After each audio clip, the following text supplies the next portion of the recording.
Johnson. This is the Perpetual Chess Podcast. Perpetual Chess is a weekly chess interview show with accomplished chess players, authors, personalities, and adult improvers where they discuss their lives, their careers, and share tips about how to improve at chess. For more information, go to perpetualchesspod.com. So without further ado, let's get to it. Hello, everyone, and welcome back to Perpetual Chess. We are joined this week by an old friend of the pod, a 29-year-old IM, the founding sensei of the Chess Dojo, a YouTube creator, a book author, now a Chessable author of Endgame Studies 101, but I think most of all, beloved chess trainer. He gives a lot online, both on his own YouTube channel and, of course, in his work with Chess Dojo, which is a multi-pronged educational platform that does Twitch streaming, YouTube videos, has an active Discord server, and helps a lot of people working on their games. So always good to catch up with our guest. I am Kostya Kavutsky. Kostya, how are you? Doing great, Ben. Thank you very much for having me. Always great to be here. Yeah, man, we've been doing this for 5 years now. Amazing. It's fun to watch our my chess may not progress, but everything else progress, and yeah, always good to catch up. So Kostya, I've mentioned in prior interviews, I'm always a big fan of your video recaps. You've been doing them for many years, and you're fresh from the North American Open, where people can find your game-by-game postmortems on your YouTube channel. So because of that, I don't think we need to rehash game-by-game too much, but I did think maybe what you talked about in the end of your last video, where you have some sort of big picture reflections on your own game, which I think might also be relatable for some people. So as you greet in a new year and reflect on this tournament, Kostya, what do you conclude? Yeah, I think the big takeaway was that I just got to be more solid against lower rated players. Like I played 3 tournaments last year, all in Vegas. They were all these like open tournaments, and in each one of the events, I ended up losing one game to like much lower rated player, like 200, 300 points. Definitely, I think in all 3 cases they were like pretty underrated, but still, like 2 of those games were white, and like almost every time it ended up like ruining the tournament for me. Because if you lose a game to a low rated player, especially like early on, it just kind of kills any kind of norm chances you have, and generally kills your performance in general. But I'm going to be playing, I think, a lot more in 2022, and I also just feel like, as usual, I can work on pretty much every single part of my game. Like I feel like there's room to improve in calculation, openings, understanding, end games. Like, yeah, honestly, it feels like there's no limit to the amount of work I could be doing. Yeah, well, I mean, for a strong player like yourself to say that, I mean, I get it, first of all, but I think everyone feels that way, probably even to a more exaggerated sense than you, because I always learn something watching your videos, and I was struck by I was impressed, I should say. I mean, we all have good tournaments, we all have bad tournaments. I know you weren't pleased with your last round result, where you, as you say, you lost to strong young player, up-and-coming player, that played well. But I was impressed that you didn't really take a victim's mentality. Like here, you mentioned offhandedly that maybe they were underrated, but I think with what's going on in tournaments right now, in terms of, as has been discussed, I'm sure, on Dojo and here on the podcast, with like ratings kind of catching up to the pandemic, and kids having a hard time, like having kids generally, if they're improving quickly, their ratings may have a hard time keeping up. But anyway, I'm impressed that you're not just blaming kids being underrated, and you're still taking responsibility. Yeah, no, I mean, I always just try to focus on like specific moves that I made and like mistakes that I made. I made like so many very clear mistakes in the tournament. I think I actually played pretty well throughout, except for this like kind of final game where I blew it. But yeah, I think like when you're making obvious mistakes yourself, it doesn't really make sense to like blame a lot of the external factors. Like it just seems like there's a lot I could work on before I look at the system or anything like that. Yeah, that does make sense. And you concluded at the end of your last recap, and you just mentioned, so you do feel like you need to play more. So what do you think gets lost? Like obviously your life is sort of enveloped in chess, but what gets lost when you're not competing regularly? I think to put it simply, it's just like form. I think when you're playing often, at least for me, if I'm doing like a lot of like training games over the board, it doesn't even have to be tournament games, but if I'm just doing some kind of playing, then I'm just like calculating throughout the game. I'm constantly checking, you know, for my opponent's threats because I know like any one mistake, it could just be like game over. So I have to be like very, very vigilant.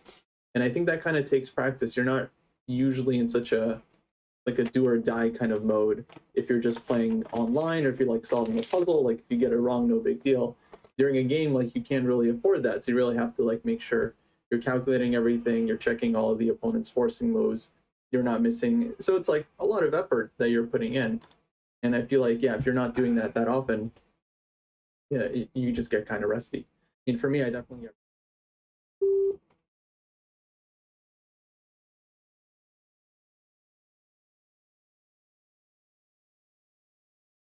Good morning, grasshoppers. It is time to join the action.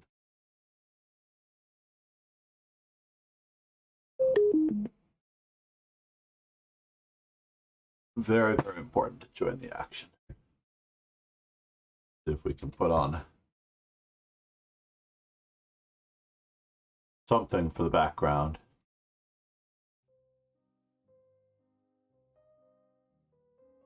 And that I can hear as well. Now we're in business.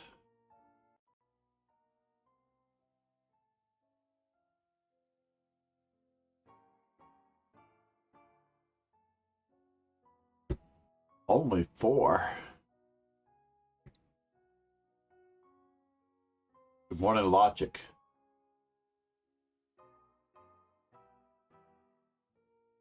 This is not good. We're going to have to bolster our morning routine here.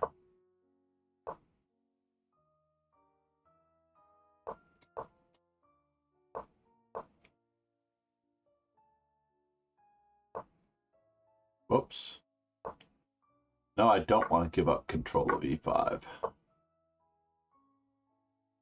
I'm going to still fight for it.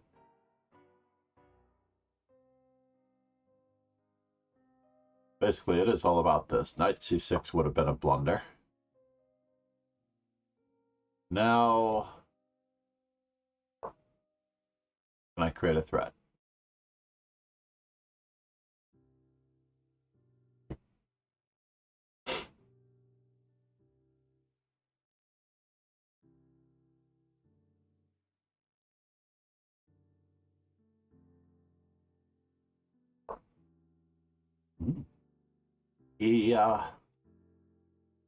He figured out the threat, but now we get to keep on advancing. You make me feel like advancing. Just push the knight away. You make me feel like advancing. Push the knight away.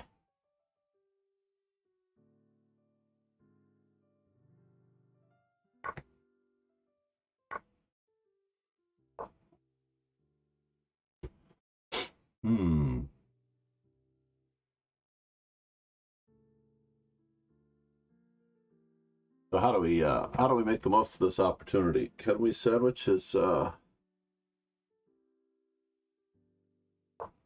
gonna sandwich his knight out. I should say his bishop out.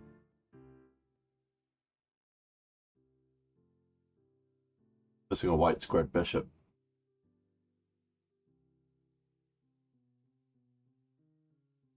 Therefore, I'm going to keep my queen on white squares just in case they needed watching.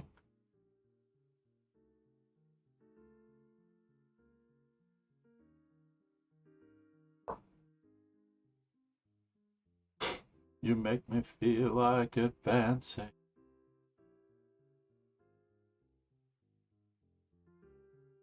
Whose isolated pawn is going to be worth more? True that I haven't gotten my king castled yet. Better late than never.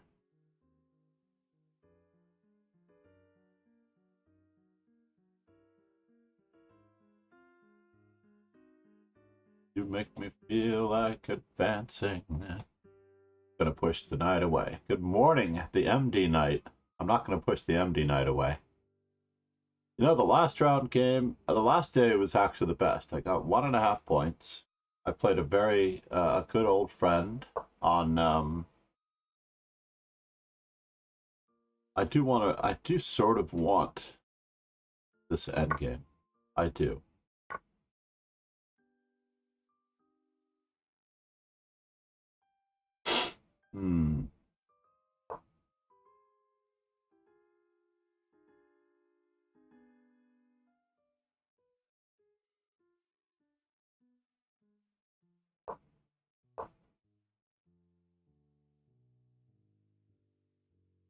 I do sort of want this end game.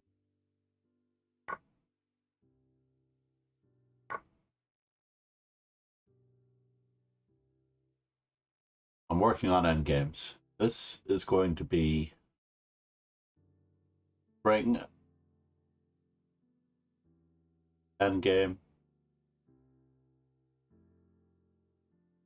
bonanza. Can't do it with the I cannot do it with the knight there though, unfortunately.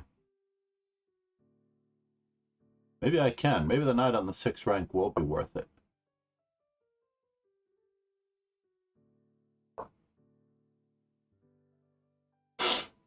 So he can't have both, by the way. He cannot have both. Uh-oh. Maybe he can have both. That's too bad.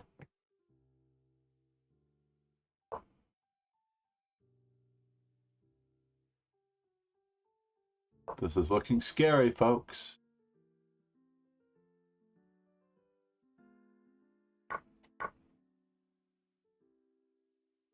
Very bad that this happens to be a dark square as well. Good news is we have a tempo and another tempo blockading.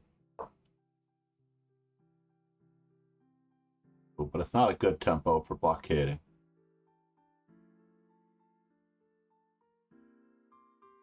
All right, fine. I will live with it.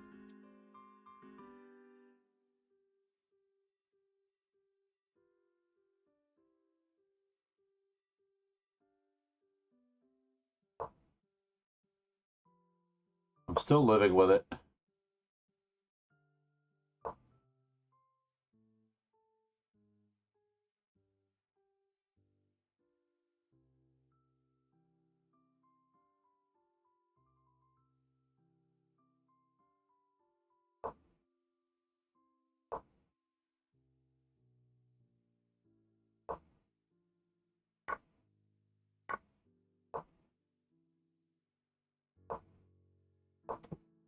Brr. Wise guy.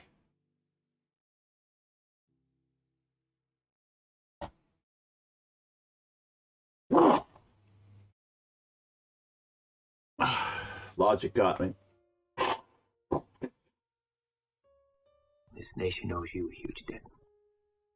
Keon, good morning, sir. Wise guy got me. Ah, terrible. What are you up to this morning? Why am I wasting his time? Let's do this, everybody.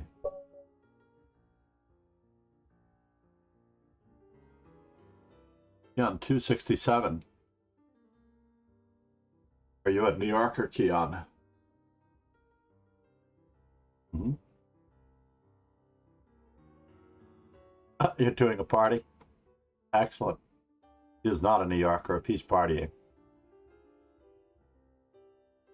Exactly. Cheers, sir.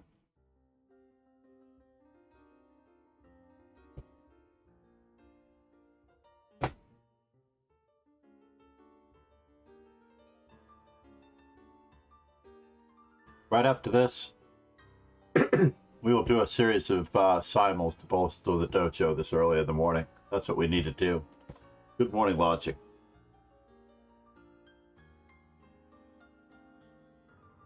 Good game.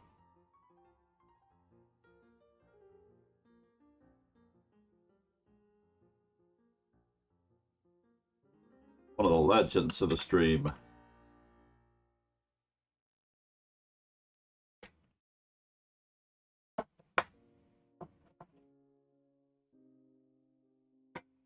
I do have a couple of students. I've had many students named Arhan, Rian, Keon, Arjun, Beer. Trying to think of all the cool first names that I've run into over the years. Dev, Arjun, all of Powerhouse Indian descent, of course.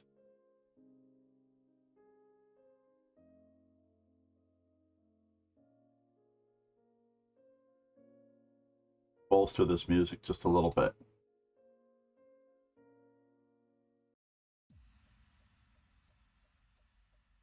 Need a little bit more energy.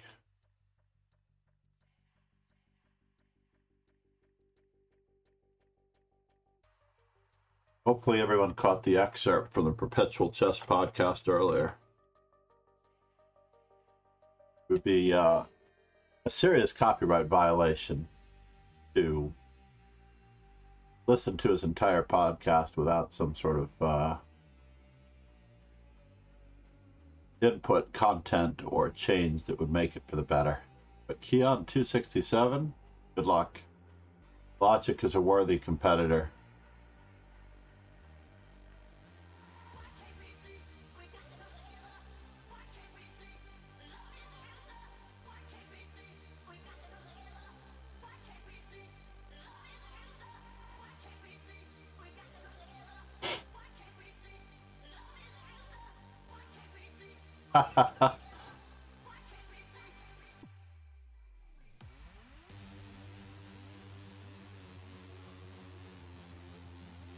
You can just call me MCD, I guess.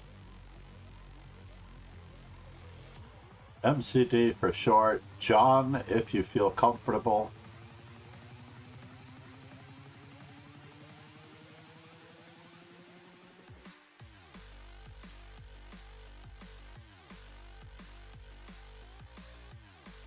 What's going on in this position?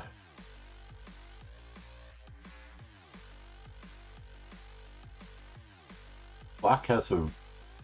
Not sure if black has a worse bishop than white, but now it is quite clear that white no longer has a bishop. The exchange of queens is being threatened, so the last forgotten rook needs to make it into the game. No, you can't forget your rook. That rook needed to come into f1 to prevent the exchange of queens.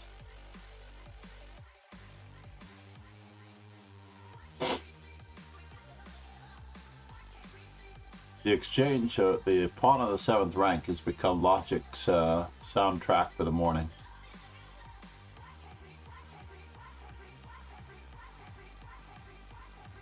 Now the music's too loud.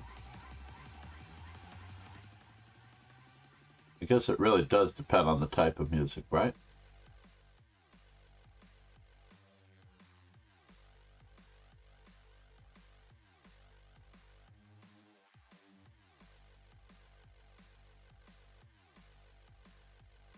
Peter Merrifield, good morning.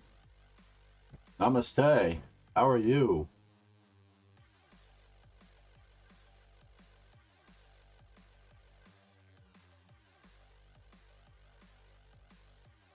No one has a good coffee cup in the streams that I follow. Unfortunately. Well, it's not quite lunchtime for you. But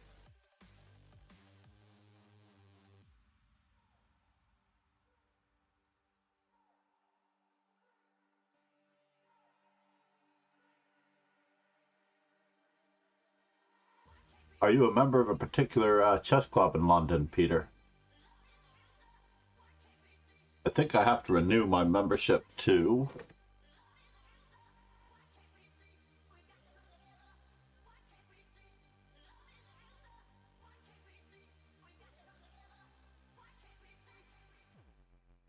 Look this up. I have to renew my membership to the Battersea Chess Club. I highly recommend.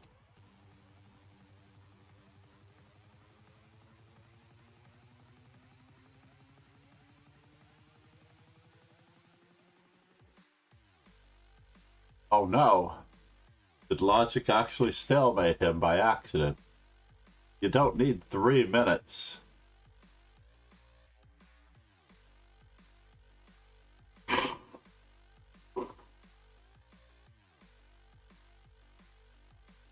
I don't have my logo up. Since I redid my website, I've not restored my Battersea Chess Club.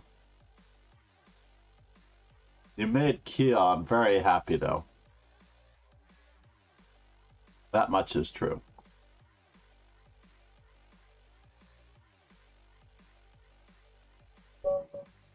All right, Keon. So if I'm going to become a resolute, very boring player, what do I need to do it? I guess since I'm old, I am now going to be playing d4. I'm no longer young. No berserk. No berserk. I do allow it on for those people who wish to berserk against each other, but on average, in our dojo, we don't. We're here to learn. For example, that way I can talk to you about this position. There are 3 ways to hold this position, or there are 3 ways to approach this position, either by holding it or giving it up. And by holding it with either e6 or c6, you may later attack the center with either c5 or e5, depending on which pawn is held back. But by giving up the center, by the way, you can give up the center a little bit faster with d takes c4. That's the Queen's Gambit accepted. You're going to have a little bit more time. Well, there are 5 different, I'm just going to summarize it and say that there are about 5 different approaches to isolated queen pawn positions. The primary problem with isolated queen pawn positions. Oh no, you could have brought out the other knight. That would have been very creative, actually. I don't know if that would have worked. He brought out the other knight, then he has knight takes d5, and he gets 2 pawns for his piece. So don't give up the center. Never give up, never surrender the center. I want to trade pieces. Since I'm ahead material, I want to trade pieces. I'm going to go for piece coordination and development fast as humanly possible. I don't know if I should have weakened my f2 square or not, but all exchanges are good for me and bad for my opponent. So I will be hunting you down. I will find you, and I will trade your pieces.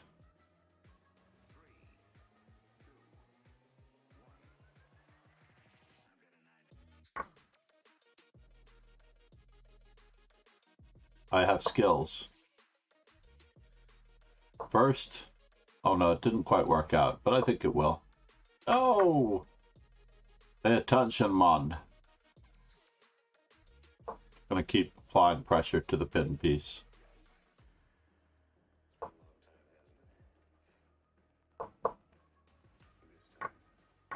You're moving like you berserk very often, by the way, I'm afraid to say.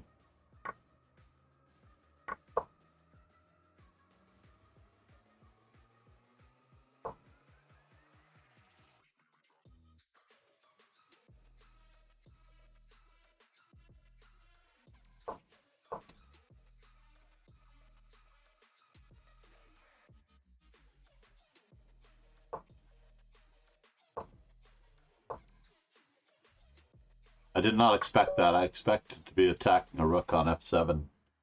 A little bit. I almost pre-moved in that instance. But Keon, we're here to become amazingly good chess players, by the way. Our goal is plus 200 points a year. So far, in the first year, it's worked for me, because when I started out, I was a terrible rapid and blitz player. And I mean that literally.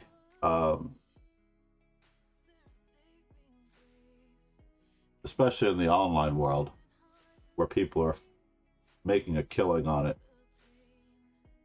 In general, the tricky part about it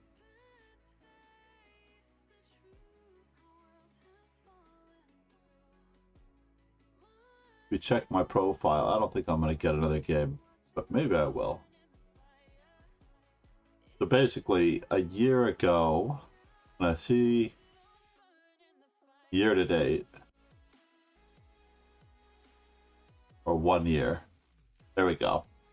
You can see that I've actually climbed in almost everything, including puzzles.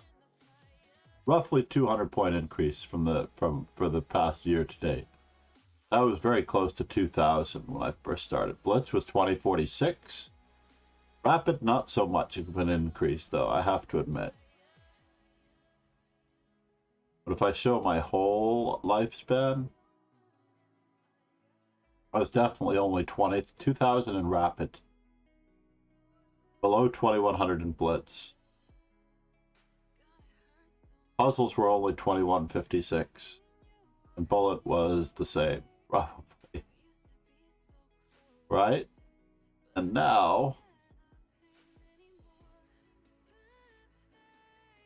we're waiting for one more opponent. Logic could well clean up in this.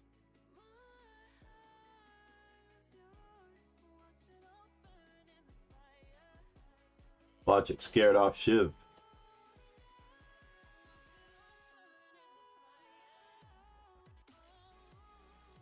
But after this, with a copy refresh, I think we are going to do some study and some simul.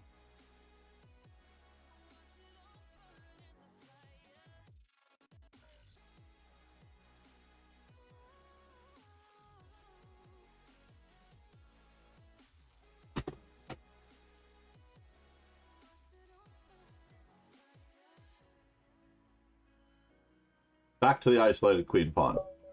Oh, yes. But I feel like you know all this, right?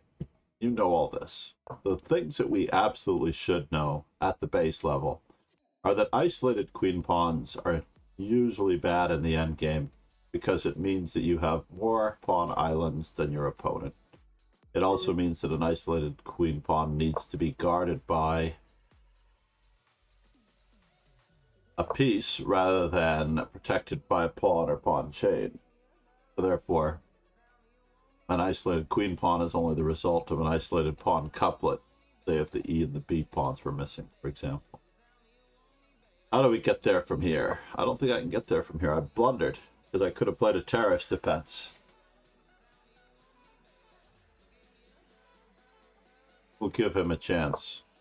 Now this is Logic's standard way of approaching this position, avoiding the Nimzo Indian, which also avoids a lot of isolated queen pawn games. And again, he's going to avoid the isolated queen pawn games by playing d5. The move e3 might have led to an isolated queen pawn. After c takes d4, e takes d4, and d5, which would be a Caro-Kann. So how do we make this exciting? Let's play a Blumenfeld counter gambit. The Blumenfeld counter gambit can only really be done against knight f3.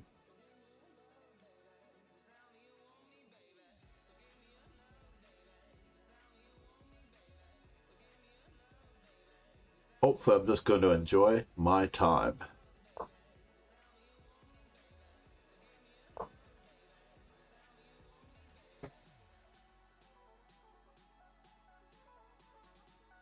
Something seems fishy and wrong about that last move. I probably should have taken advantage of that one.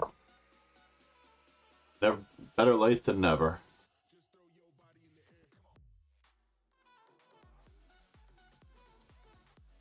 Better late than never to take advantage of that badly placed piece. What? Is this true? Fine.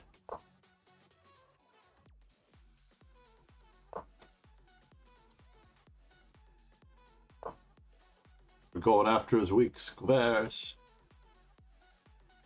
That is correct. I am looking forward to this. Maybe not. Maybe I'm not looking that forward to it. Can I support it? He can attack it 2 times.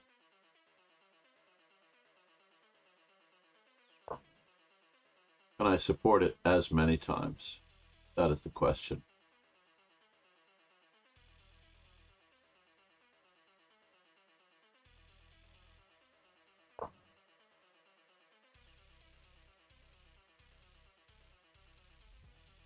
So the moment of truth.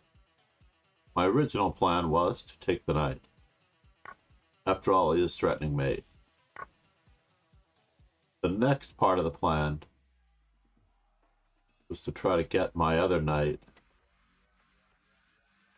to a particular square with embarrassing effect. Can we still do it?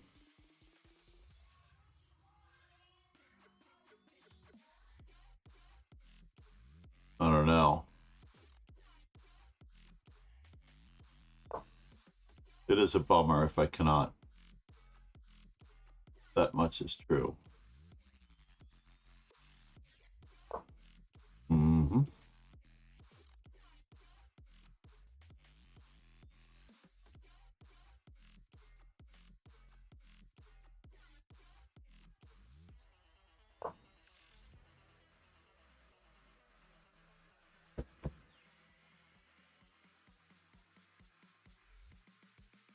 I am trying to offer him more.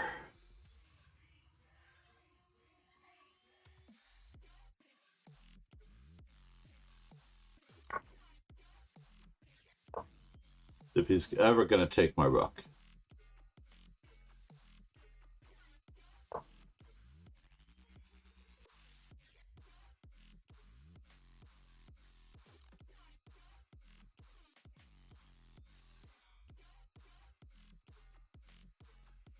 I guess not.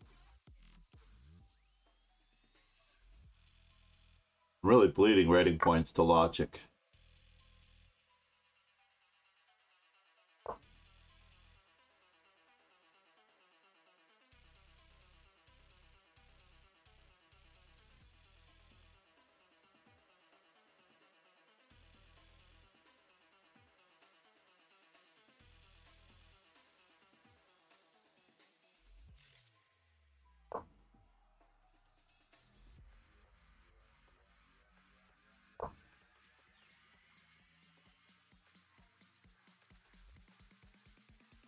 We can only see what we can do.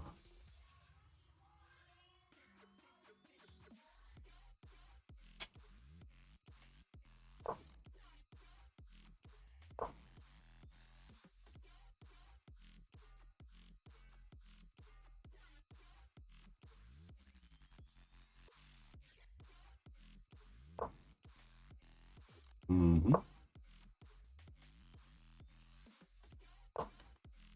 Well, this guy really wouldn't take it. Had to force him to take it. I'm going to migrate my pieces to where I want to go. Eventually.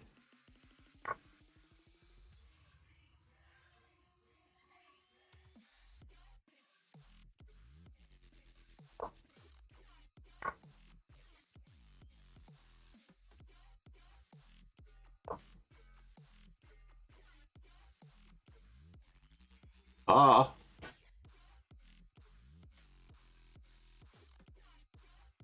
The knight takes, queen takes.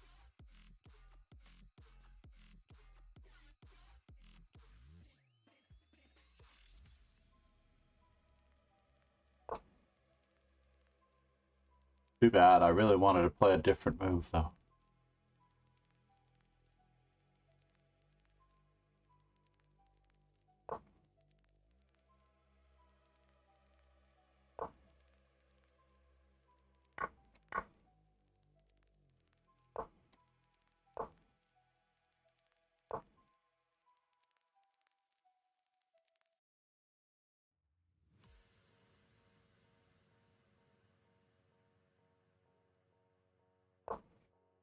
Yeah. This has been the theme of the day. That much is true.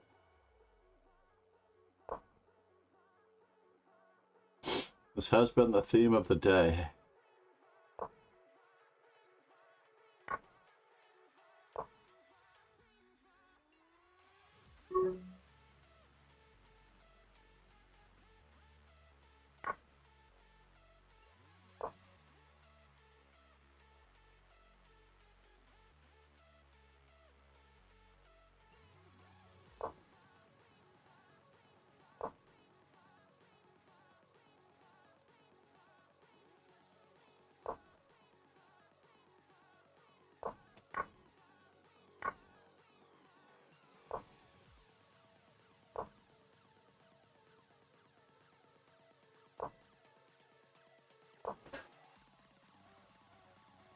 Do I have to worry about this? I don't know.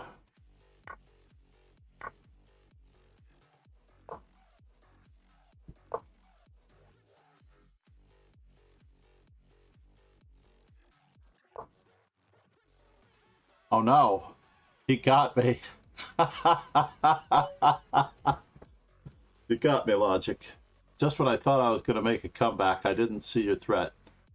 I was going to move my king off the back rank first. That was probably optimal. Tournament is over. Excellent. We can get on with our merry building of the dojo at this hour of the morning. We need to find the people that are here at this hour of the morning.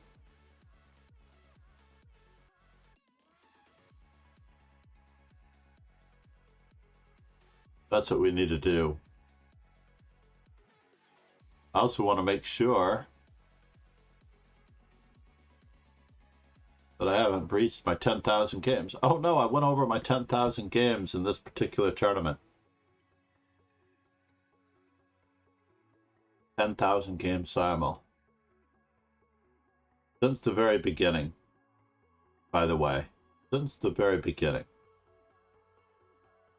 Because I opened my account March 27th, 2020, the two-year Lee Chess anniversary date.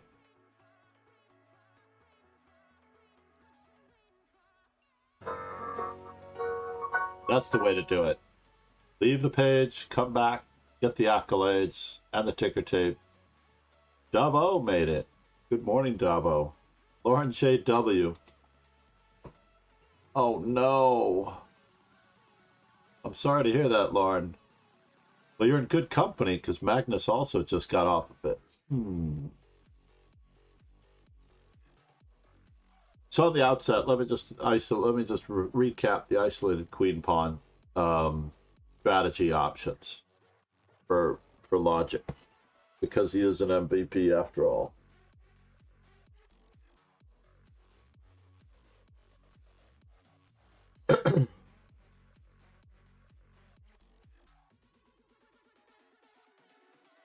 MVDM, most valuable dojo member. So basically, isolated pawns are best for attacking, not for the endgame. Let's go with that, right? Isolated pawns are best for attacking, but not for the endgame. Isolated pawns are great for gaining space because the squares they control often offer outposts to knights. If the knight is captured, a pawn on d4 then goes to e5 and it creates a space advantage. An isolated queen pawn can often be shoved to eliminate it and to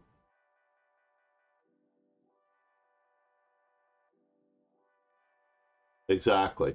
Well, I'll get to that one in a moment, Lauren. So an isolated queen pawn can also often be shoved to create disarray and sacrificed to discoordinate the opponent's pieces, or to put the isolated pawn suddenly upon the opponent. Even though you're a pawn down, the pawn on d5, a pawn from e6 capturing on d5 will then be isolated, and you can perform quick surgery and extraction on that pawn. So you can solve it for equality or maybe a slight advantage if you're white. Isolated queen pawns usually mean that on either adjacent files, as Lauren amended to, that you have two lifting files for rooks to either to get to the 7th rank or to create attacks by a lift and a shift. That is, you can lift up to the 3rd rank and across. Let's say that black doesn't have a pawn on e6, then you cannot lift and shift.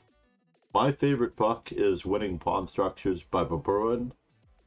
He does a great job of illustrating the attacking plans with the isolated queen pawn.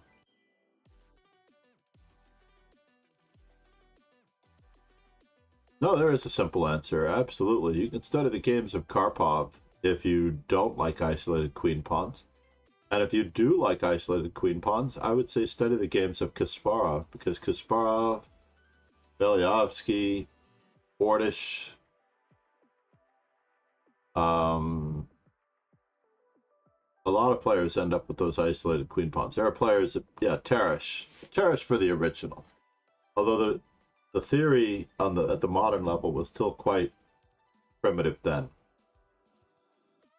But on average, yes, isolated queen pawns can be known. I would say there are 3 really great books. Alexa, turn on Master Chess.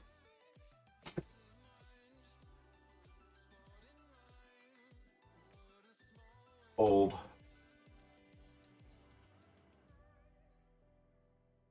First off, the most recent acquisition for the library, which occurred like a year ago or so, maybe a year and a half ago, is Beliovsky, Mikolchizhin, and Stetsko, Isolani Strategy, which is a great book by Chess University. This book, for example, for example, is a really great book. I've attempted to enter it. You have a series of books.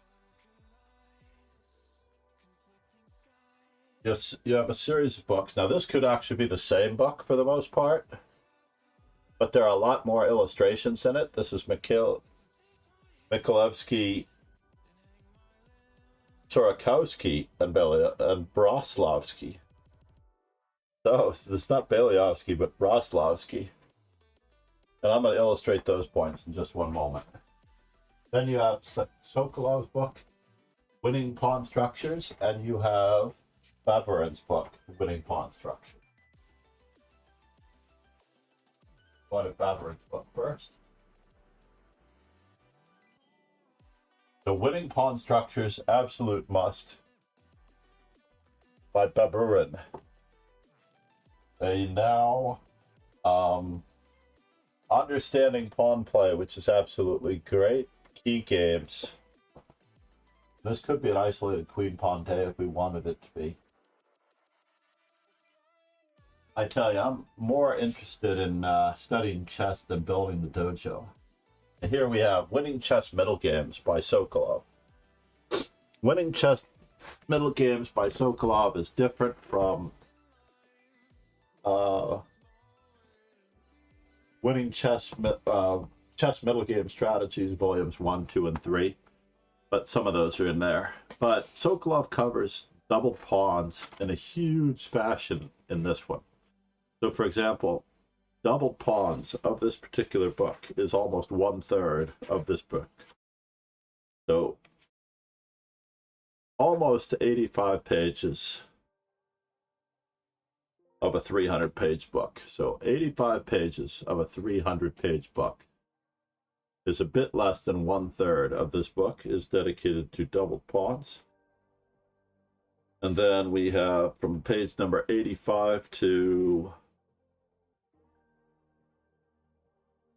pretty balanced, actually. People who believe this book is all about isolated queen pawns to 178, so less than 100 pages is dedicated to isolated pawns, playing against them and playing with them. Then we have the parallel hanging pawns, the hanging pawns in the center, or the isolated pawn couplet. Those also require specific principles. And then the pawn majority in the center. This is where you have e4 and d4 pawns against an e6 pawn, for example. A regular starting position. And then he gives you all the structures at the beginning of the chapter that he's about to be talking about. Spassky Petrosian, 1969, Game 5. Pawn majority in the center.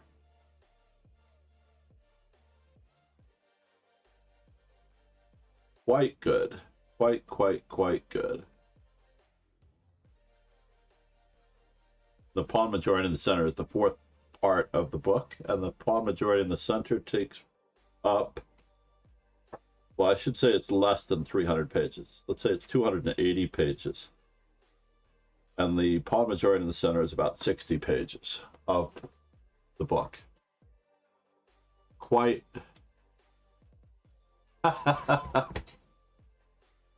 Yeah, I think off the top of my head, those are my 5 go-to books. So this book, however, which is the oldest one, it was borrowed by Grandmaster John Fedorowicz. I was lucky to have it returned later.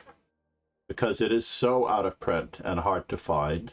It is by a little Russian publishing house, I'm positive. And he gives the typical main plans. Player with the isolated pawn must strive for the advantage with efficient development of his pieces and coordination for their attacking abilities. So if you have an isolated pawn, you should make every effort to coordinate your pieces to the best potential of their attacking possibilities. The attacking player ought to make the most of his superior development in order to concentrate his forces at the key sector at the crucial moment. That goes without saying. A player with the isolated pawn should keep in mind striving to attack, avoiding simplification, because in endgames we know the isolated pawn is less advantageous by far.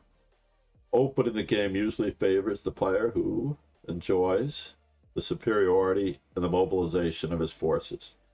So when you're ahead in development, opening up the game against the opponent's king is key. If the player with the isolated pawn enjoys a development advantage, then the pawn breakthrough may be expected, so you can shove the isolated pawn. One of the main strategic plans in such positions is a struggle for control over the square in front of the pawn. Therefore, the defender likes to blockade the pawn, posting a piece in front of the pawn so that it cannot be driven away by a pawn. Since it's an isolated pawn, there are no pawns on adjacent files. And the few pieces that remain on the board, the fewer opportunities to display the better activity. Therefore, as a rule,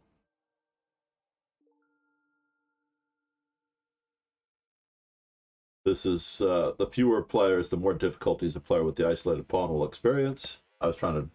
It's a very tiny font, by the way, very tiny font, so I apologize for my slow reading. It's a very tiny font, and it's written in italic. The weakness of the isolated pawn is usually felt in simple, cool positions, lacking rich combinatorial possibilities. Remember, this is a translation, I'm positive. The defending player often loses because of a simple false move. Uh-oh, this is bad English. Or is it? Oh, it's not. Often loses not because of a simple false move, but because he lacks a well thought out defensive plan.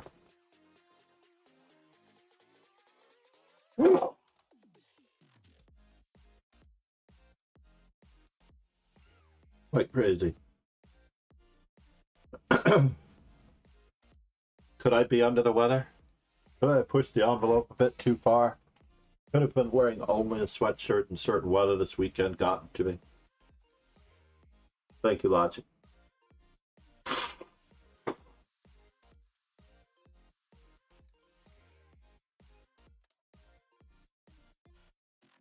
Let's change the stream title for just one moment while we're at it.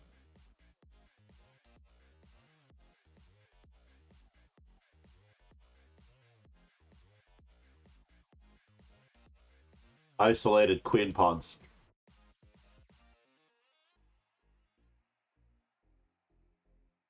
Isolated pawn strategy. I stay away from the isolated queen pawn. This applies to all isolated pawns, by the way.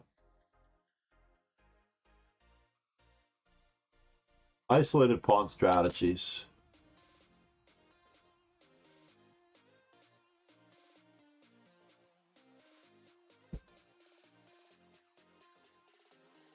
So here we go. What I really need is a better light. That's what I really need. Now there's a portion of this particular book where he talks about attacking by advancement of the pawns, attacking the king by the advancement of the f pawn, but Vidmar, for example.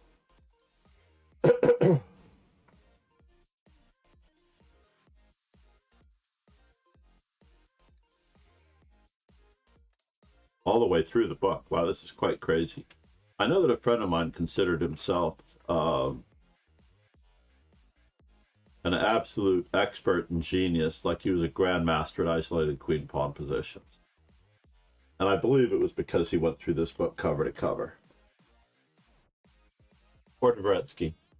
Let's go to my next favorite book for discussing the strategies for isolated queen pawn. My second,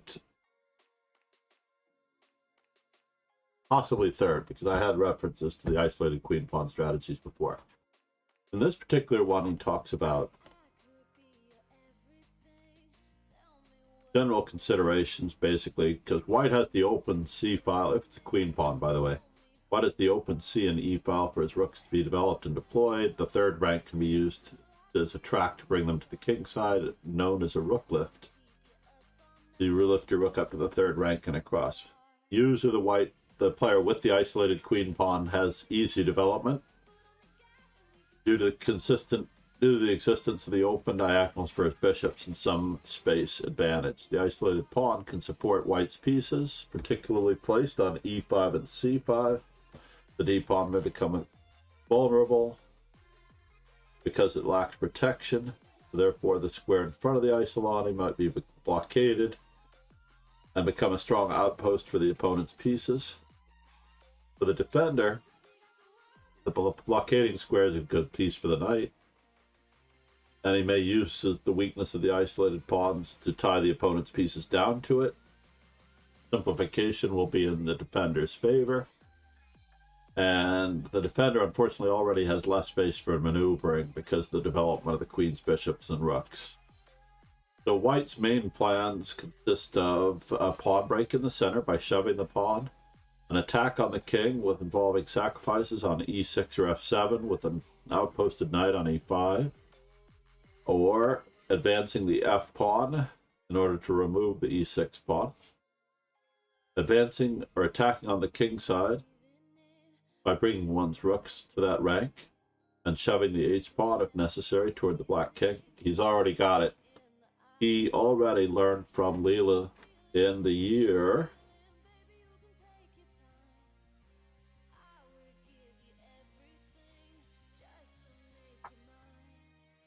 big Tony Iglesias. I can't believe you wrote in my book, buddy. But okay, fine. Tony Iglesias put his signature mustache inside my book.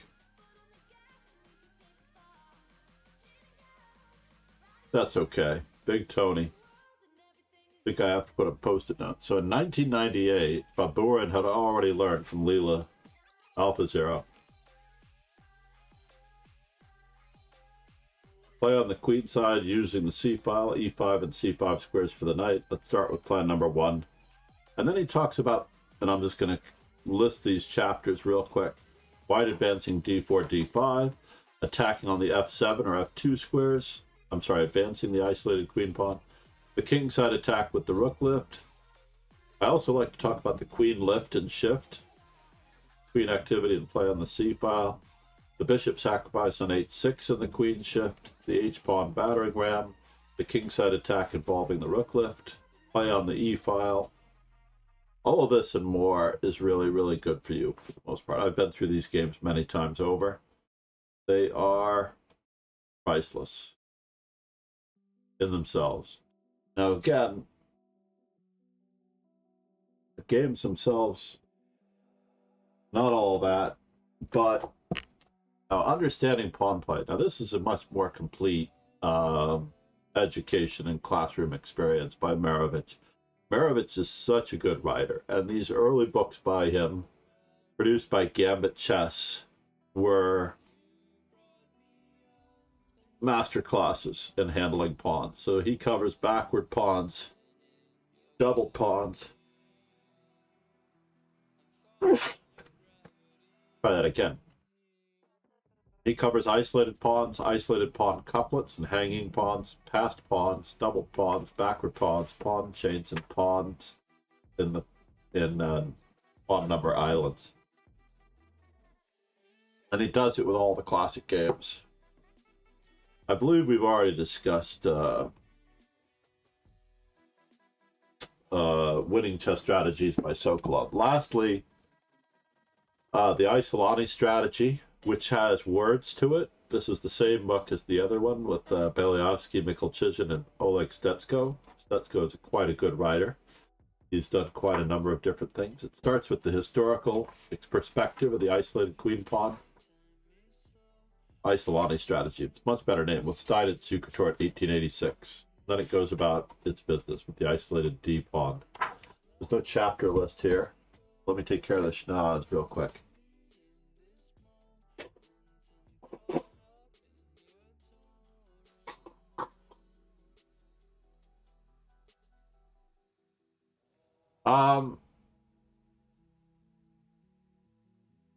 Which book is this?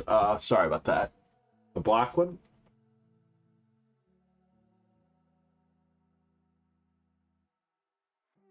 One isolated queen pawn game that stands out.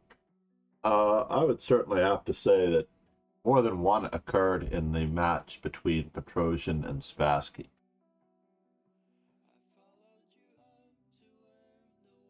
For example, let's just go back to that. Let's go back to this one, right? Karpov. I could just open it up. Lasker Capablanca, World Championship match game number 10.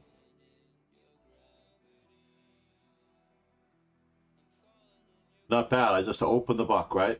There it is. World Championship match, game number 10, Lasker Capablanca.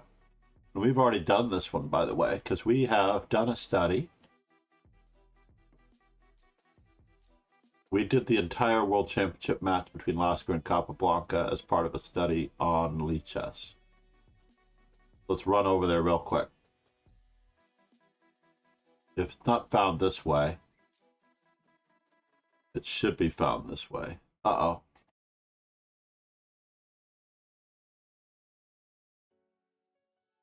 That's not good. Lasker.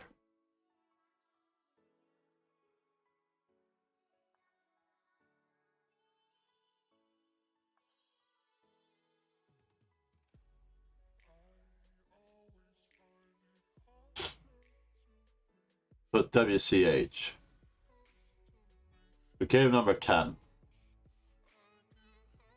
Let's take a quick look at this game. Lasker Capablanca. Capablanca was black. I want to go into study mode. Hold on one second. While I'm at it,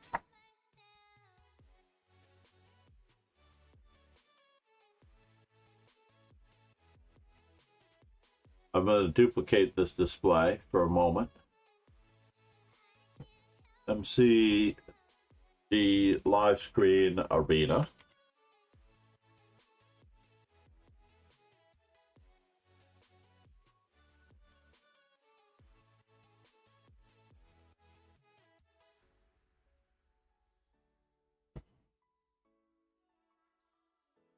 Now here,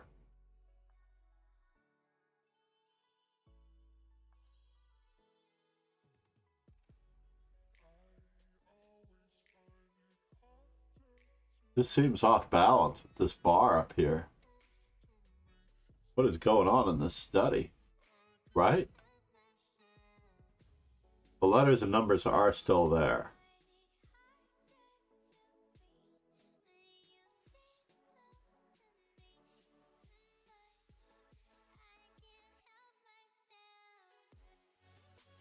I'm going to copy this one.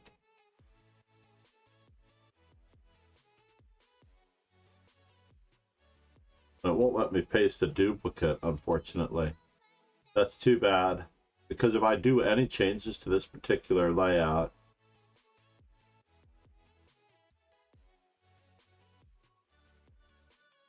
this is window capture. All right, I'll be right back with that one.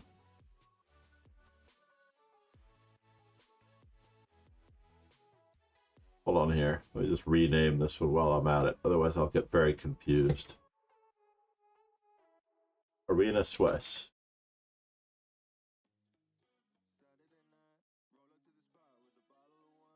And now we're going to create a window capture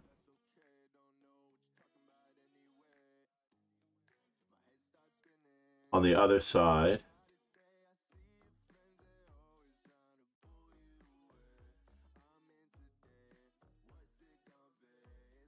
Add a new source. Hopefully this will not confuse it. This nation owes you a huge debt. Good morning. Scandalaros 69. How are you?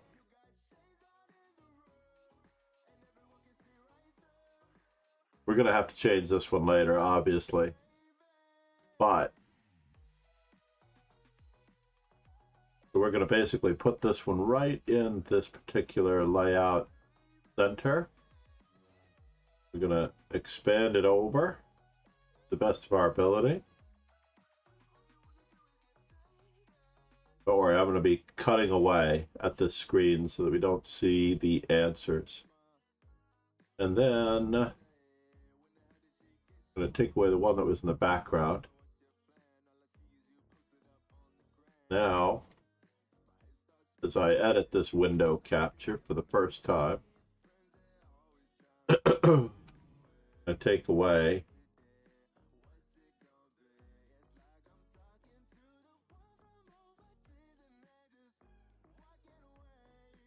how come the other one is still visible? VHS. There we go. Well, that's not going to work. First things first, we're going to try to trim this down to a nice, amenable study format. This is going to require a little bit of effort and work.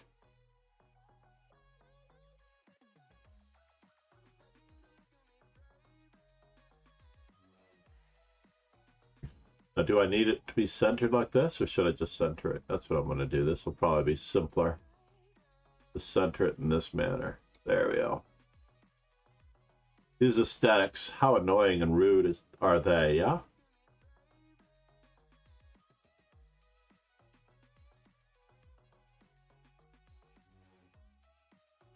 Aesthetics, how annoying. There we go. We'll lock that one in for a moment. Anytime you do something that involves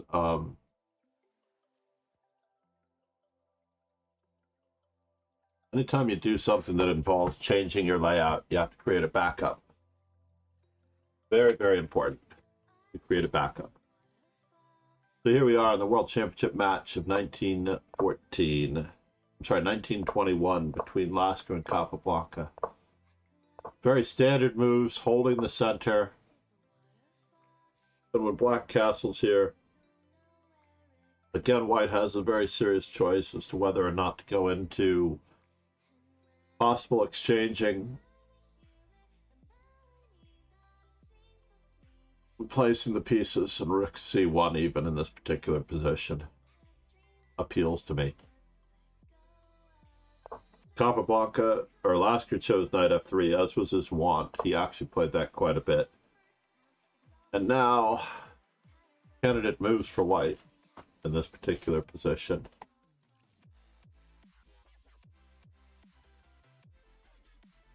Our timer. We're going to do this. Candidate moves for White. Hold on, I need it in this window.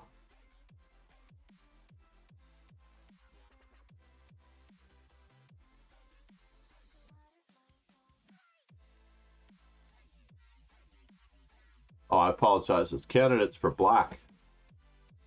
How easy is that to fix, right? Now I'm going to pause, restart the timer. For those of you that didn't get a chance, basically spew those candidate moves as fast as humanly possible.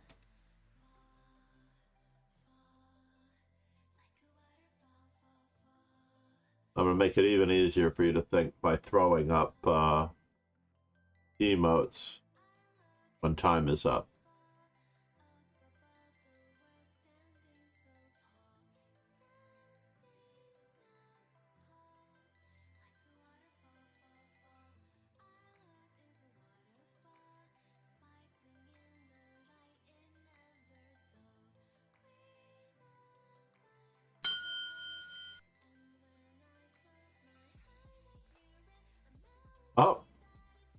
We already learned something. The emote wall is behind.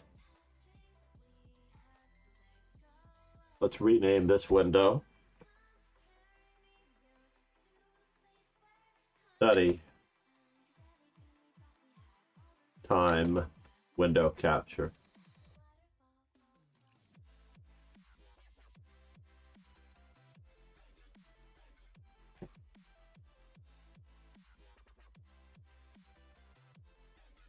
Oops.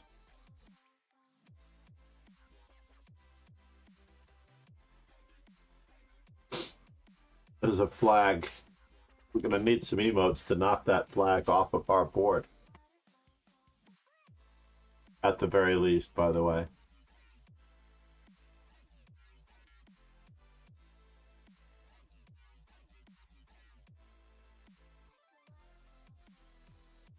Queen c2, rook c1, a3. Oh, you're absolutely right. It's white to move here. Sorry, we're looking at the position from black, so I'm glad you corrected me. We are looking at the position from the opponent's side of the board. Seriously, right?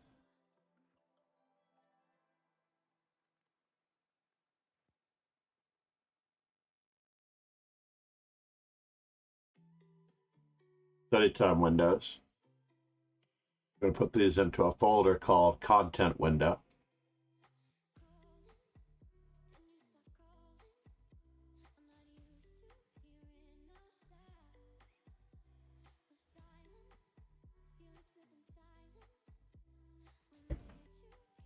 So which move would you play? Matching wits. Absolutely.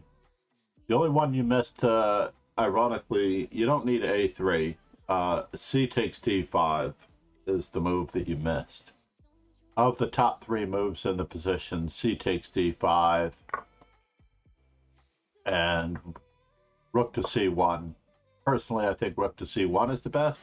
However, Stockfish agrees with you. And Lasker, by the way, and playing Rubinstein's move. In this particular position, with the knight on d7, queen to c2, Rubinstein's variation is relatively key.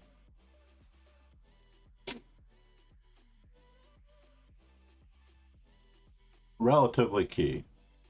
Relatively cool and key. You definitely matched wits in the first exercise. Next up, c5 is the best move against queen c2. After all, the idea behind rook to c1 is that it is meant to prevent or give black a terrible position after the move c5 with the help of c takes d5, and there's a lot of pressure on the pawn on d5 if black tries to just recapture, allowing himself a terrible isolated pawn in this particular position. For example, d takes c5 puts unbearable pressure on it already. And there's no way of saving it in a way. We try to capture on c5. I felt like we should be losing it straight away, but maybe not. Can we play knight takes d5? Or is queen a5 check when knight returns okay?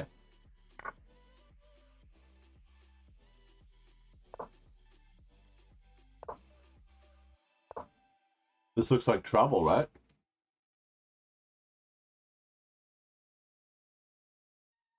Maybe it's not that much trouble. Maybe it's not that much trouble. But in general. So maybe we just can't take it right away. I always felt that d takes c5 took advantage of this pawn directly. What do you think, Logic? I always felt that rook to c1 prevented c5 because of d takes c5. So we have to come to grips here.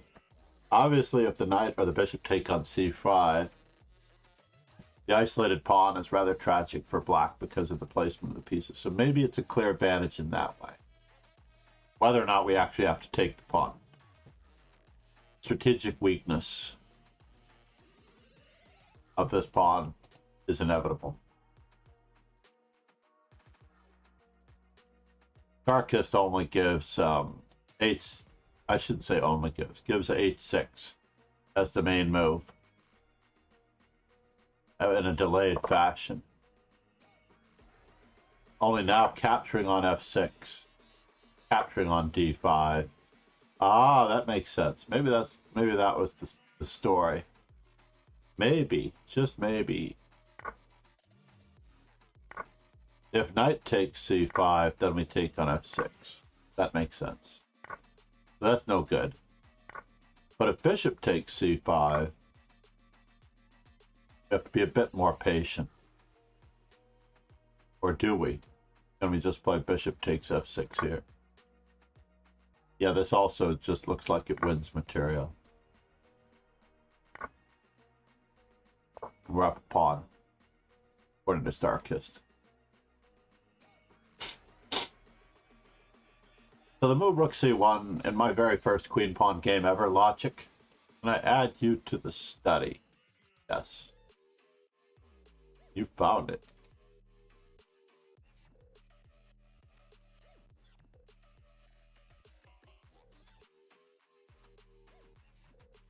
I'm not going to add you as a contributor just yet.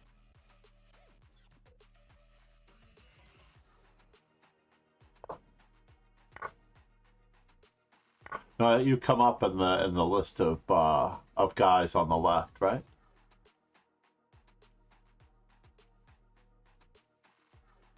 Who are those other guys? Apostolette and Rotten Lemons. Interesting.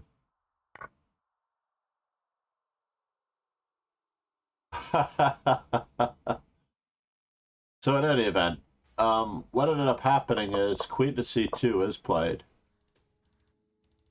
I'm mainly going to be quizzing on this particular, let me just make sure of some things. Computer analysis, right. Openings Explorer everyone. Got it. So what did the opening Explorer for everyone say about this position? Even c takes d5, right. Bishop d3.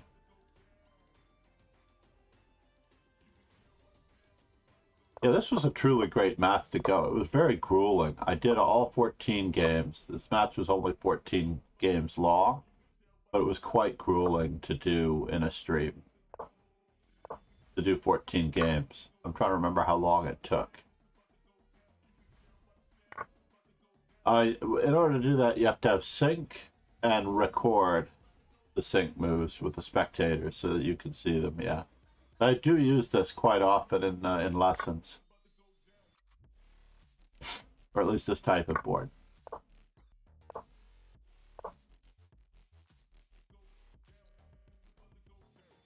Hold on, I have to check this to make sure I've locked down on this image.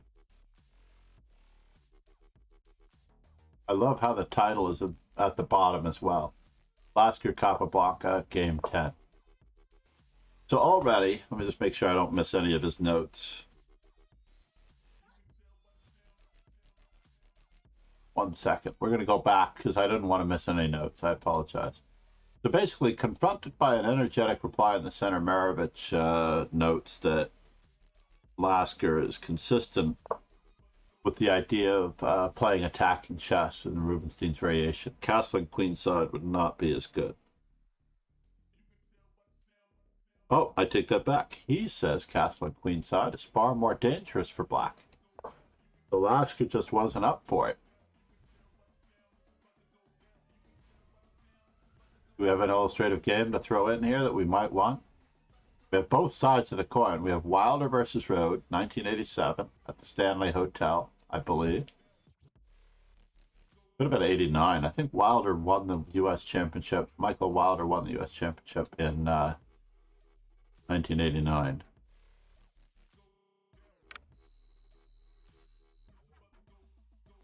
And Julio Grande Zuniga. Walter Brown versus Igor Ivanov. We're going to go use both the U.S. Championships here.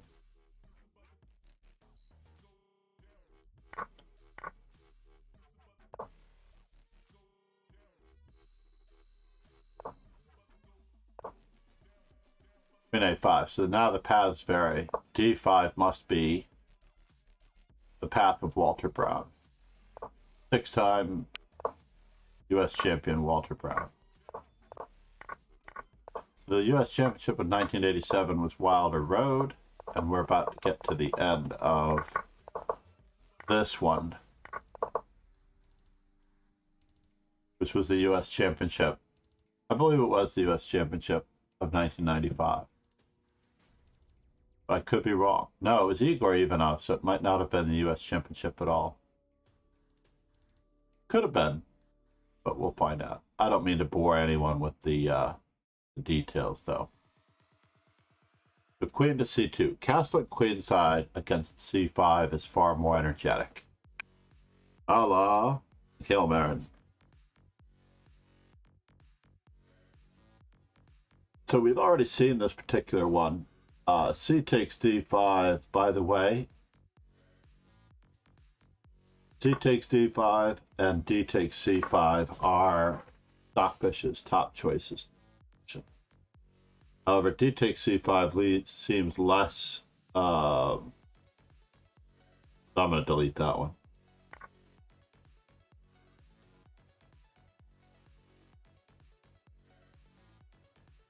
D takes c5, giving up the center seems less consistent, as evident in the statistics that I can see.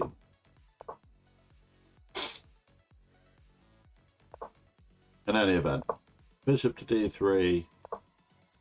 There was a small threat, by the way, of capturing on h7 because of the pin to the knight, the pin on the knight to the unprotected bishop on e7. So saving the pawn for a moment is worth it.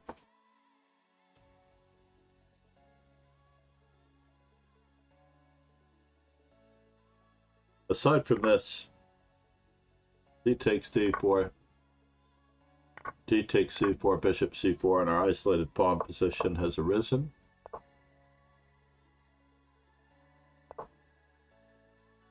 And now the moment of truth for black. The moment of truth for black.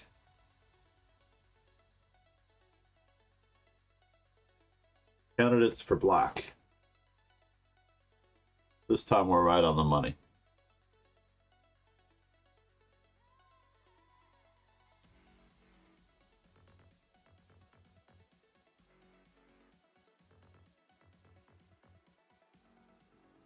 Well, I take care of the schnoz again.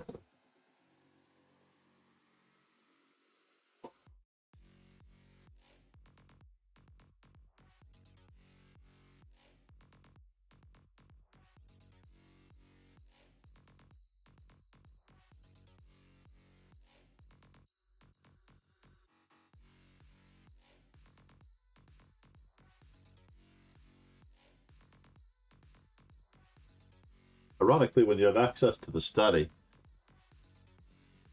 it's a little trickier because you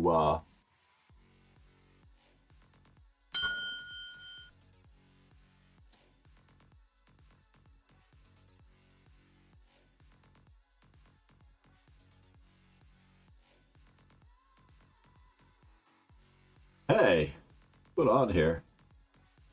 Oh, the content windows are still on the other side. I tell you, we're learning something all the time here.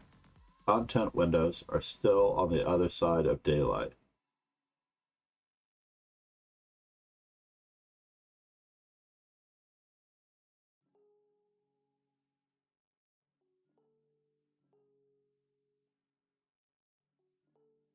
Sound and chat highlights, sponsors and products, World Champion slideshows, making sure that everything that I need is everything that I need. YouTube music and soundtrack by Twitch can both be put into a folder. I need to put Spotify in here when I get it.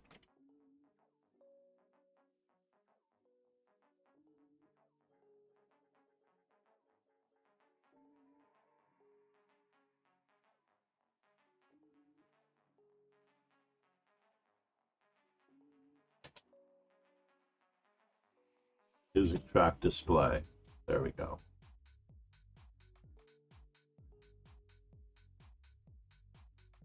No, not the emote wall.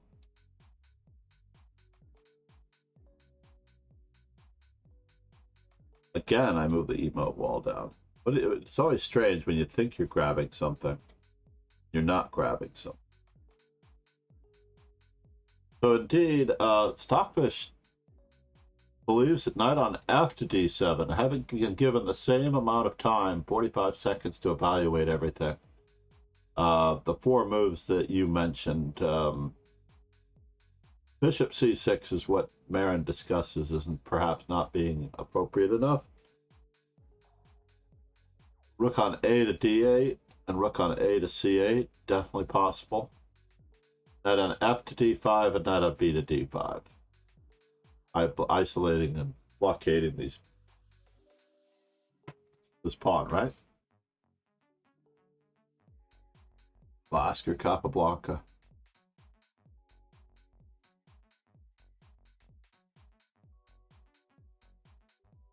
But for the most part, his comment is that bishop c6 is insufficient because of knight e5.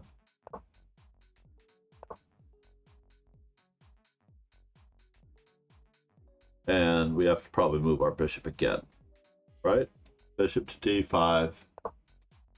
If we're going to blockade the square, knight takes d5, knight on b takes d5. Even though knight on f might be the better move. Queen e2, most of which Stockfish agrees with. Look at f to a to c8, and now we begin the onslaught with f4, which is part of our Isolani strategy. The plan of shoving the f-pawn. So ultimately, Capablanca chose rook on a to c8.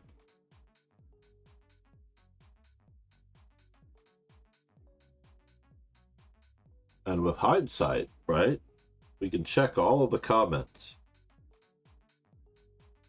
Capablanca's move was best, interestingly enough.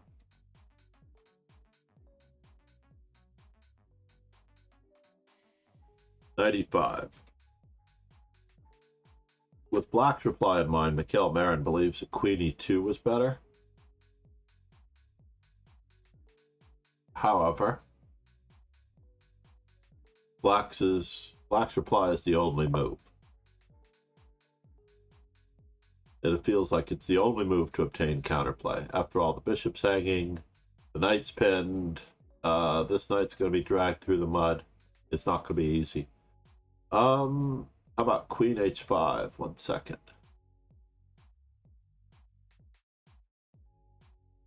So my general rule when I consider queen moves, placing like the 5th level of my opening principles, the 5th guideline, perhaps even the most prominent guideline, is to place your queen and rooks carefully. If you've not yet placed your rooks, you should not be moving the same piece twice in the opening, which is the 4th commandment. Right? I don't know that I could ever have 10 commandments in the opening, but of the 5 commandments, the 5 opening commandments that I have are activity over everything for all of your pieces, controlling the center, or at least keeping the center in mind while you're developing your pieces and playing your opening. King safety or king placement, that's what I prefer to say, king placement. And then not moving the same piece twice in the interest of expediency, unless necessary. And placing your queens and rooks carefully. Notice that Black hasn't placed the rook. So Queen h5 does not appeal to me and would probably never occur to me. I mean, how many can I crank it up to here if I artificially check in the background what Stockfish is up to? I don't think I can look at more than 5 lines, and it's not in the top 5 lines. I could only guess at what Stockfish's top 5 lines are. ChessBase, you can actually request more. I was debating on whether or not I wanted to invest in Komodo, by the way. Should I invest in Komodo? What do you think? I mean, I'm not sure if we're discovering, right? We still can't move our knight. In fact, white challenges us.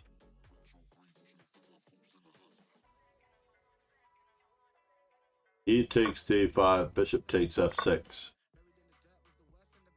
If bishop takes f6, they can simply capture on d5. Ugh. I thought it was more complicated than that. It looks like we're still left without a rook in the lurch. However, Capablanca's move, by the way, prevents d5. It keeps that square under control.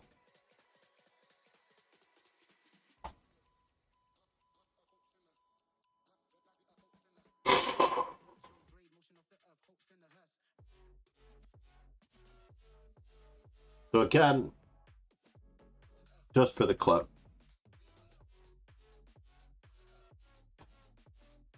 of the 5 commandments, my 5 commandments anyway, for the most part, are activity for all of your pieces, king safety or king placement, absolutely necessary, king's placement awareness.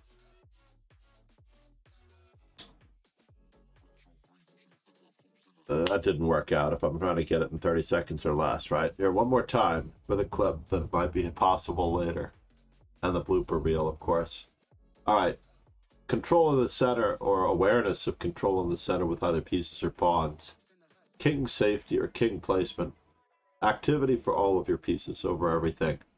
Placing your queens and rooks carefully, because if you don't, then you might be violating the last commandment, which is don't move the same piece twice unless absolutely necessary. If you bring your queen out too early, you're going to move it so many times. If you put your rook on the wrong square, it's too valuable a piece to place again and again or time and again. So placing rooks in the opening is often the mark of the stronger player, getting the rook to the right square at the right time. MD Knight, how are you? Again, I know you've been lurking, right? Legends! I need to move MD Knight up, but having him as all the other guys were just the opening act for MD Knight. No offense, Logic. MD Knight is the powerhouse behind the stream as far as support. Much appreciated, buddy. That's why he's a VIP. I'm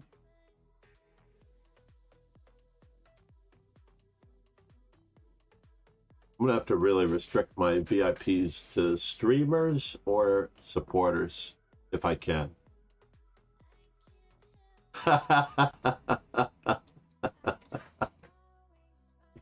Yes, indeed. I know exactly what you mean. I feel like I'm an opening act for MD Knight. Cheers, namaste.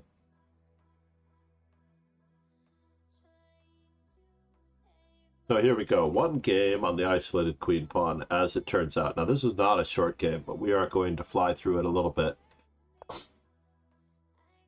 95 bishop to b5, and obviously the rook needs to be saved. So now black has to choose yet again to walk a tightrope of defense against this pawn, or at least to try to contain the pawn. And you can tell that if Capablanca is not afraid to defend against the isolated queen pawn, or if Lasker's not afraid to play with the isolated queen pawn, this already exhibits a particular style between the two players. For example, Lasker, Kasparov, Carlsen, not afraid of having an isolated queen pawn.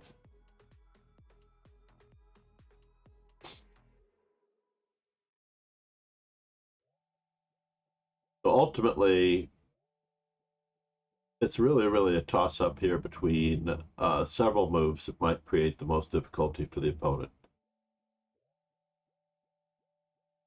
Knight on f to d5, bishop to c4, or knight on b to d5. And ultimately, perhaps the best one was chosen because this is the most awkwardly placed piece. When we have to ask the question, as posed by Jakob Ogard, of quality chess, he basically says, what is my worst place piece? What is my opponent's idea, and where are the weaknesses? What is the opponent's ideas? What is the opponent's idea, which is basically possibly to shove this pawn? What is my worst place piece? Possibly either the rook on f8, although I can't, this is too much of a weakness, we can't let that happen. I also like to add, what is my opponent's best place piece? So if we could exchange off that bishop, I would also enjoy that immensely. Right? The bishop a4 is not an option, as it turns out, because the queen is backing it up. But bishop to c4 could well be, followed by a knight and another rook. Knight, rook, and another rook.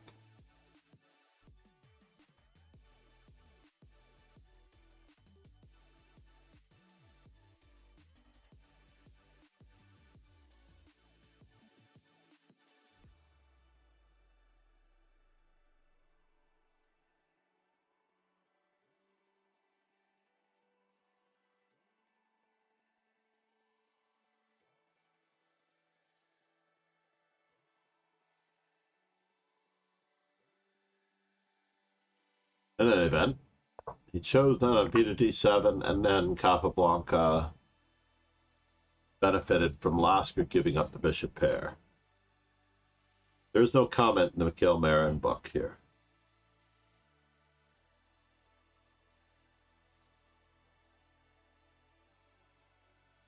So the really great thing about this particular book on the historical aspects of the pawn structure, this is the Mikhail Marin book, Understanding Pawn Play, is that he goes, this position indeed became quite famous.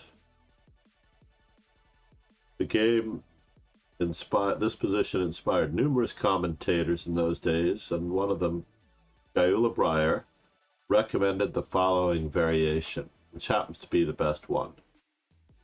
Bishop takes f6, bishop takes f6.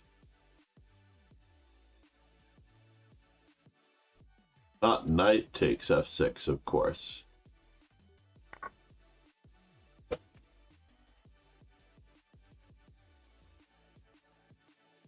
Not knight takes f6, of course.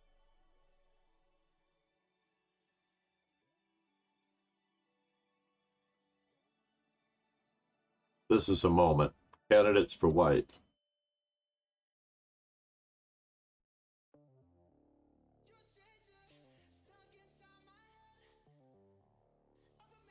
Lauren, candidates for white. Forgive me, Lauren. It's been 4 minutes since my last quiz. Candidates for white. Since Lauren just arrived, we'll restart it.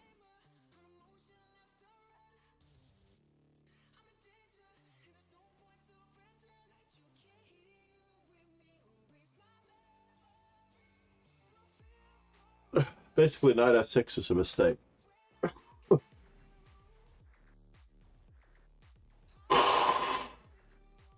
And this was analyzed by Gyula Breyer back then.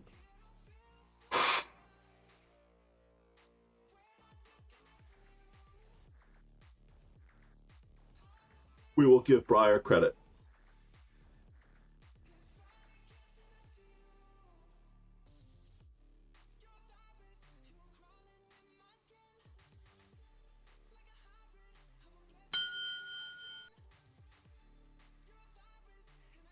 So here's the trick, Lauren, because I knew your moves were going to be exactly that. Good, strong, solid moves to increase the position. However, when the opponent gets a question mark, this is that time when you really just want to pop them in the schnoz. So you're going to be looking for moves that are a little bit more dramatic, such as Logic's knight takes f7, right? Logic's knight takes f7 puts the question to the weakness of the white squares. Oh, no, you have to see the moves coming, Lauren. That is true. There was a grandmaster who shall remain nameless, I'm sure more than one grandmaster, who could only study with the white pieces in front of them. So if they were preparing black, they would still be looking at it from the white side, as though they were looking in a book, a diagram in a book. I always wondered if when they're studying the position with the board in front of them, if they were able to, if they looked away from the board and would be able to see the board from the other side. Ah, but you do understand this. Knight to g6.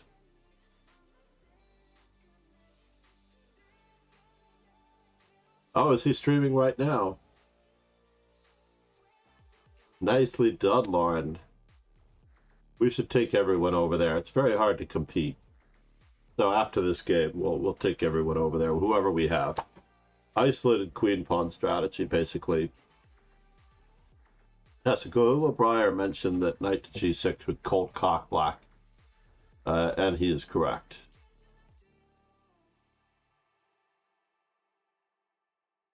Basically, this bishop really is falling after the capture and the recapture. Yeah, it's a subtlety, but not that bad. In fact, I don't think he has to take. Let me just take a quick peek here. He doesn't have to take. He can actually just sack the exchange. This way he can survive, but it is a very serious detriment to his position. I said we were going to give Breyer credit. I meant it.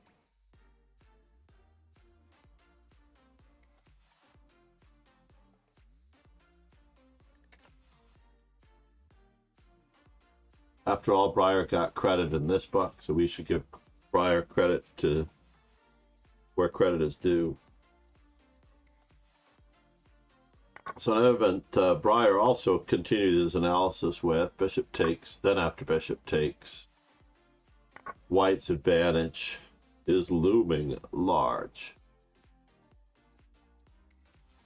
Lasker believed in the power of queen f5, by the way, which in a previous line I think we got it from. But Breyer still believes in ripping open the king side.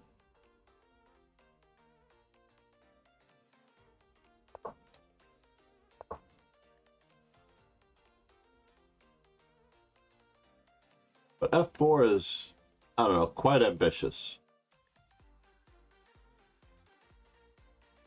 That is Breyer's suggestion, but knowing what we know now, we can combine Galila Breyer's and Lasker's idea for a small advantage for white.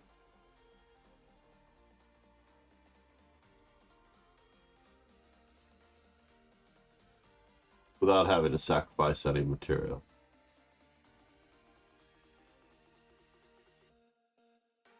In any event,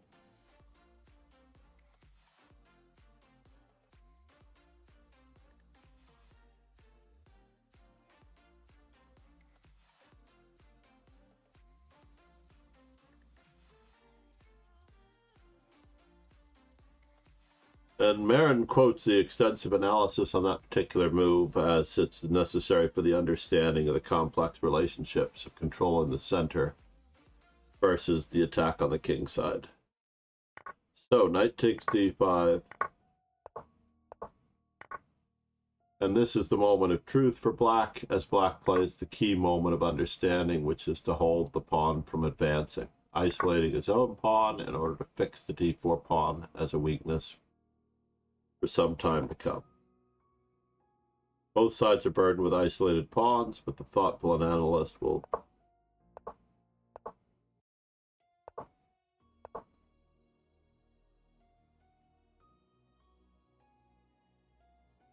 White does have a more active move in this position.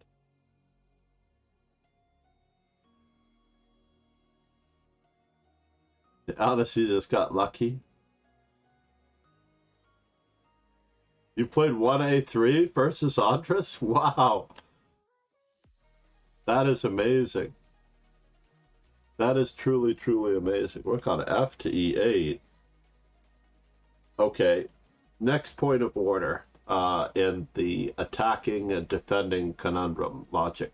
Now, I agree that I am extremely dogmatic, but I have to lay out these fundamentals for you, just like I did the 5 commandments, so that you're understanding. Like, you're asking me, why not this particular move? And I'm going to mention it as part of a concept that'll be a greater awareness that I don't look at that move. And I don't believe Stockfish looked at that move for the same reason, except that it does it mathematically. But in general, the values of the pieces and the inherent values of the pieces requires the lesser valued piece to be guarding the greater valued piece. Paul 1e4. Paul 1e4. Absolutely. Absolutely, dude. Isolated queen pawn is a weakness when I have one, and a strength when my opponent has one, yes. And have fun. Play anything and have fun. That's the most important thing as far as having a passion for learning chess. Now, of course, when you start to reach the higher level, once you get to the master level, Lauren, unfortunately you don't get any more recess time. You get very little recess time. Your recess time will basically be consisting of blitz games. That is where blitz comes in, by the way. And then in rapid games and slower time controls, you should be concentrating on honing your serious repertoire. I learned that this weekend as I played in the tournament. I got 3.5 points out of 6. I lost to an amazing 1200 rated player. Amazing. This guy, he had better schematic thinking than I did in the end game. Is a young kid, not quite college age, but he was clearly a child of the pandemic improvement. Knight a4 is definitely the move here. Definitely the move here. And that way, one can lock down on certain squares, whether we we're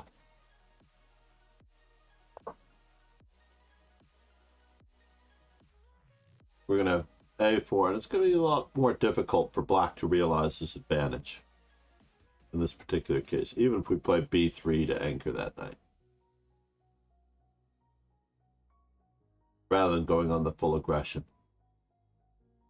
Right? Let's say black attacks our pawn on d4. Might even be able to shove it.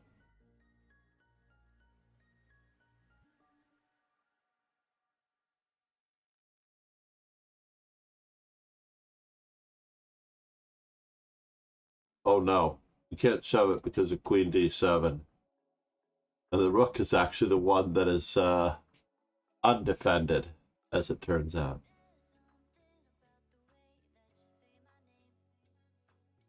Uh-oh. Fun! Stream elements!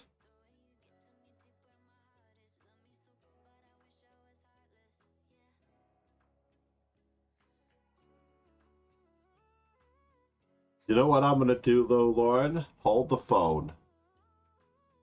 We're going to take a quick trip to where I want to put it.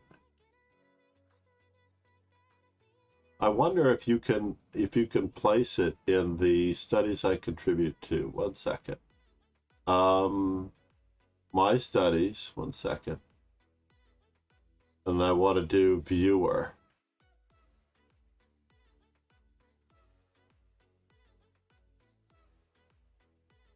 Hold on here.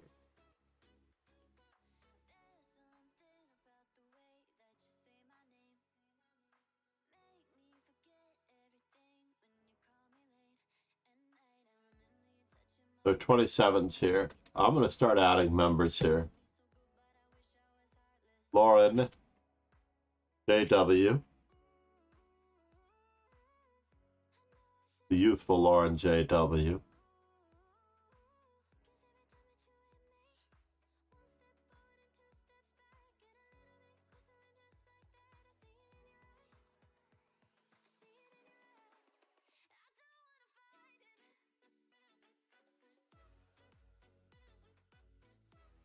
Are you on Line Logic? Do I have the right guy?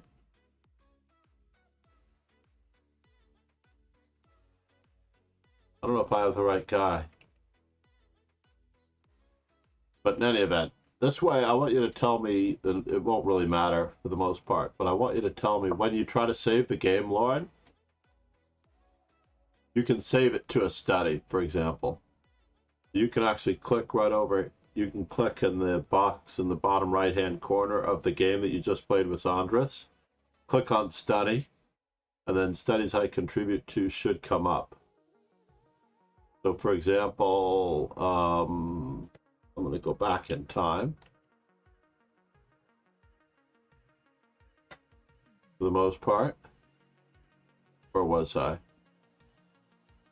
Under profile. I'll just do one of my games for a moment. So for example, the game with logic. And I'm going to switch it to a screen where you can see it. Where's the content windows?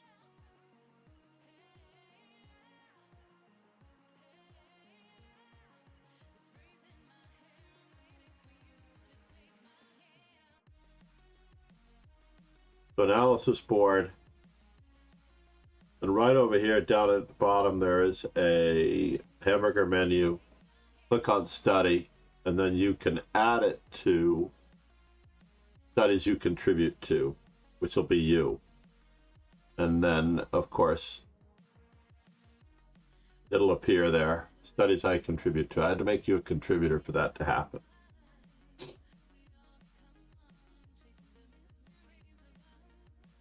We need to change our stream title.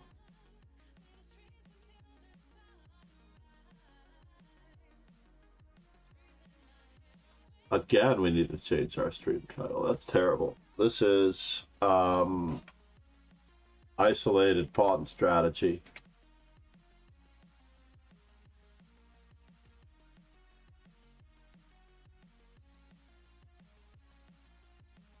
Discussion.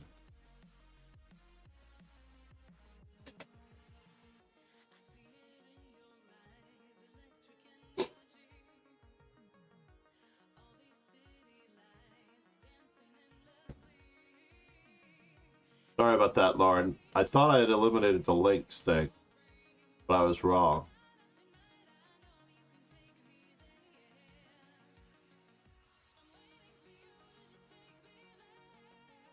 The 5-minute timeout, too. I have to untime out Lauren JW.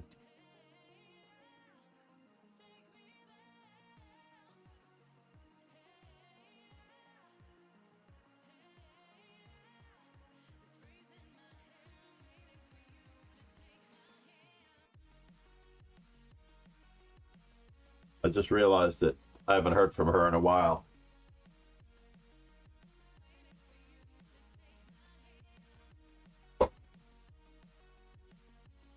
Yeah, that's understanding pawn play I like better than winning chess middle games, but winning chess middle games is truly a great book.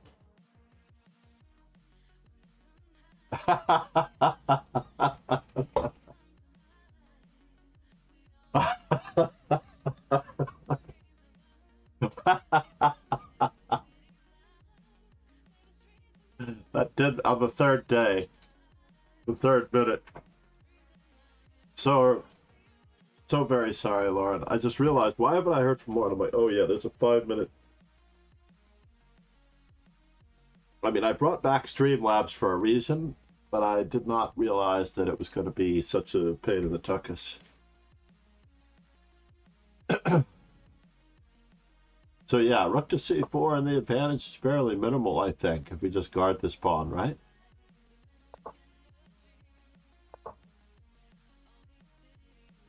Good to see that roundabout like we'd seen before.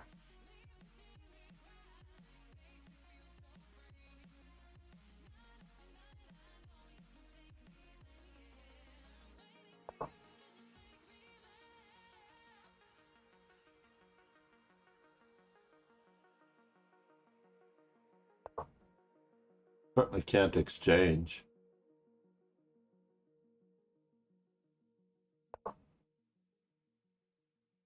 Oh, now we've completely gone full circle. but we have to go back. Yeah, I know. I saw that.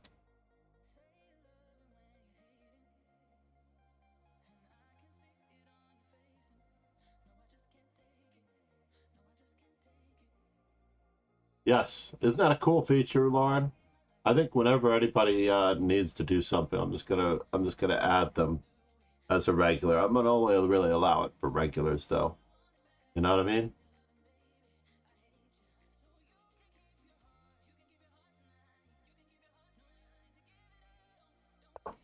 So I have 2 viewer studies database.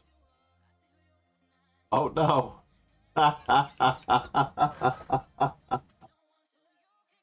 You guys are so bad. Hold on here. Paul's gonna recover in the first minute.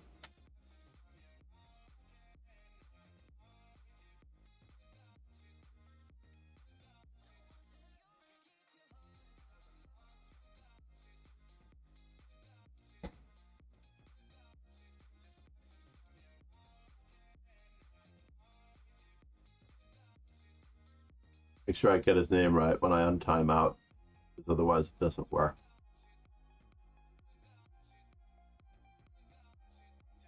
I know Lauren probably thinks it's unfair that she had to wait. It does keep the stream hopping, that's for sure. It creates some drama and excitement.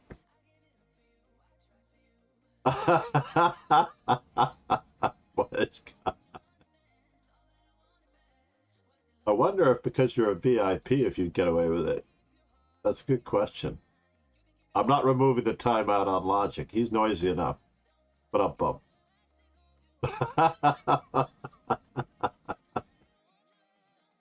So the thing I was curious about when you guys, because I've never been timed out that I can think of. I mean, I was accidentally or maybe purposefully at one point.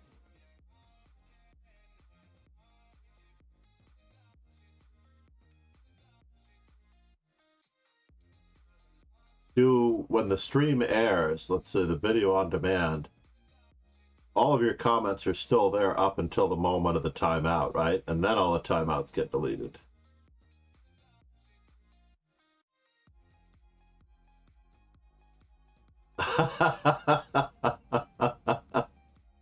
Aha! We've just added value to the VIP. He is the chosen one.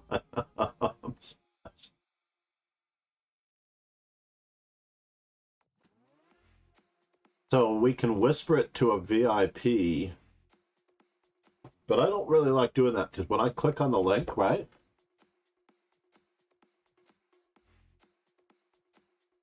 When I click on the link, it opens up in another window other than the one that we're viewing. So honestly, it's much easier for me that I go to the other link that we're viewing, by the way, Lauren. I save it into the viewer studies and I come back to the screen and I go to the viewer studies. Yeah, absolutely. And when it fills up, you're going to have to let me know.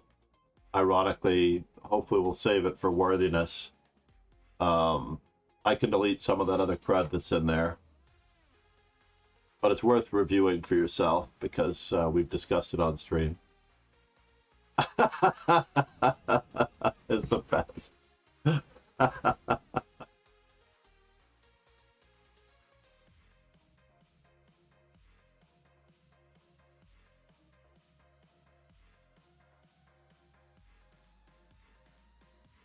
I really do just want to drive up and hang out with Logic and have a pint or two or a glass of wine, as would be the want by me. So that would require some maintenance then. That would require some maintenance. Meanwhile, getting back to our game, knight to e2 unfortunately was, according to this particular annotator, a wee bit dubious. And passive. I wouldn't even call it dubious. I would call it passive. Passive play is the earmark of the inferior player.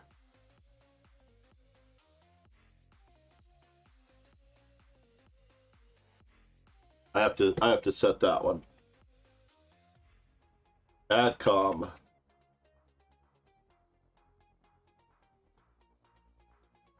Passive. Did I do it?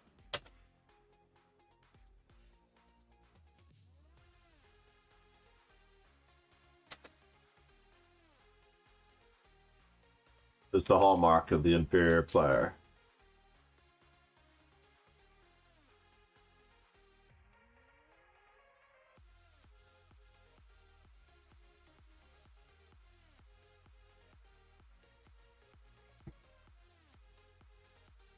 I'm going to say it often.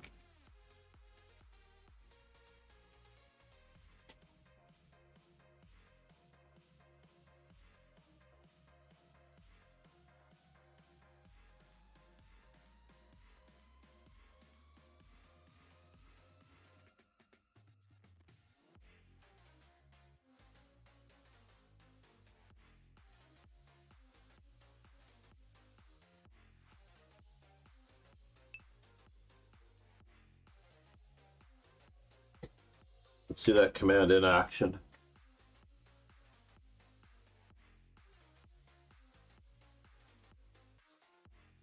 So it doesn't even have to be the inferior player, you know, in general, like not in a chess sense. It has to be, there's a cooling timeout, I bet.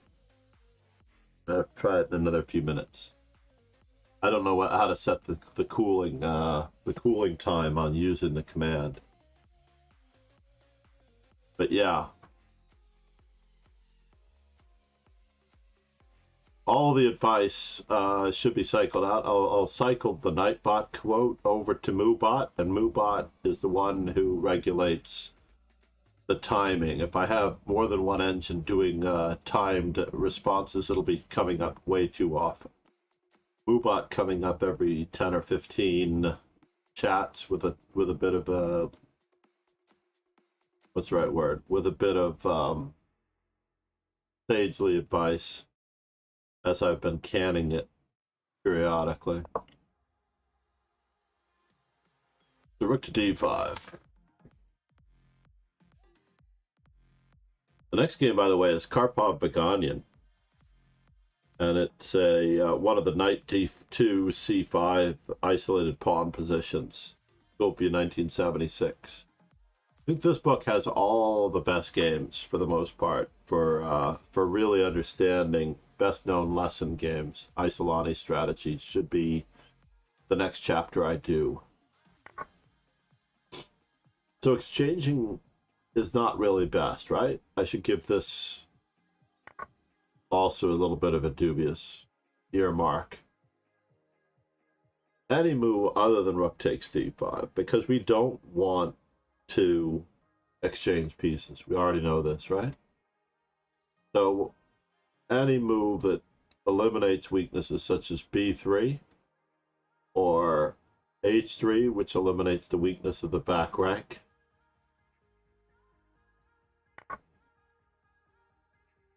Yeah, rook takes d5 must be given question mark.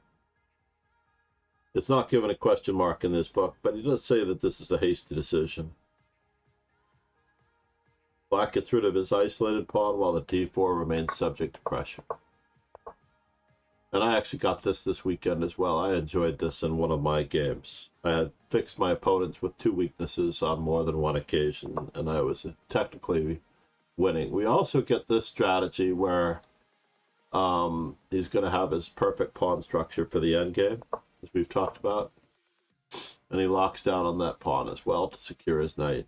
That's the first order of business.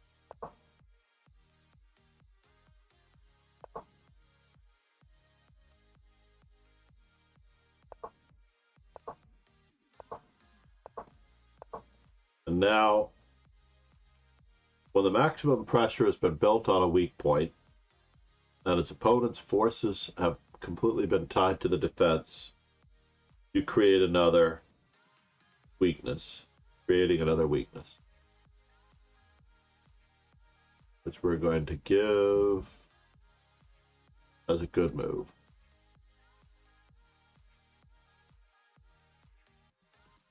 Creating a second weakness. And now with two weaknesses on the board, you can actually see the realization of this advantage. Yeah, I had this exact type of thing, only my opponent's weakness was on A2, and I ended up not taking advantage of it. It was really terrible. Yeah, well, of course you've seen it before. You're a strong level player, sir. And now, of course, white has 3 pawn islands. It is now official. The 3 weak pawn islands. There's not a single tempo to spare among all 3 of those pawns. Really tragic.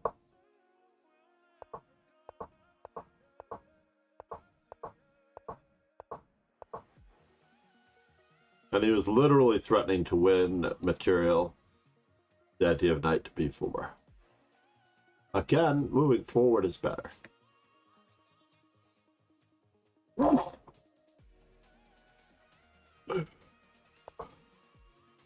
For what it's worth, moving forward is always better.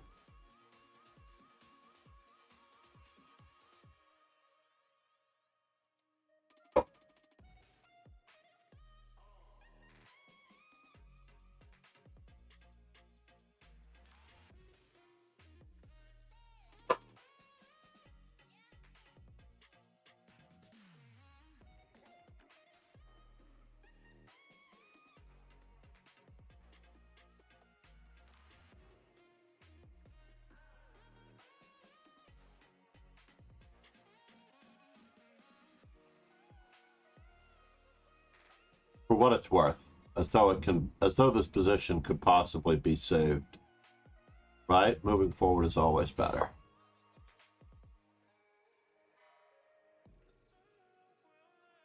Oh, he already had it in there. Never mind. Blunder knight to b5 was best. I wasn't even looking at those comments. Then he walks into another blunder as well. Tactically, he was just getting hammered. Like Nepo after game 6. He was just getting hammered.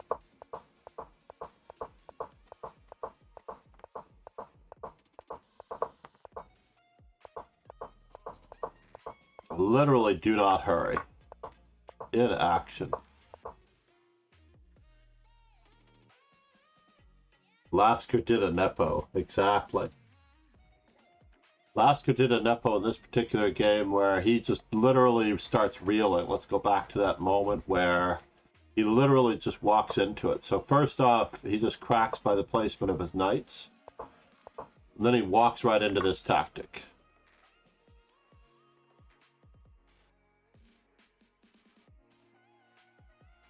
Right? So he walks directly into this tactic. It's very difficult to defend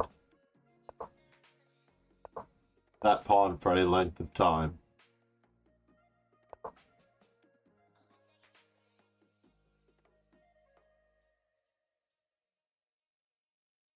I mean, king f4 would have stopped black from grabbing more space, probably. But I think the result would have been the same because black also has rook to b2. Pin the pawn and to go after the weaknesses. Yeah, and here he's just driving his knight to a better square.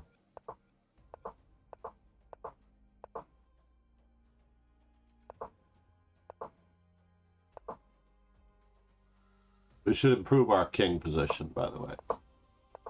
At all times. Just improve the king. And now we're going to improve the king some more as the king walks around. Is that really such a bad move?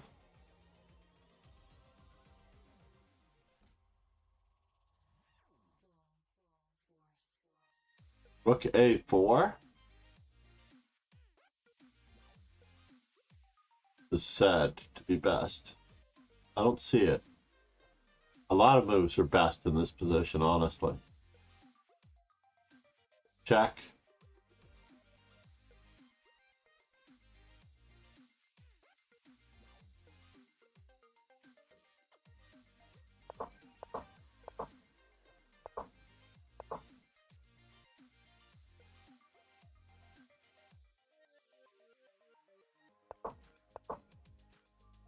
I don't see the point in this. What is this? Rook to d3 question mark. You had to play knight f3 now.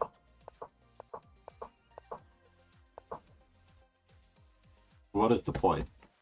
Now if we play knight f3, knight f2 wins a pawn. And how is this different from before? Because the rook's not on d3, so knight f2 does not win a pawn. Got it. Yeah, Magnus did it. Lasker definitely did a Nepo.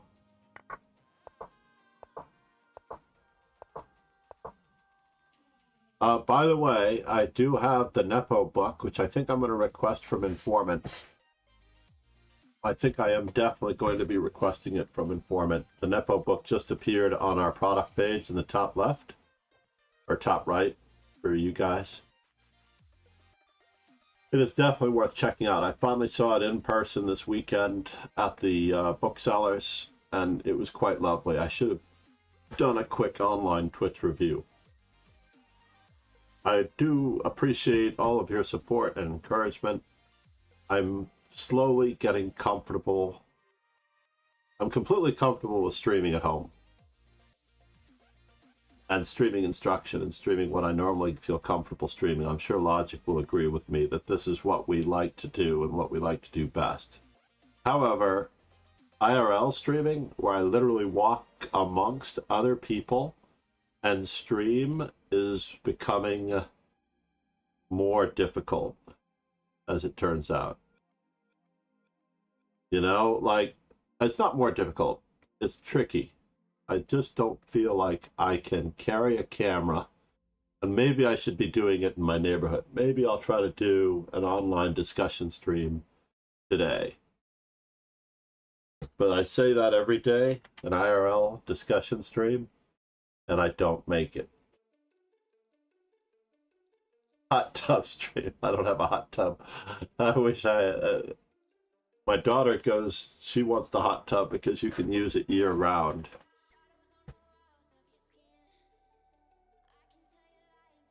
And there is something to be said for that. When my grandson grows up, we may remove the swimming pool, put in a hot tub.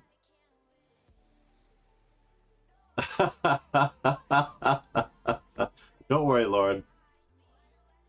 If you would like, you could be, you're also invited, but there's no requirement in this stream to be a part of the hot tub stream.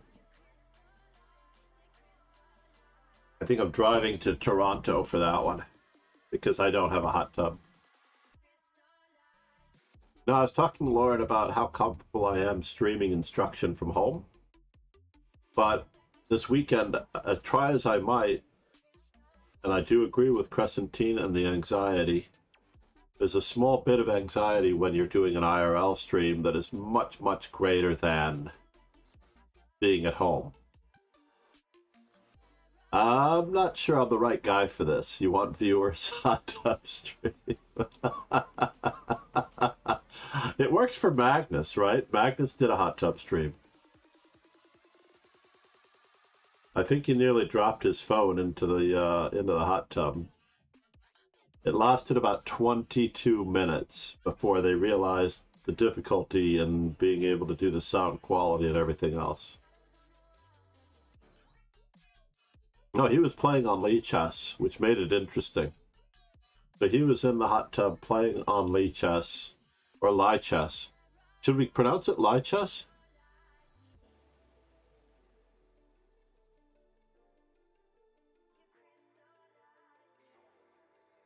I think from our experience with them, Crescentine was rating the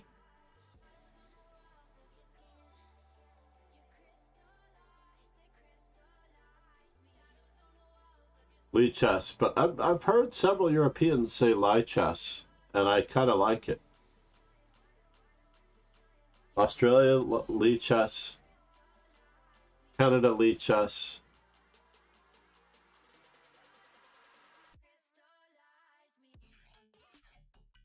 The other one which Rogan, Joe Sloan wanted me to do is just to have people over here, and that way I can enable the webcam from the rear as well to do the room stream, but I'll need better lighting. They always say things oddly, and they dress better too. Like their casual day.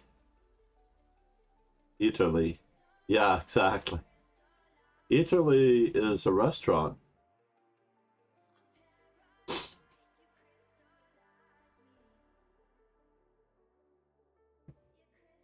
IRL chess. Did she play chess in a panda suit in the park?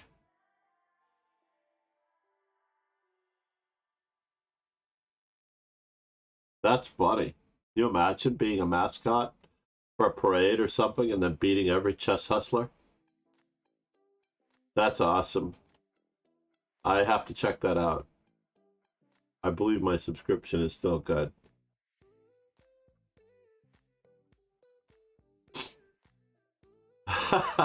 In a ninja costume? No, I need something with a mask, though.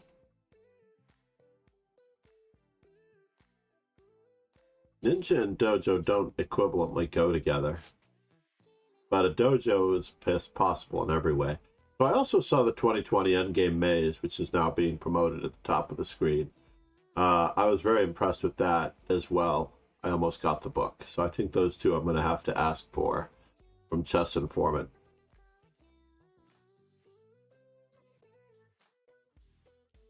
Yeah, I will. I think YouTube is great for that. Nani.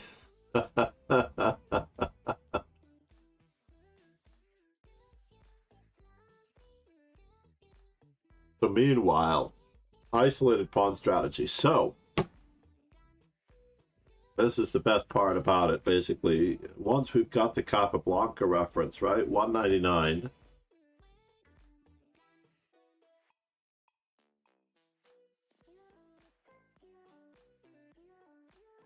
Game 17 of the Capablanca Alekhine World Championship match. Parallel hanging pawns in the center. But he uses modern games. Winning chess middle games here uses modern games, such as the game Ivan Chocolat of Nigel Short. So this book is quite good as far as that goes. Let's look for winning pawn structures. Let's see if he has Capablanca in here. Capablanca should be in every volume. 119 and 124.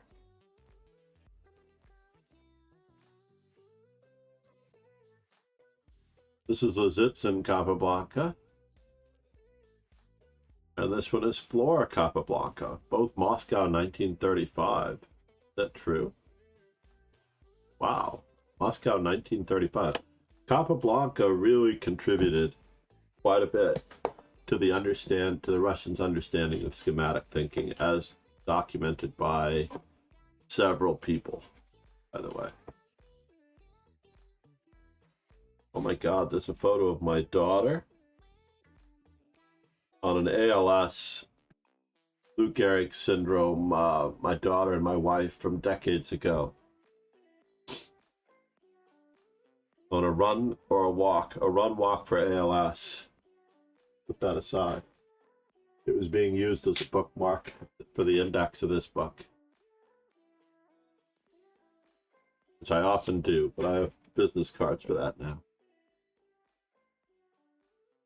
Capablanca Alekhine, Lasker, 5573. Let's check it out. Let's check 73 first. Let's see what he has to add. This is how I study games. World Championship Maths 10th game. Yeah, defense based on the blockade at D5. It is in this book too. Isolani Strategy by Mikkelchizhin, Beliowski, and Stetsko.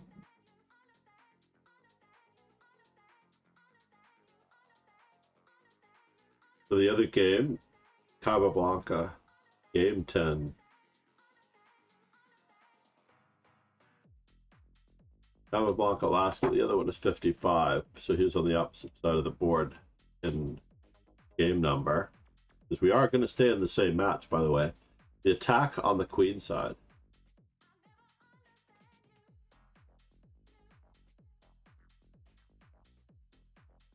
I really do need a business card handy.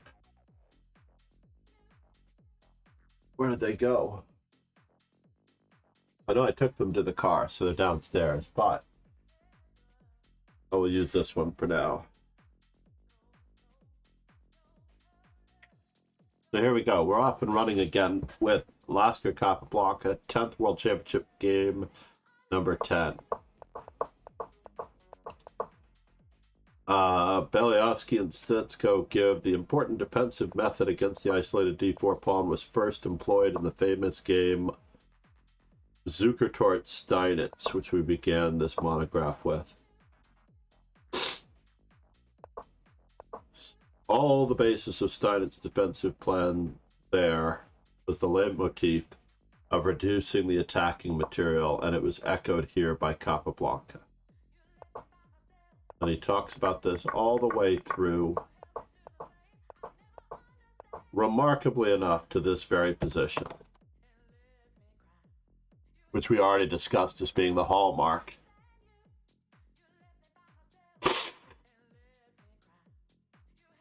of many commentators' discussion.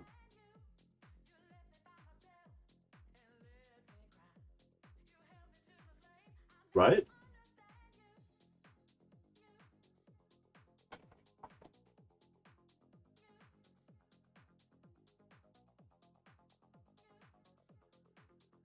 And he has a completely different take.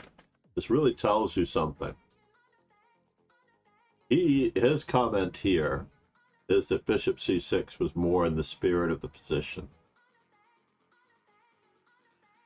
It already tells you this was Capablanca's comment on this particular position. Black has an excellent development, has obtained an excellent development.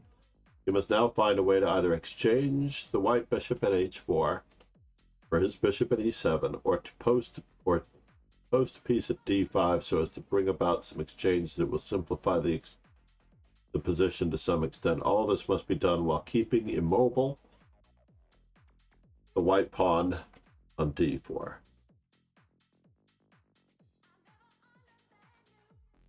So he actually considers bishop to b5 dubious, which in fact it is not. Perhaps the best move in the position was then an f to d5. This is our second time through. Then an f to d5 is more than likely the best move.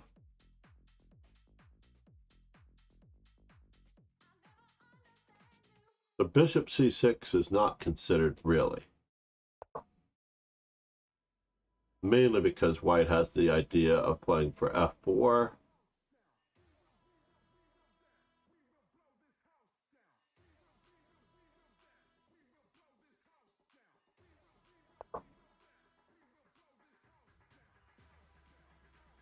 All right, this music has to go. We're switching to Landon Austin.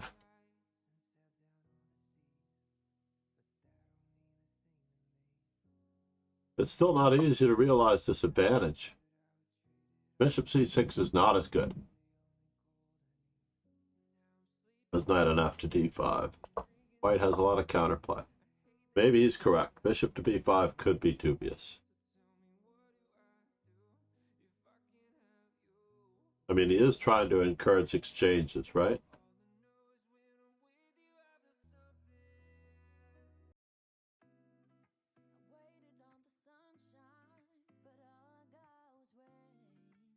Hold on.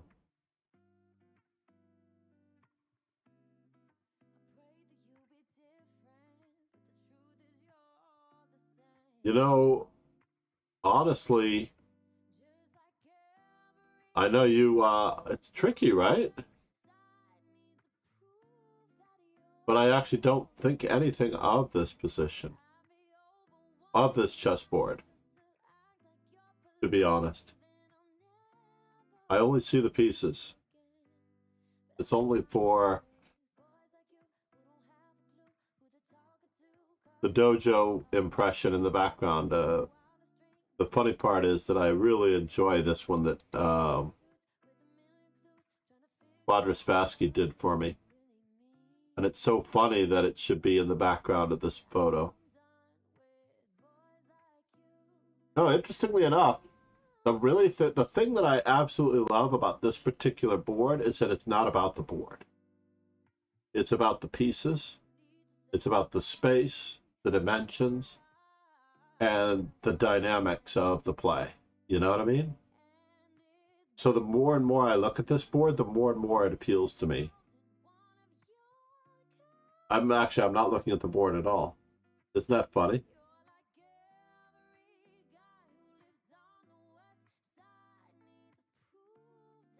And because you see, you don't see, right? Like if you're looking at the board, then you're not seeing. So therefore, try not to look at the board as much as to see the position, regardless of what is going on. I just love the artistic representation of it.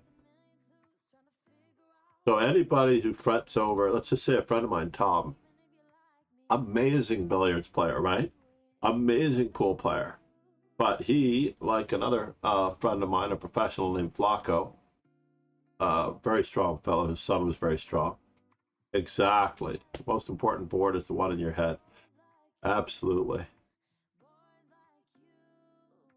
So for the most part, Flacco would be playing pool on one end of the room in the far corner. There would be a guy over here sitting at the counter, you know, bouncing his knee or something, right? 50 feet away. Flacco would be lining up for a shot on that side of the room, 50 feet away, trying to make a ball on the corner.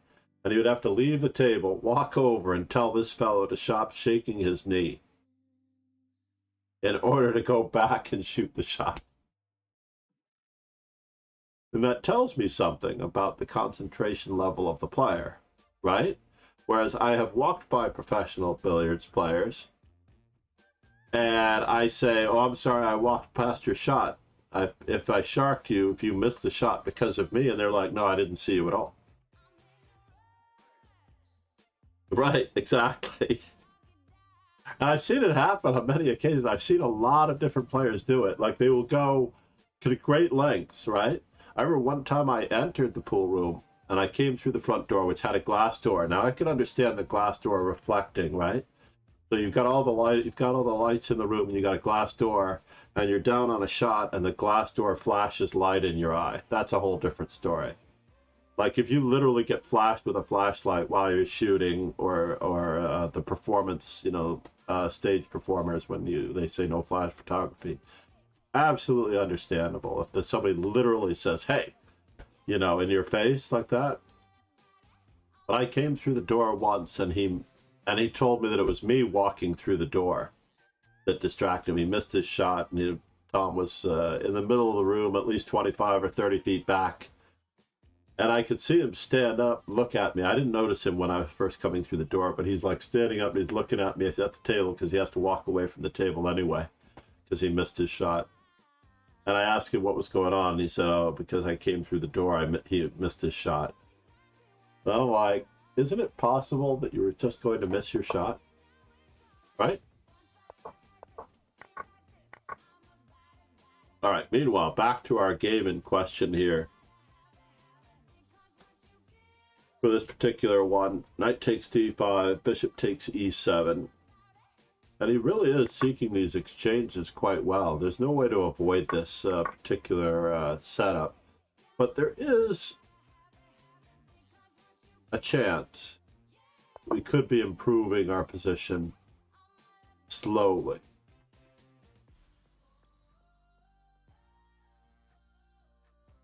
This is White's best chance according to Stockfish. In fact, rook e5 according to Stockfish is the move. Queen to c4 could be a close second.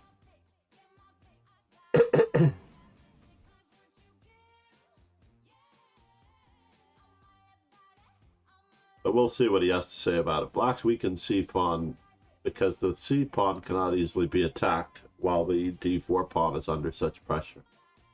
He also mentions in this particular position that knight a4 is stronger, with the further analysis that knight a4 he considers queen to b8 followed by rook to c5. rather than queen to c7 followed by rook to c5, which is our stockfish analysis from the last time.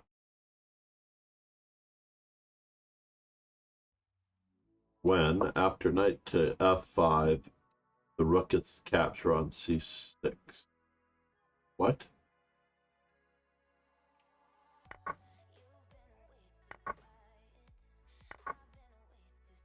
I see.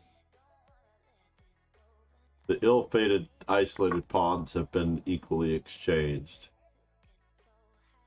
Still in black's favor to some extent, but it's not that much in black's favor. I am going to be concentrating on technical chess from here on out, based on my play this weekend.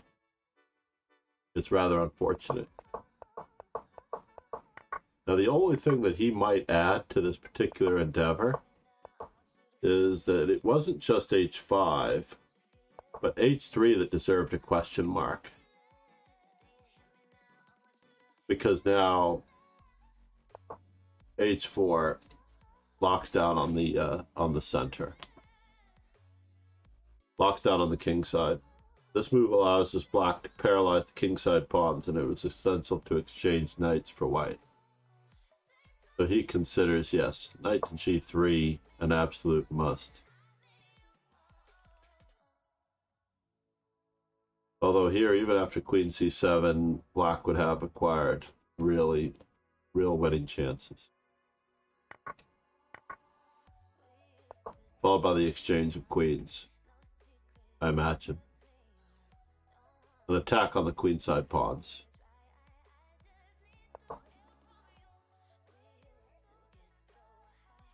Alright, so meanwhile, back at the ranch, rook to c6.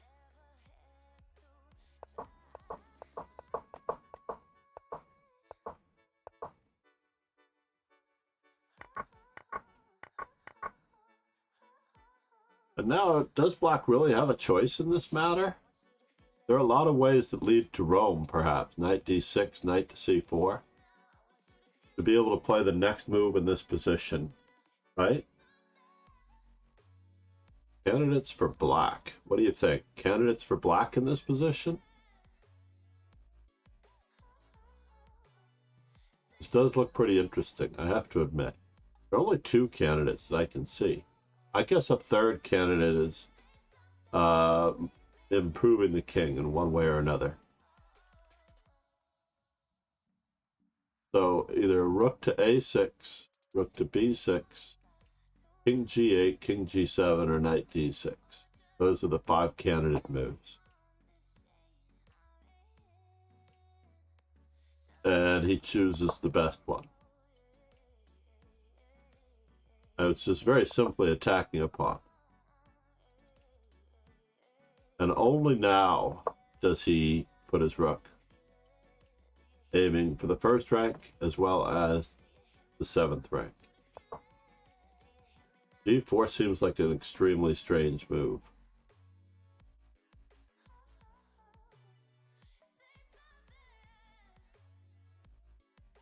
Now it gives a knight move.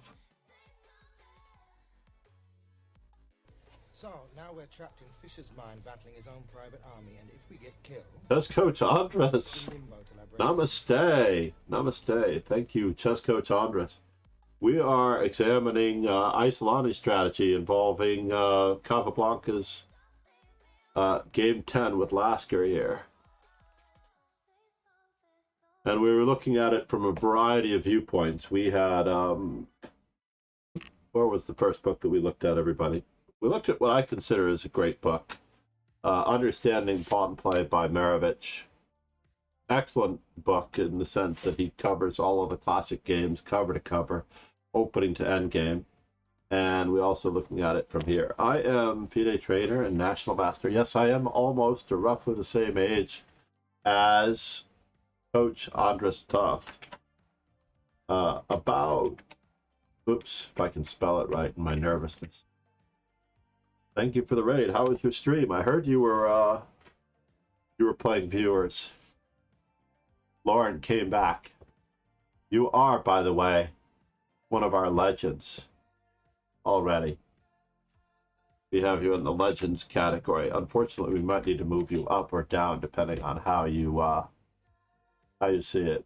I heard, and she played my favorite move, I heard, which I have to admit, Magnus Carlsen has played A3 on the first move 4 times. He lost only to a Bonchuk. He plays it mostly in rapid. I think it came from an era where Magnus Carlsen's father, he would ask his father for a letter from A through G or A through F. And whenever his father, I don't know if he gave him A all the time, but basically his father would say F, so his first move would be knight F3. If his father said E, it would be E4, D4, C4. B3 is his first move if his father said B. I know, she's trying to get her VIP status moved up. She's definitely a legendary student of the game. The other books we were talking about, as far as this, we also have the Structures book, but of course, winning pawn structures by Buren talks about middle game strategies as a whole, such as the rook lift and shift, the outpost square, and things like that. This book, as you said before in your stream, Chess Coach Andres said before, this book is 90%, if not 95%, isolated queen pawn strategy. Sokolov, on the other hand, is about 30% isolated queen pawn, 30% double pawns, and then he covers pawn majorities in the center as well as hanging pawn duos for the other 120%, give or take. But it was pretty cool. It's like a 300-page book, and 80 pages of the book is isolated queen pawns, and 80 pages is double pawns. Thank you for following No Nonsense. My strongest student, by the way, is Grandmaster Mark Arnold. He played in 2 U.S. championships and 2 World Junior championships. He won more than his share. I believe he competes with Hikaru Nakamura on the number of Scholastic National Championships. And he's very good. But no, I was actually planning on raiding you, sir. Namaste. Chess Coach Andres, it's great to have you, man. But are you already a VIP? You should be. You're not a VIP. I usually VIP streamers who raid, maybe. And I stream on a VIP huge donors to the channel, such as Logic. You can see the huge donors at the top. Although I don't know how to remove myself. I don't know how to remove myself from the all-time gifters. There has to be a way to remove myself from the all-time gifters. If you know the strategy, that's a great thing. I have to talk to more streamers about this. I did remove myself from other lists, but I wasn't able to remove myself from... where's my community here?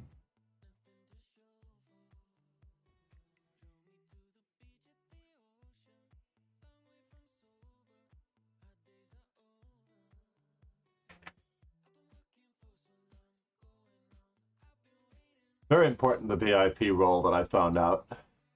I did not realize how important the VIP role is as far as being able to add links. VIPs can add links. And that's huge. And of course, it should be a trusted thing. No nonsense. I think it's a pun a little bit on nonsense, but oh, no nonsense. I think there's a lot of puns going on in that name. Whoa. Good thing I pulled this off of the burner. So in any event, tying down all of the pieces to this position, reaching the 7th rank with the rook activity is key here in this particular position. Because in all endgames, you must be active. And I have to admit that that sort of draws about this one. I have a lot of statements and sayings and helpful advice.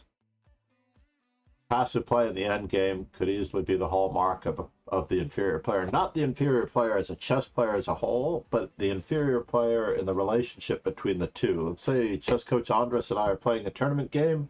I know that he is a stronger player. Therefore, it affects my play in some ways. Our chess coach Andres and I were even talking about Kosteniuk yesterday. You know, she had a little bit of a sense of humor about the possibility of losing all of her games in the Air Things Masters. Yet, if you put those things into words, they sometimes imbue them with truth. And then no matter how much you try to laugh off things that are or should not be reality, you know, you're going to fight it. And then actually, for chess coach Andres, we have an interesting moment here where this is a perfect example of passivity, whereas he had to at least try for activity with knight to b5. Again, Lasker was just passing the torch to Capablanca at this moment. There were many people that believed that he was just giving up. And here we can see that he has his Nepo moment. Black has his Nepo moment in responses to White's rather terrible move, right? Because now we get a chance to slip across and defend all the stuff on the king side, but unfortunately the Nepo moment occurs here. And then the next thing you know, even more falls down the tubes as he experiences a lot of technical difficulties. Certainly can't go to the corner because of the obvious fork. And now there's a clearance here to be able to try to fork the pawn and the rook, so the knight can't actually get out in any manner here. So it's a tough call. Wait, that might still be his best move, just to sack the h3 pawn. Just to gain activity. For the most part.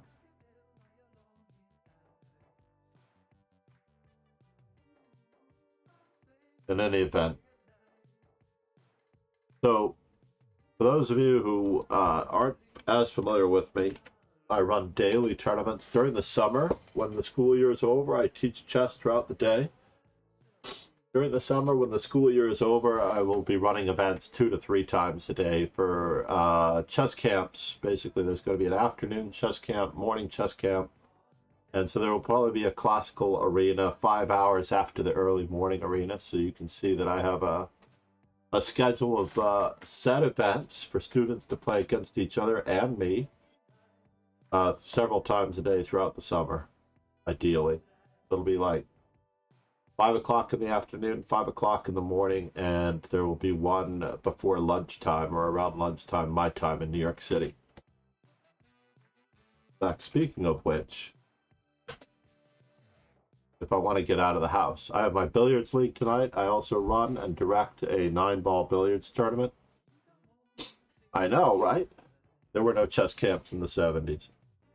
I was one of the first to start. I have to put this in my about page. I started the chess camps for the average players in New York City itself when I was the president of the Marshall Chess Club. I had walked in on Greg Shahade when he was doing the U.S. Chess School, and I was, 2,200, and he told me that I was not young enough to attend the camps.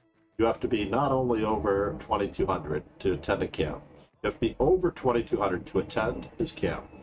But you also had to be under the age of 16.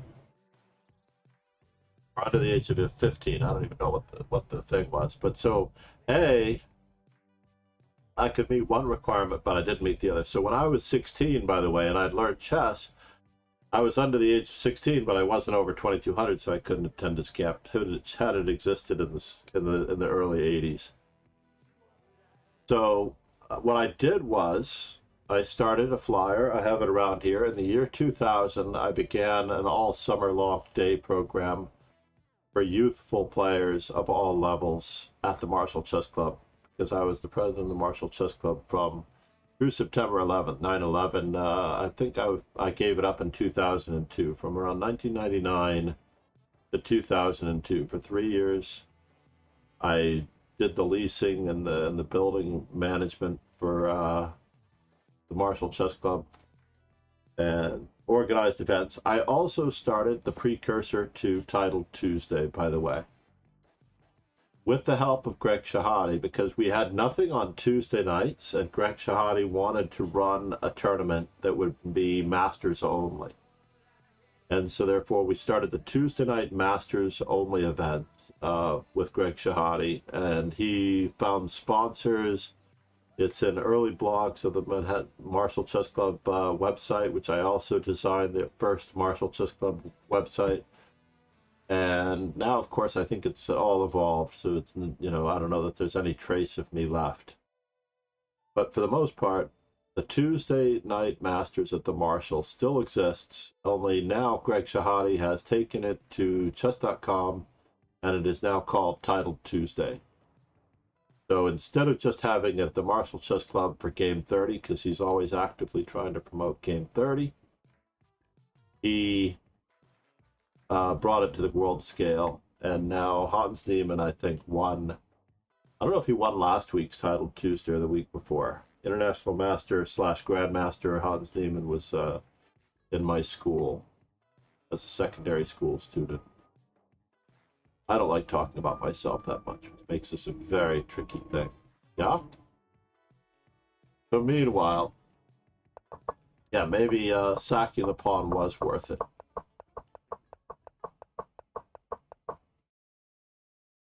So certainly check out our calendar of events. Also the birthday calendar. Chess coach Andres Toth should be in the birthday calendar. Somebody should check if they know his birthday. Make sure that it's in that calendar for me, please.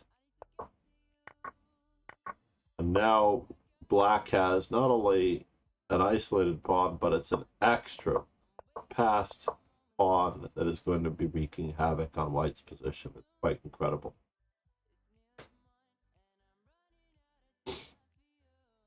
This could be a shot for a simul. I would love to play a simul. Let's get everybody going. I will change the stream title and everything else later. Lauren J.W. I promised myself that we would have a simul to promote.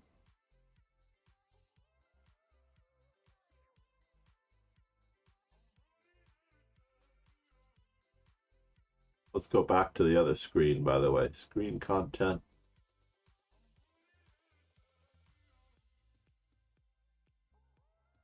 Oh no, that one's not going to do it either. I need a third one for the simul? No. Don't tell me I need a third one for the simul now. That's crazy. Simul time. All right, here we go. Window capture. I'm learning as I go along, by the way. I've got a new layout, so I've had to recreate a few things, which I'm enjoying, of course.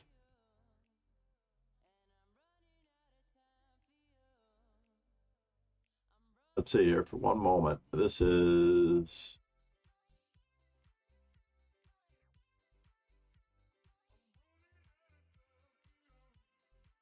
And here we go. This is way too much, right?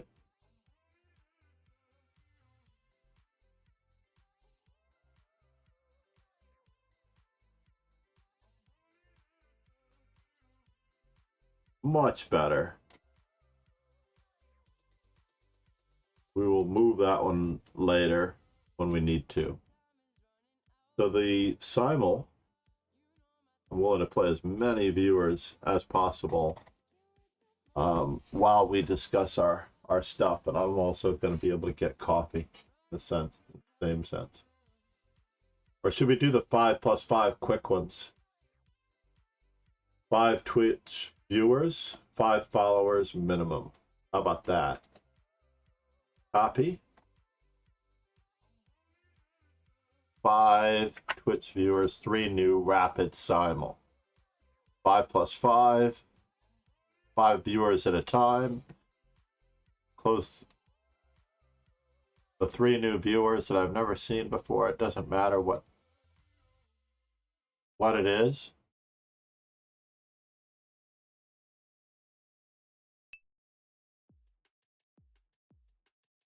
Paul 184, great to see you. Thank you for hanging out. Enjoy your day. Cheers. Stream title.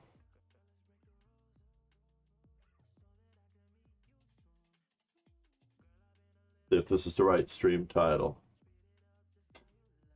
I don't need that.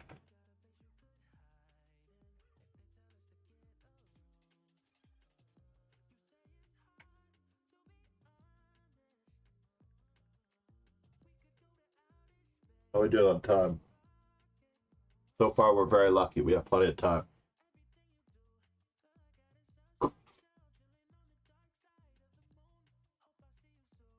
We've done a bit of instruction, we've done a bit of this, and we've done a bit of that. Is today the 23rd? That's my worst fear. Oh, it is actually the 22nd. That's good. And now we just need the chat description for the simul.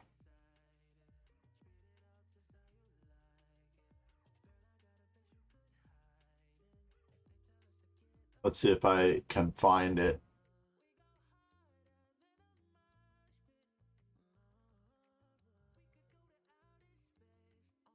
There it is. Found my descriptions.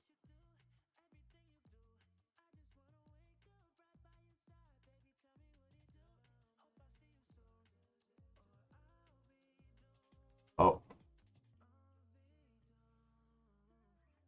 This is the important part. Estimated start time, 8:30. Not really. I'm going to make it 8:20 a.m.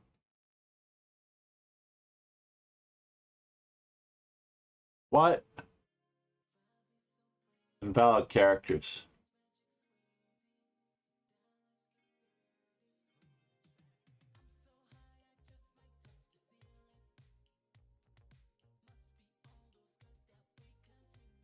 Five.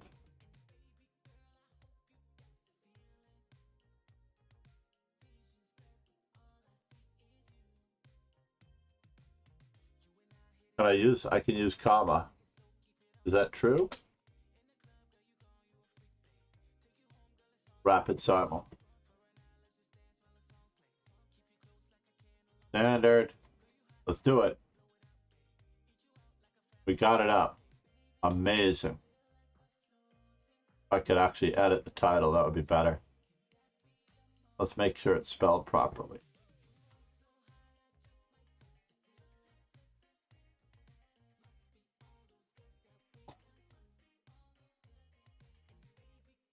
Bad day of chess is better than any good day at work.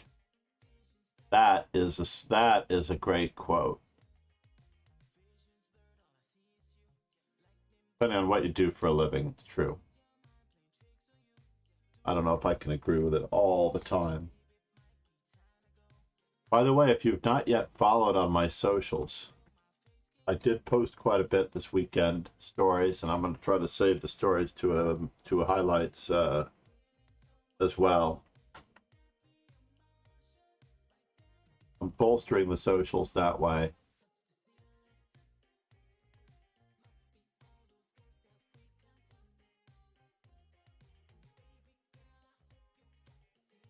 And of course, yep, Lauren is the first one in, obviously.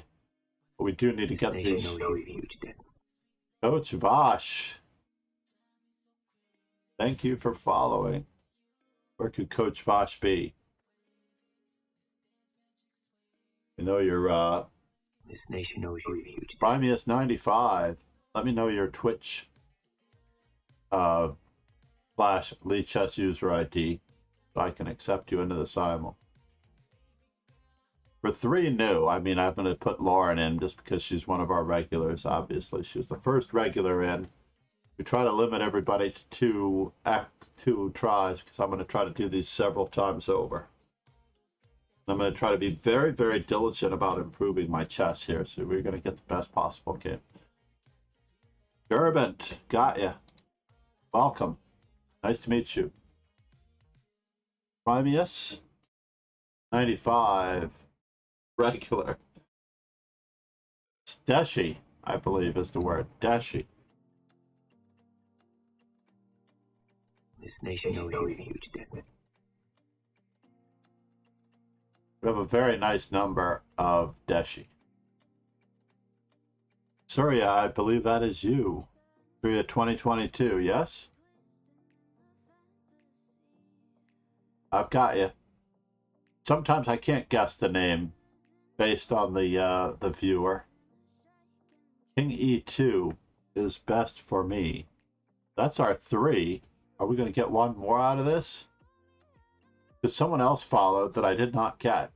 I just have to make sure that I don't miss out on them. We have Surya, Andrew, the 3 new, and Derbent of the 3 followers. Here we go, I found it. Oh, I see what's going on. And Coach Vosh, he was the one that I'm missing, I believe. Is that correct? Coach Vosh, last guy in, most recent follower. If you would like to be in the no nonsense. I'm only going to do 5 and then I'm going to start again. Basically, we're going to do this as fast and as rapidly as possible. Coach Vosh, otherwise I'm going with a regular. TK, for example. Coach Vosh, what is your username on Lee Chess? That's what I needed. Don't hesitate to tell me your usernames. Coach Vosh. Oh, there you are. Got it. Let's do it, everybody. It started faster than I thought. All right, what am I going to do as white? I have to really make up my mind what kind of a player I'm going to be. Am I going to be an E4 player or am I going to be a D4 player? Well, given that I am on the lower end of the scale, I'm going to be an E4 player. How about that? Good luck in E2. I'm going to be a professional player. Ah, the St. George defense. Very nice, Lauren. Derbent, yes, I'm going to test my water. I'm preparing after this weekend's tournament to play the main lines. Nothing but the main lines. It's a mainline day. Ah, yes. Let me think about this for a moment. Knight takes E5, Queen F6. I'm going to work on that one later. Surya. Knight D2. Or Knight C3. Going with classical chess. Classical chess. Knight C3. Classical chess. I do believe in A6, by the way, as black against any move such as Knight C3. Therefore, I'm just going to continue developing as though it were a B6 opening. Bishop to B4. Classical chess. Returning to my roots. Derbent. Good luck. Is it Knight to C4? I believe it is Knight to C4.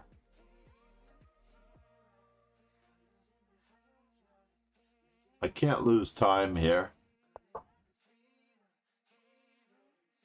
I think D4 also would do. But I'm playing Knight to C4. And here, main lines, main line, main line. We're practicing our mainline strategy. No, that's not a coked up Magnus Carlsen reference, by the way. So Knight to G3 runs into H5. That was actually one of my earliest attempts at trying to refute this, but we have to play against the main line. Now, I wasn't threatening to play. I wasn't threatening. Okay. B takes C3. Now I just have to decide whether I'm going to be Fischer. Do I get the E5 square? Or am I migrating to the queen side on that one?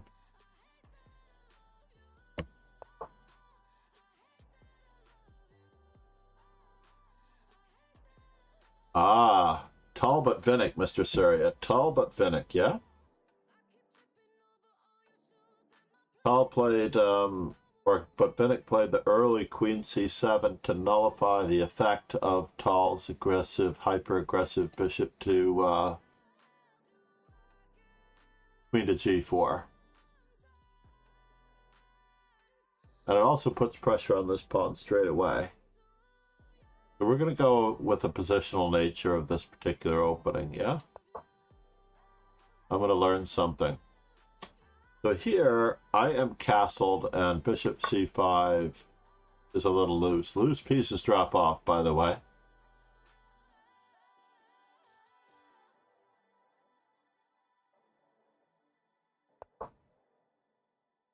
Loose pieces drop off. I'm willing to sacrifice a pawn.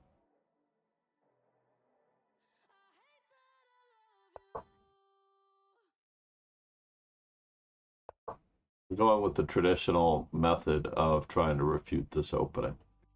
So f6 does not make a lot of sense to me, given that all those pawns are loose in the center.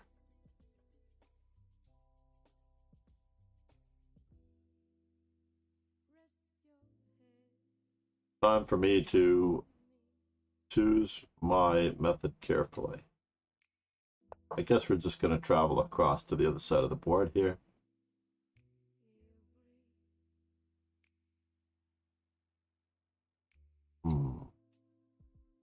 Let's continue on our merry way of discovering on the possibility.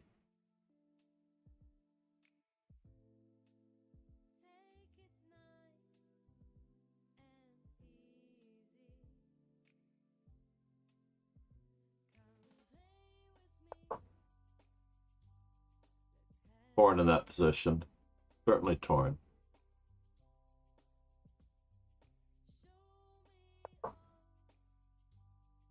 We're going to go with the e5 square the other way.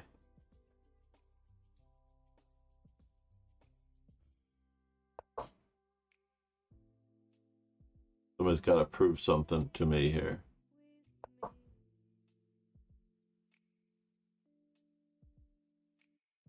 Seems to be off in that move order. Not sure how the move order is off, but we're finding out. I'm not in danger of losing my bishop to that Noah's Ark trap. This is part of the plan. Luring the knight to e4, by the way. Not a great part of the plan, mind you. But part of the plan nonetheless. Go ahead, you can try to make my day on that knight move. You can try. But I'm attacking more than you're attacking. Test! No!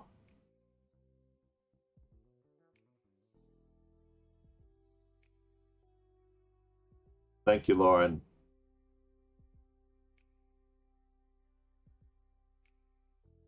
That was a long time ago. That's how long I haven't been paying attention to the chat. I wasn't paying attention to the chat for 6 minutes.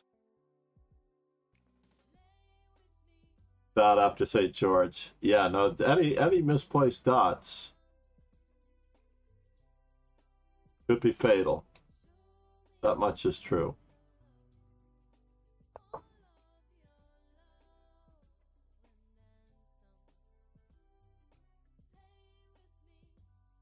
And now for something completely different. Where do you think you're going? Who do you think you are? Whatever that song is.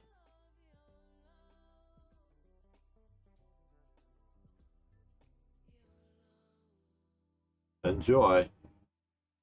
Got to make sure he really does enjoy this position.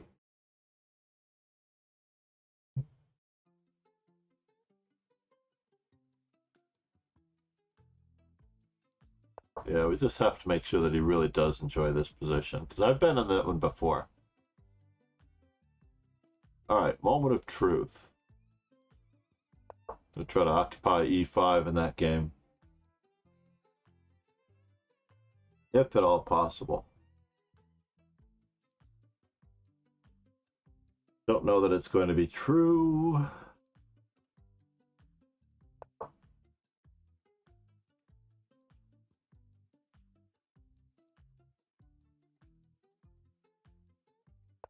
We are enjoying this position.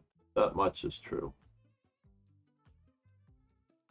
If at all possible, we're going to enjoy this position.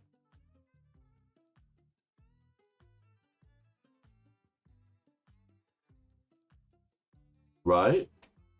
Only one small problem with that. I anticipated queen to g6. That was why I did the duck and cover. Bishop f4, rook takes e2.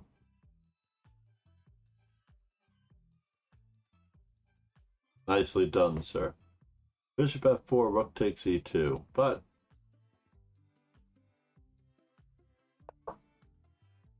it is interesting. All right. I'm going to grab the space. Queen to h5 check, bishop to c4 check.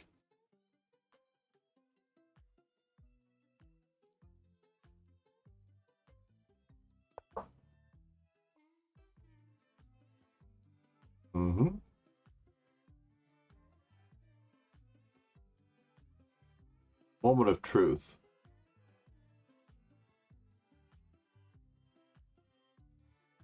Do I need? Or do I not need? Like, I've only sacked a pawn. Before I reroute my knight, let me just put my bishop on a better square. Just to make sure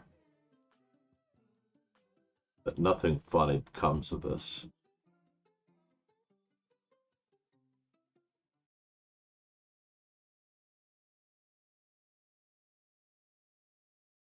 Should I? Or should I not?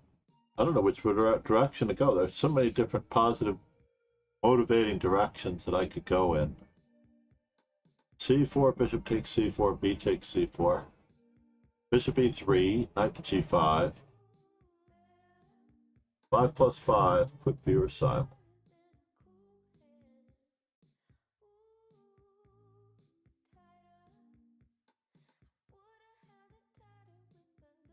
Either way, I think I have to secure my fate on the d4 square. Ooh. Now, where's he going? What does it all mean?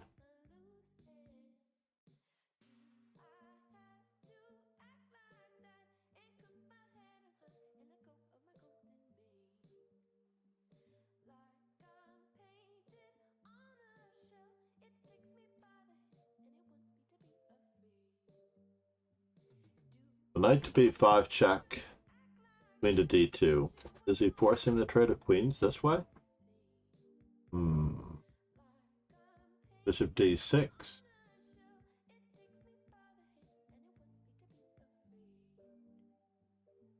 Fine. We'll rough this one. I admit it. We will rough this one.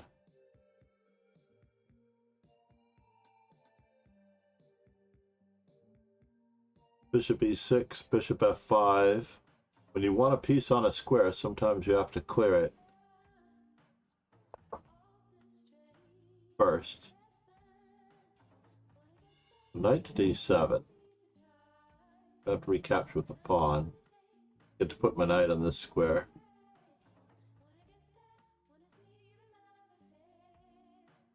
You can also try to loosen these pawns as well.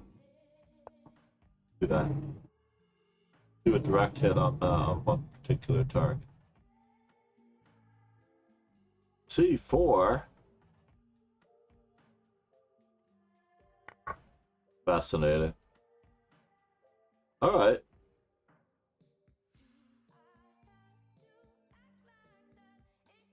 Moment of truth.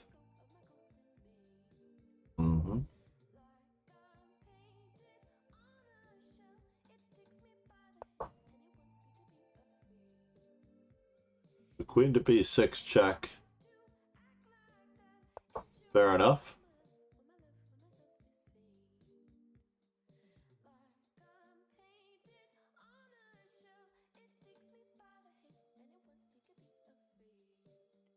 Not sure which way I want to go with this.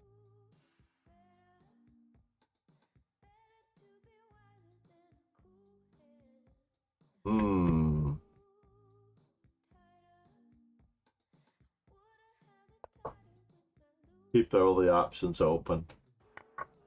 This is forced. I'm about to get schooled, apparently.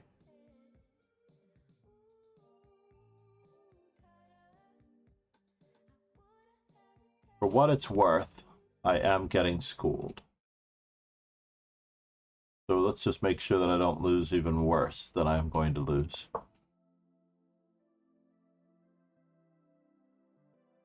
Need to get my king to a safe square. I'm going to tuck him away on f2.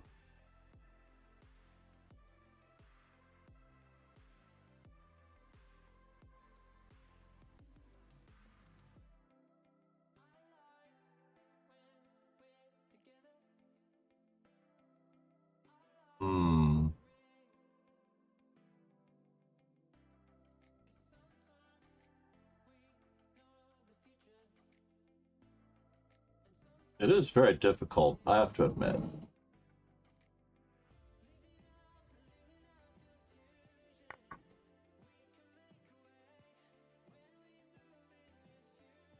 He definitely has me here. Can I get him that way? He really did secure himself.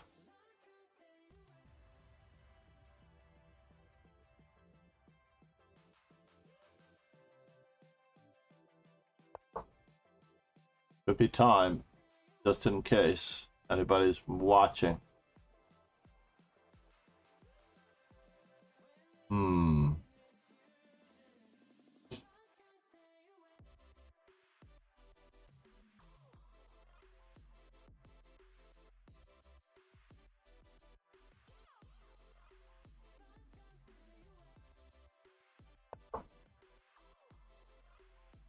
Yes, yes. I'm not as worried as I should be, right?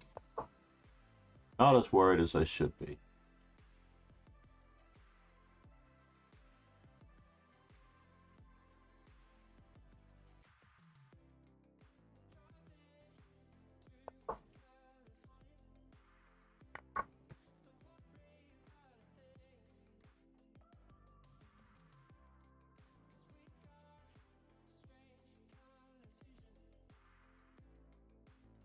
Removing the defender, yeah? That's a bummer. Very rude of him.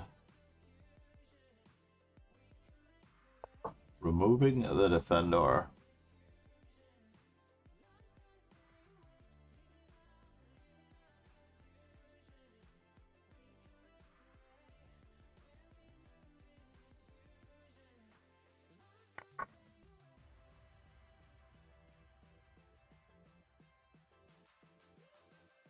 Am I going to lose every game? I guess time will tell.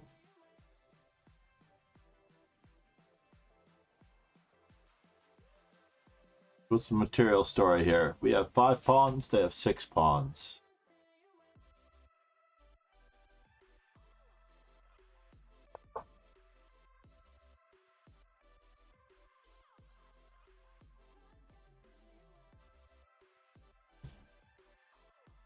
So what's the story of this particular setup?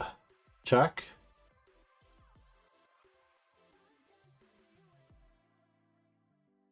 We have to counterattack the rook, obviously. We can't let him get in. He wants to sacrifice the exchange back, so be it. This looks like I might have something. I could be wrong.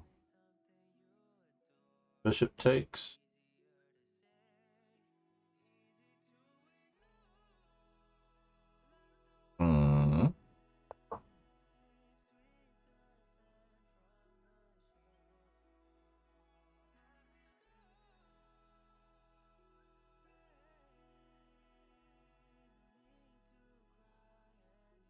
First, we have to give a check. That much is true. just to see what's going on in the land of Oz. We need everything protected.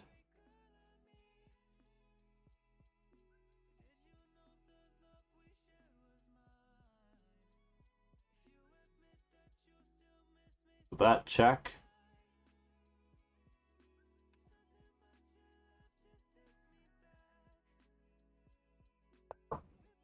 Oops, I lost my queen. I was busy looking at other things, and I did not look at it the way I should have. C'est la vie. Am I surviving down the exchange? I do not know. We're gonna counterattack later. Yeah, good job, Surya. I apologize for the poor game right there at the end, but you did help immensely. You helped immensely in the advancement of my knowledge as far as the very, very important. Can't be overworked here.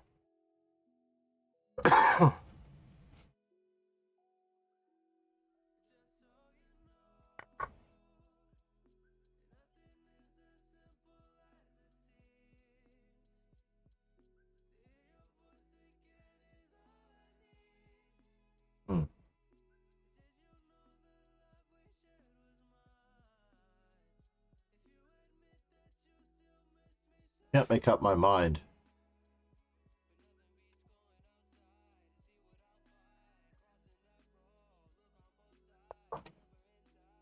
Still can't make up my mind. Lauren J.W. Don't tell me that was you, Lauren. That was you. Fascinating. And I do not have what I thought I had. At all. Do I? Nope, not at all. I do not have it. There's too many knights covering it, so she should just beat me. She should just pummel me.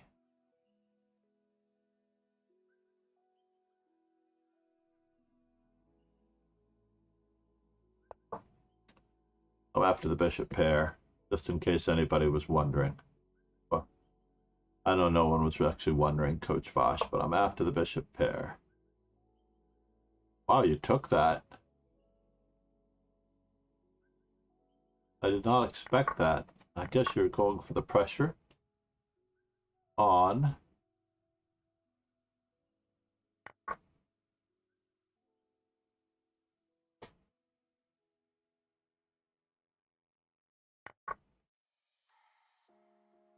going for the pressure, yeah? It's true. You got me. 3-2 on that side of the board. Isolated pawns, fewer pawn islands. I don't know if I have enough compensation at all.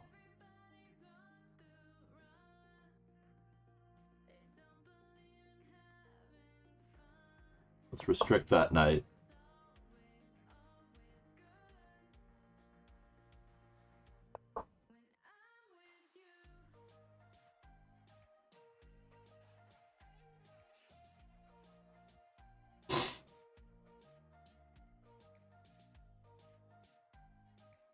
I don't think I can afford the exchange, yeah? But do I have one pawn for the exchange? I do. I do have one pawn for the exchange. I'll take it. I'll take whatever I can get. One pawn for the exchange. Thank you very much. Coach Vosh. You know you're getting a little bit too close for comfort here, Coach.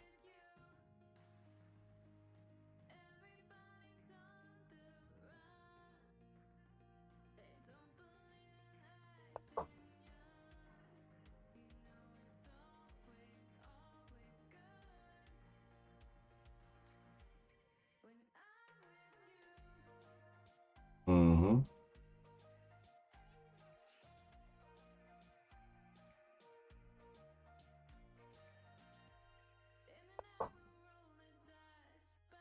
Gotta fix that pawn on a square where I can attack it.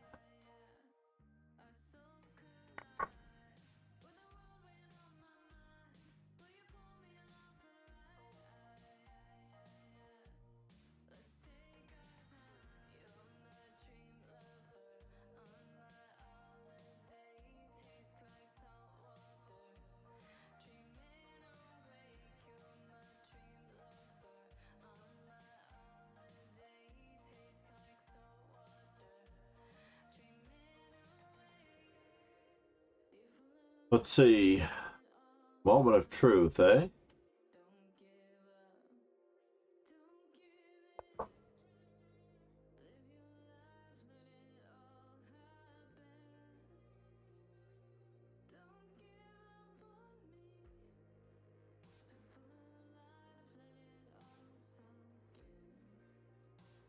What is the story?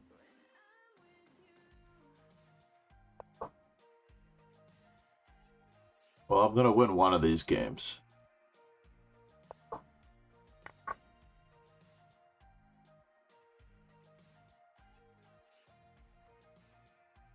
Do I want to go that way? I don't really want to be tied down passively. Rook to the second rank. Let's see what happens. We're gonna see what happens. Hey, Bobby. Bobby! They kept asking all weekend, is Grandpa here yet? No way. And he said this morning, is Grandpa here yet? And I said, yes, he's here yet. Say, nice sweatshirt, Grandpa. Nice set. Yeah, my daughter. Say, who made that? Who made that? Mama. Who, Called this Mama? Trinidadian for Bart. Bart, indeed. Bye. Yes. Say good morning. I have to come down and give you some time, don't I? Yeah, he's coming to work with me. I think I'm gonna go to work, and then Mom's gonna bring him before she goes to work. Okay. Because I didn't have work on Friday or Monday, so today's gonna be a very busy day. Right. See you soon, Grandpa. Love you, Bubs.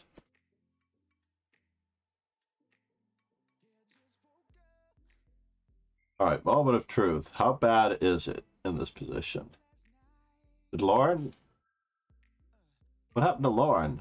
Oh no, Lauren did not expire. Lauren, did you lose on time?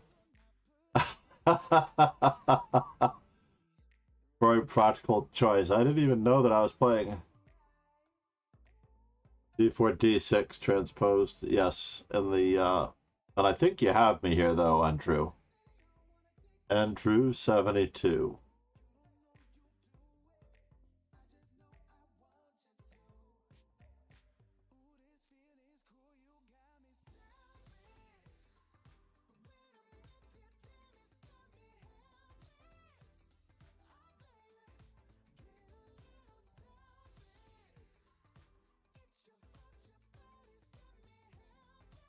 Can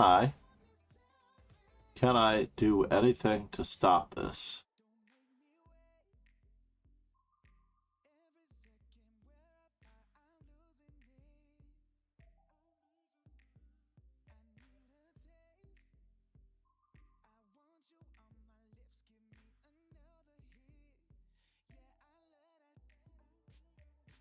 Bishop to d4 is going to attempt to stop it.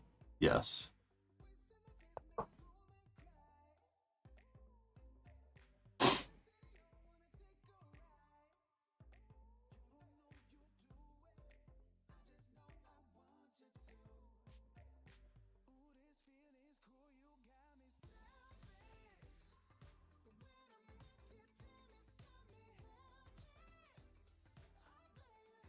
So now the moment of truth.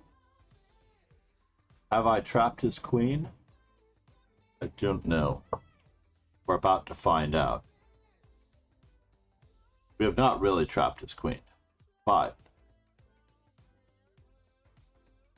Oh, I can't play bishop d4. That's so funny.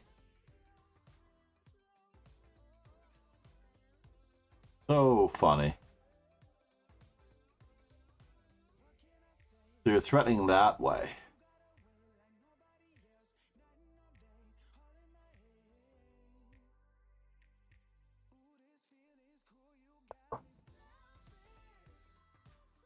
Oh no. Did you really do that to me? He did. He simplified that way.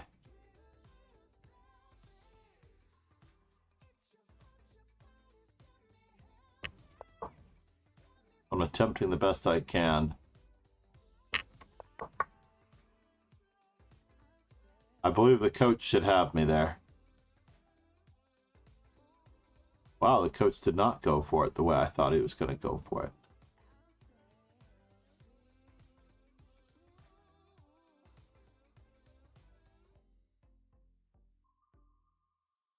Crazy.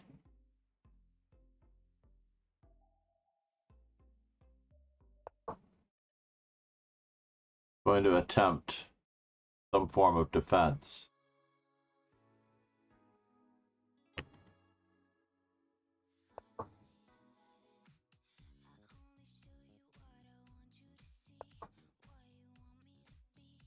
No. Can I play it this way? I don't know.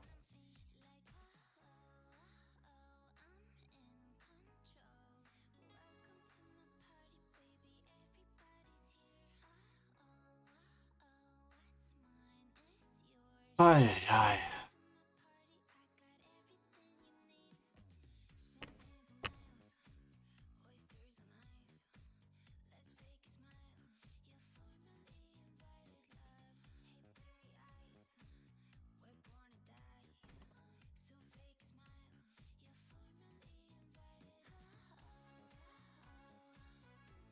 Oh man. Bishop f2.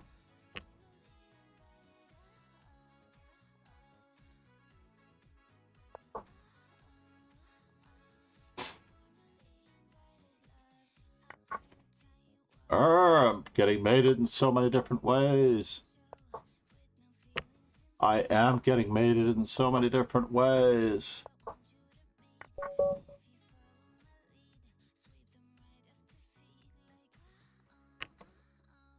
What? Oh, I lost on time to Coach Vosh. When I made that last move, what was it?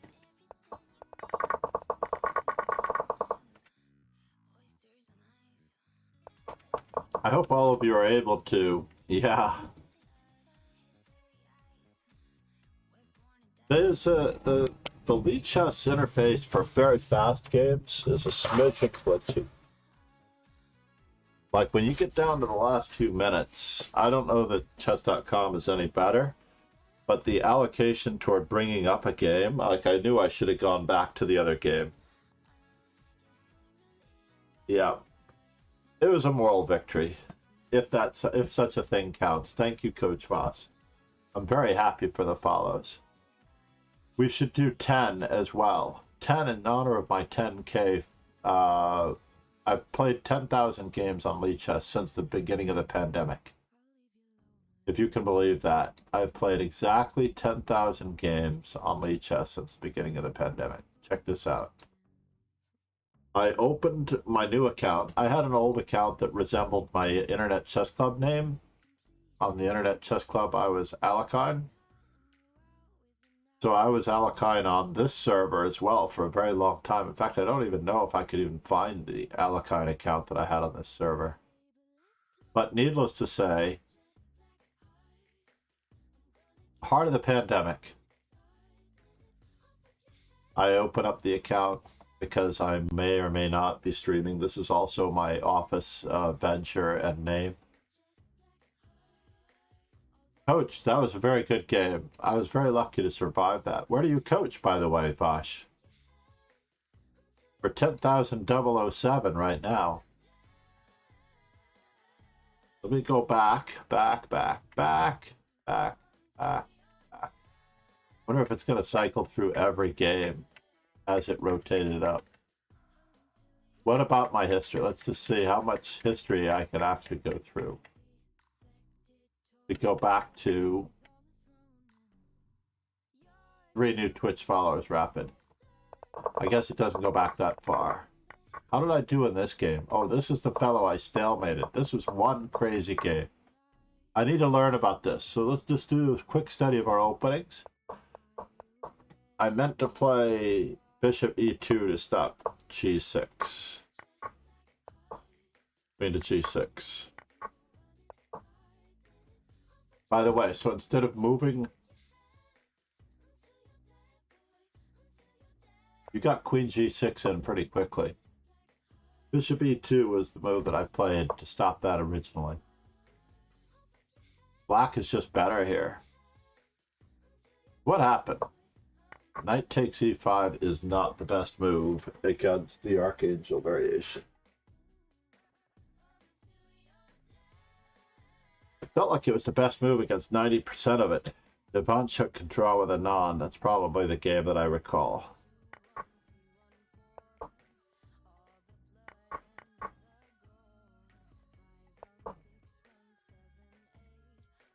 So if I'm going to find a way out in this position, I have to play f4 now.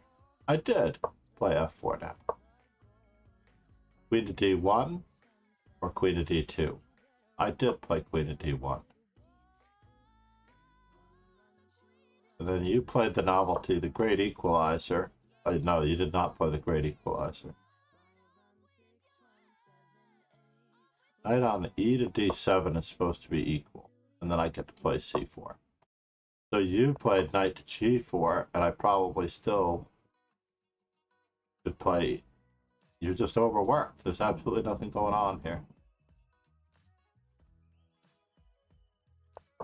c4 is best. Yes. We're going to save this to a study.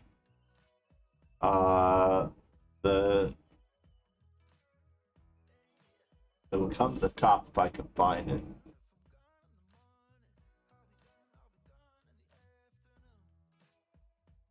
Where is it? Need to find white rep randomness. That's the one that I'm going to be saving things to. Thank you for contributing, Deimantė, Surya.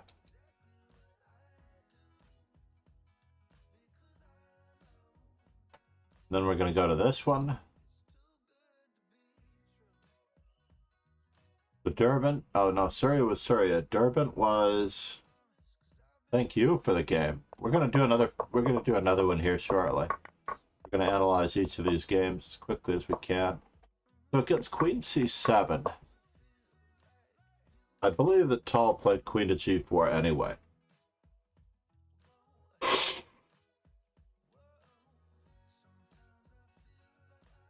h4 is the best move, yeah?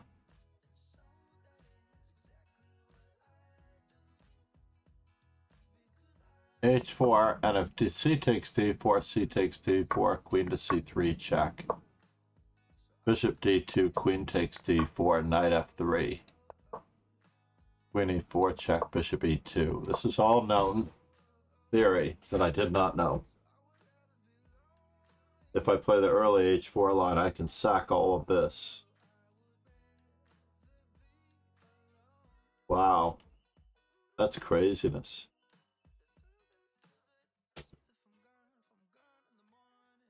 I think I saw the Mongolian player in the New York City Norm events play something along those lines. I'm not sure if h4 really appeals to me then. I like getting my pieces out. f6, a4 right away. That makes sense. Bishop to b5 check also appealed to me.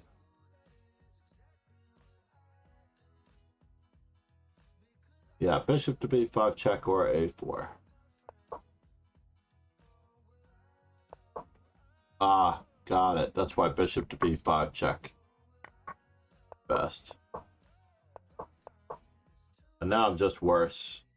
Right? I'm just hideously worse. I have to play bishop d2. What was wrong with bishop a3? Bishop e2. Any move that's normal. Yep, bishop e2. Any move that's normal. And then I was dead lost. Great job, Surya. Pummeled me. King e2 best. This nation owes you a huge debt. Too bad it's not 2 King E2. Arav B. 2022. This a new account, Arav B. So D4, D6, Knight C4. Ah! I did, it's not a direct transposition, by the way. F takes E4. This is my plan. Bishop E2 to stop you from playing this King E2 best.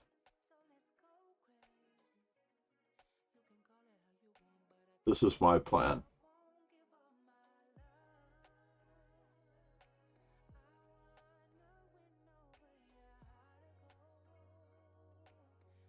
You had to see Chairlift came back and blundered.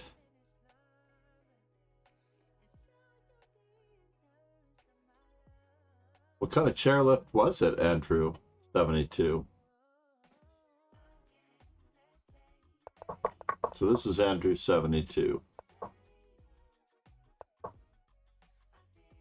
Yeah, I thought it transposed. Queen E6, right.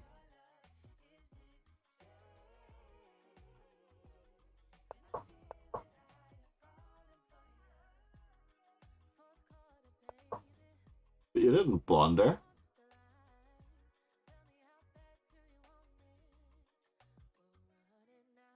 That was very unusual. Stretch. Arav B, thank you so much for the stretch.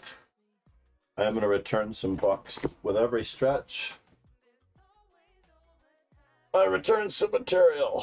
King's Indian Mardell Plata variation, understanding the Grunfeld and 500 master games of chess, heading back to their shelves, respectively.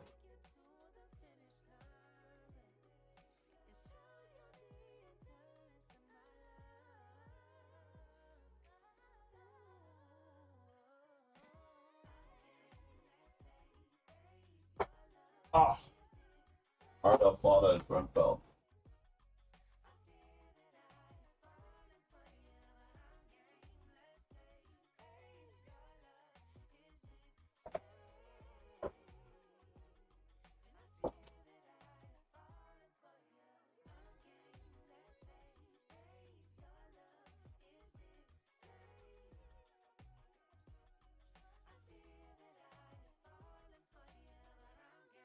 I should just alphabetize all the King's Indian books. You know?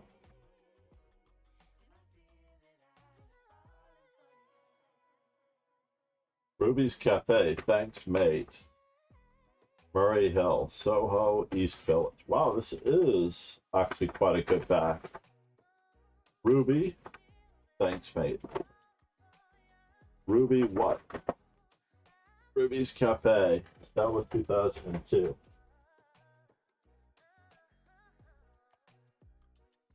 So in here we have the Carl Cotton sticker that I meant to give to Ken. My Memory Madness by Pedro, memorymadness.com. Changing to win in the endgame. Practical endgame lessons. Endgame. Play Like a Grandmaster by Kotov. I'm going to put that one over here. That one has a special place in my heart.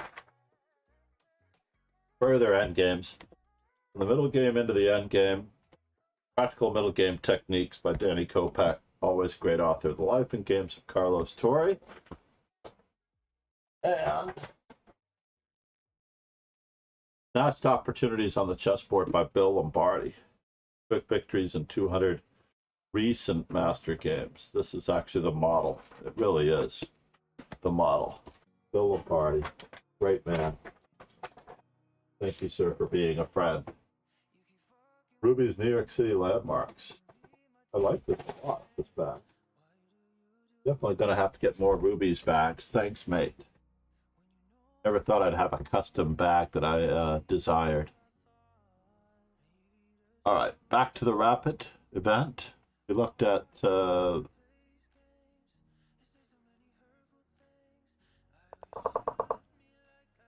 this one, right? I didn't save the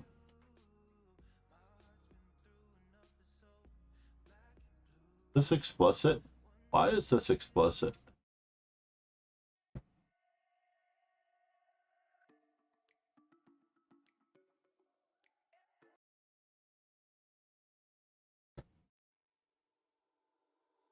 Now, everything on Stream Track should not be mutable. Basically, they had one of my favorite DJs, Juna.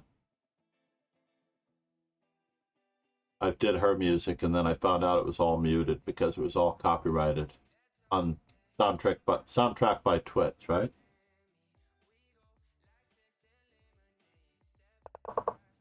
Let me just see something here. This one is not already in a study. White rep randomness. I'm going to make this the white rep E4 randomness.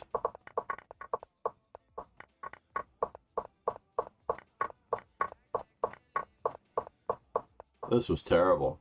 Oh my god. Horrible.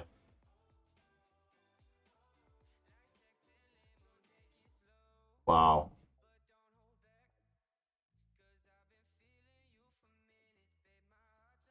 Head back to Lauren. What happened with my game with Lauren? She played A6 in the St. George.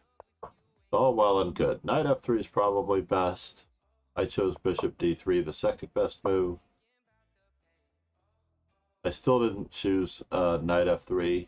I chose a really deep and terrible move. It's going to transpose, though, I'm sure, by the time.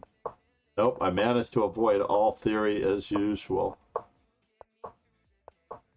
D5 should have been played, Lauren. Absolutely, you should have started breaking. Arav B, though. I feel like we've talked before.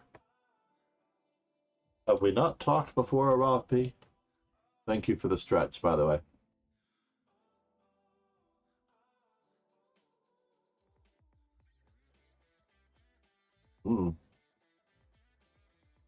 Hero request. Not C4 in the St. George. Well, I didn't see your hero request, so I'm refunding the 2 hero requests, by the way. Hero request, Kevin Pott. I'm going to refund him. I think he was trying to get me to... I cannot. I am at my limit. Apparently there is a several hundred player limit of follows in Lichess. So I cannot follow you in Lichess. I'm at my limit. I actually have to, every time I get a new student at school, I have to figure out who to unfollow so that I can follow a new student. Because I'm at my max for following. The best I can do is add you, and I've added the Lichess enhancement. I don't know if I have a link to it, but basically,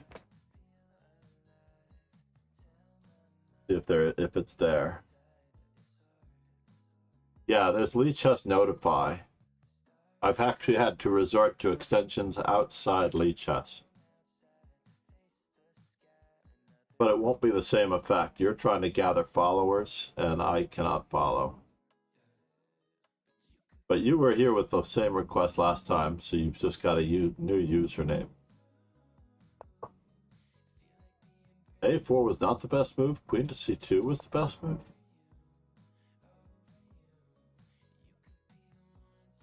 Add this to our study. White rep randomness.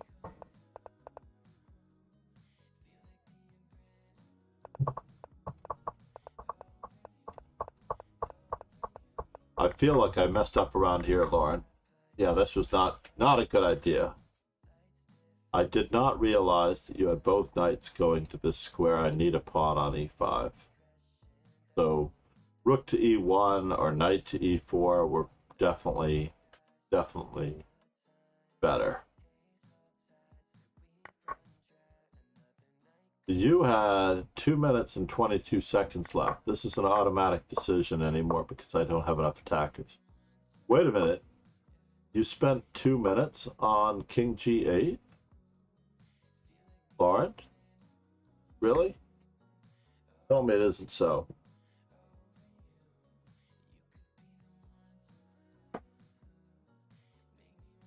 Please tell me it isn't so.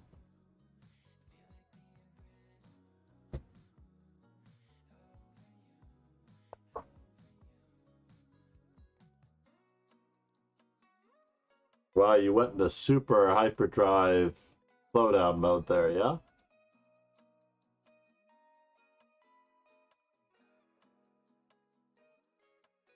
Let's go back to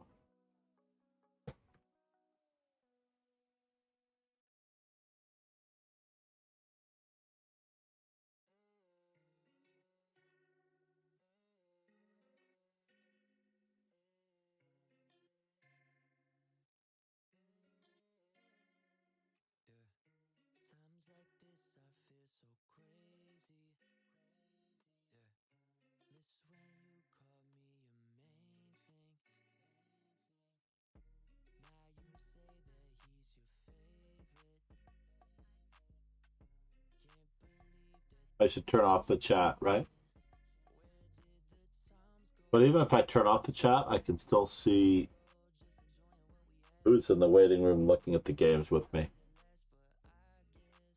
For the most part, I can see who's in the waiting room. So the last game we're going to look at is Coach Vosh, if he's still here. Coach Vosh, I feel like he should be from France. Like Coach Vachier-Lagrave. I'm not a huge fan of this, by the way, this opening for either side for younger players. So I'm starting to wonder or rethink my ability to try to win this game against Knight f6. I'm going to need a very serious repertoire against Knight f6. I will check I am Chris Baker's recommendation, I guess. Was there a better move? Bishop e4 was the move that wins material. And then bishop e4 again. Probably for the record. a4 not as good.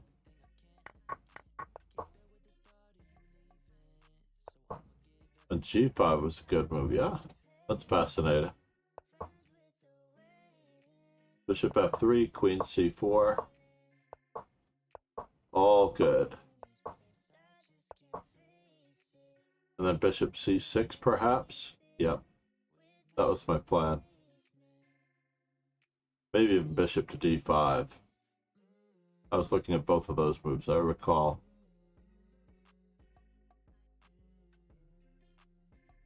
Looking at life that way. Yeah, that was pretty bad. Let's put this into the white randomness study. Or rename the white randomness study. White rep 1 e4.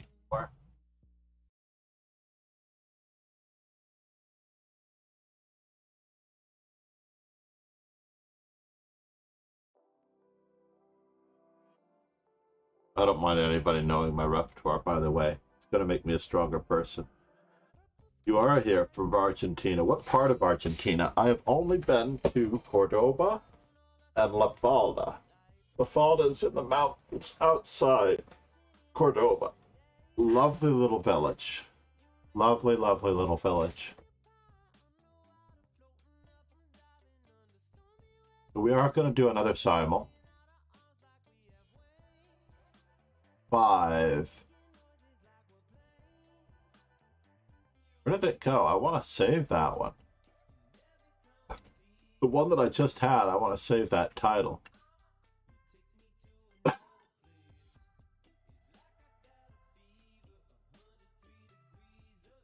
This one right here. 5 viewer, 3 new Twitch.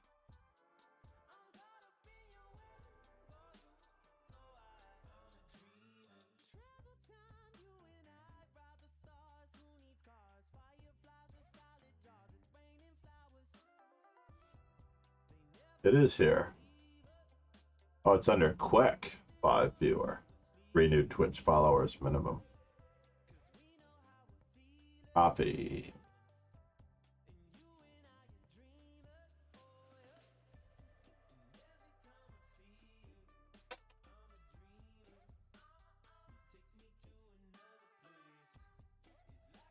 That title is allowed. All right, we're going to do it one more time because that was a relative success. Hosting a new simul, 2.5, 2.5. I am working on my repertoire as white. And I will be working on my repertoire as black. Host color for each game. I'm going to take black this time. Master Chess Dojo. Indeed.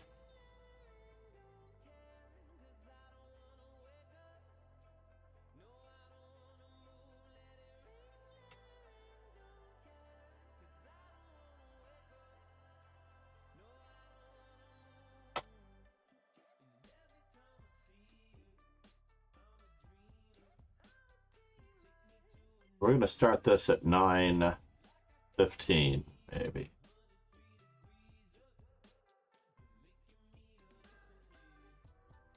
I need to run for coffee immediately after starting this. See about quick. What was that, a Chiyu?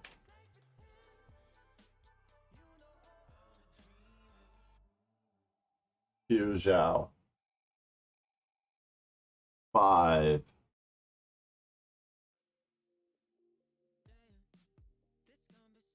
I want to delete all the others. Copy.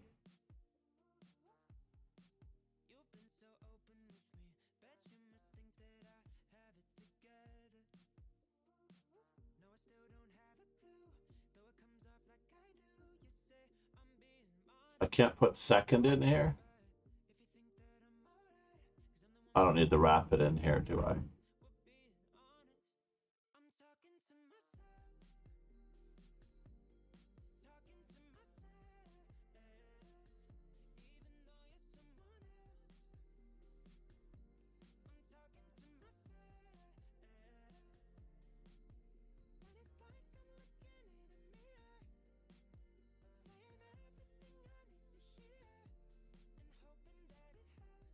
Trying to get everybody who's new into the mix, if that's at all possible. I also need coffee. That'd help me.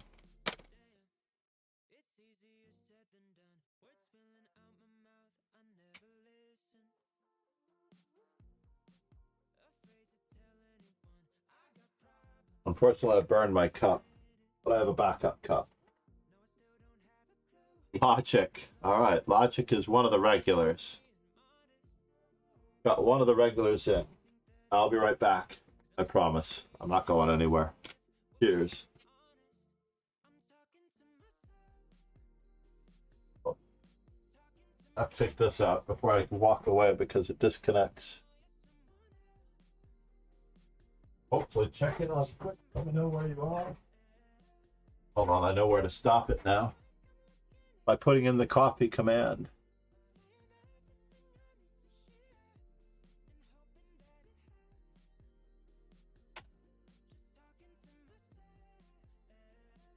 Bahia Blanca, Bianca. Oh my God, that sounds so lovely. I'm coming. I'm coming, Coach Vosh. Give me the best time of the year to travel to Argentina, and I'm on my way. Yeah. I would take any excuse whatsoever to move to Argentina to teach chess. Anything.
This nation owes you a huge debt.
This nation owes you a huge debt.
Copy it again.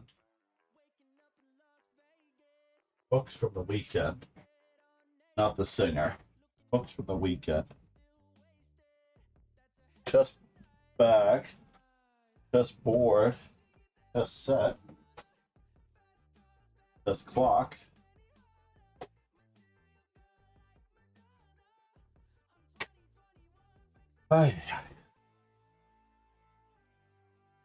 Save some of these books from ultimate destruction.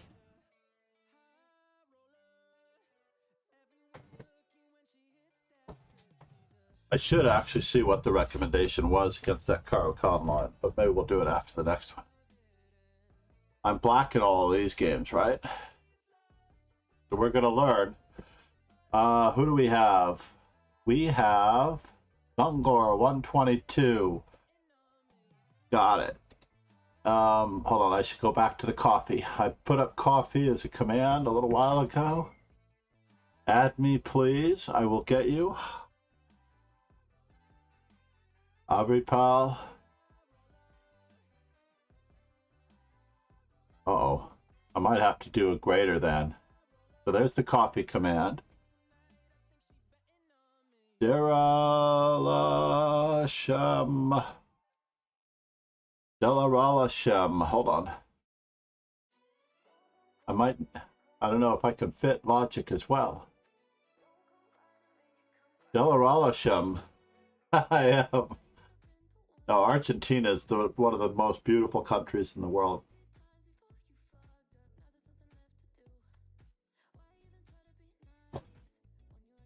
It truly is. This is for new viewers. Thank you for following Sukish. I'm going to find Sukish. By the way, I don't see Sukish, so let's just keep going. I'm scrolling down. Sukish, I need to know your Kia Kyo. Got it. Kia Kyo. I don't see you anymore, Kia Kilo. I'm ready to start this simul, by the way. If you show up in my list, I'm going to accept you on site.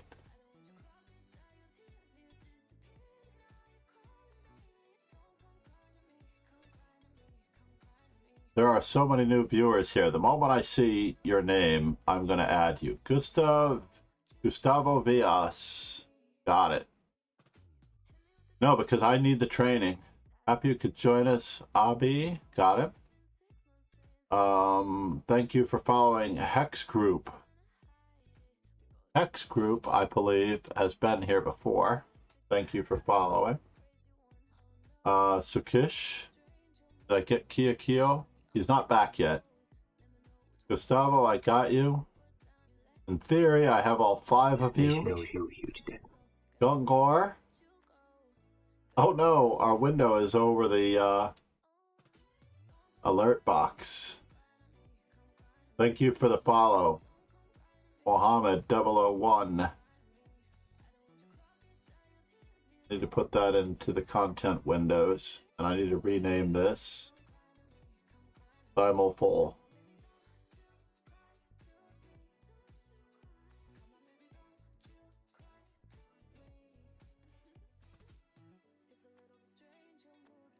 That's locked in place, yeah?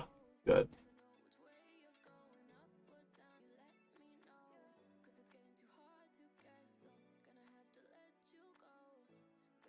Did everybody hear that the alert box? I hope they did. Dungor, I got you. Thinker Teacher.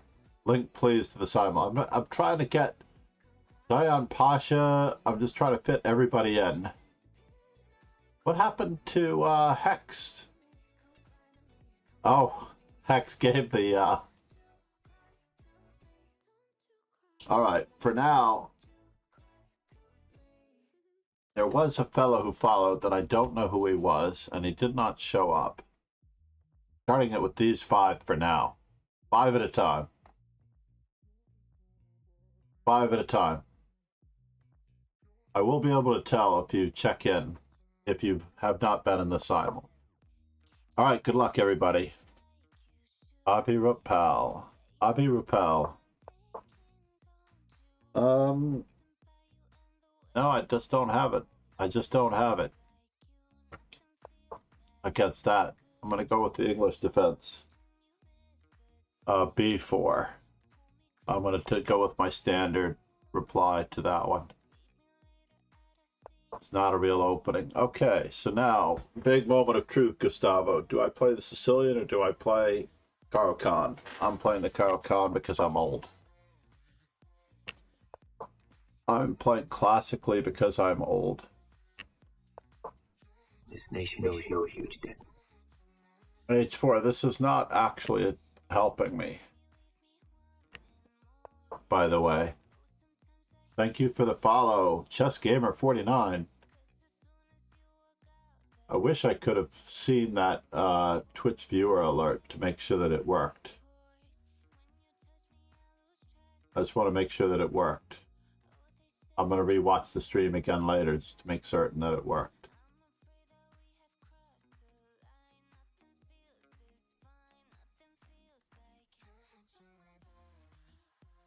All right, Aru. I tend to go for the Benoni against knight f3. Is there any reason for me to change? I think not. No reason to learn all new openings now as black.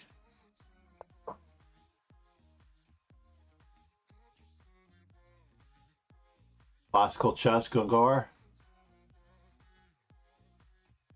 Thinker teacher. Hold on, I have to give him a quick shout out, even though I'm running out of time. He is amazing. Very passionate streamer. You have to check him out.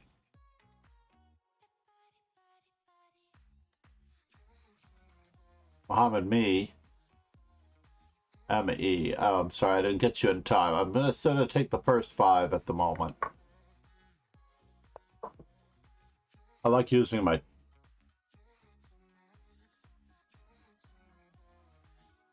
Did I play it that way? No. Oh, he's threatening me. He did not take over my e5 square, and I'm happy. Happy if I know it. So if I play d6, by the way, it gets to play e4, so I can't play it that way. He wants to play e4, he's going to have to make. Sure. You're not playing a game anyway, as it turns out. I wish you were playing a game. It's really sad that he was not playing a game. Right? I would have liked to have actually played a chess game there.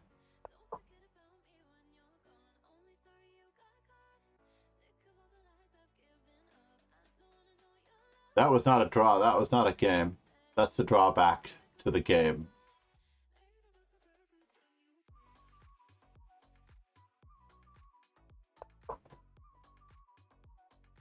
I did want to play a chess game. It did not happen.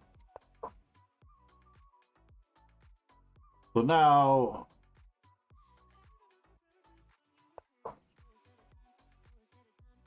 I could be off on that just a little bit. So against Queen C2, my standard reply has always been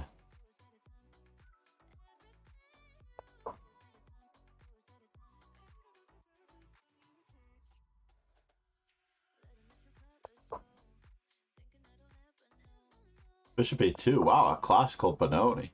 Probably I didn't need to castle so soon in the classical Benoni. Do I need to play? I probably shouldn't take on E4 that fast. But I'm following through on my plan, regardless.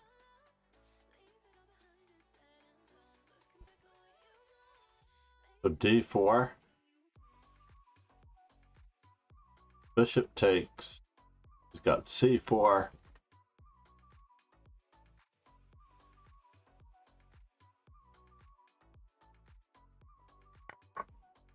I have to remove the defender of that square.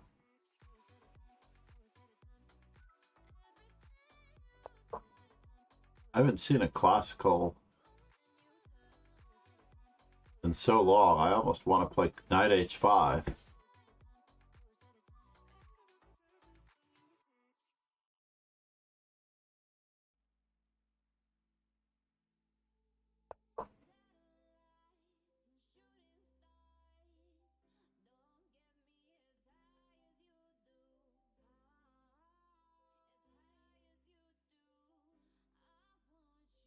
D4, knight D4.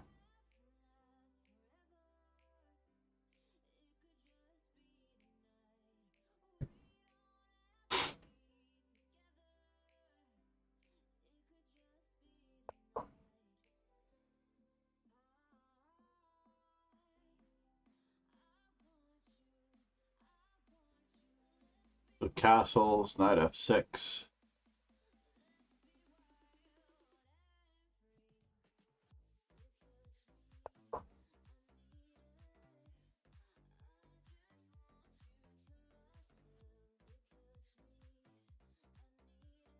I can play knight e4 if I'd like.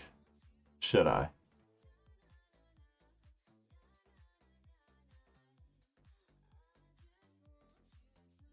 Alright, I'm gonna go for it. Dungar. That was not a good move, by the way, but I'm gonna learn something about opening theory one way or the other. Glad that everyone is studying this position. I forgot whom was who.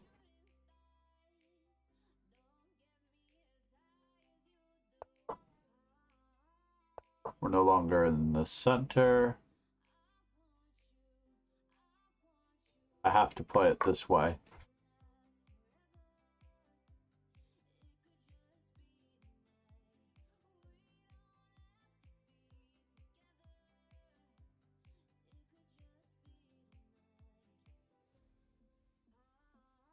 We close the lines. Fair enough. I like it.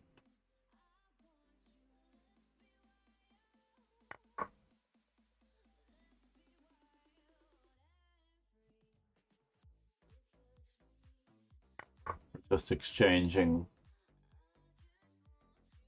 pieces here. Bishop to e3. b5. Is it time for b5? I don't think so.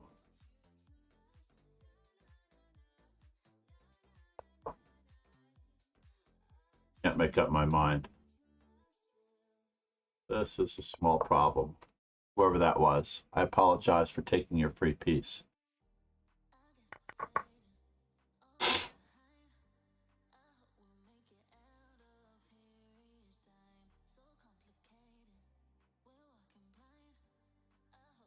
Do I want to play it this way?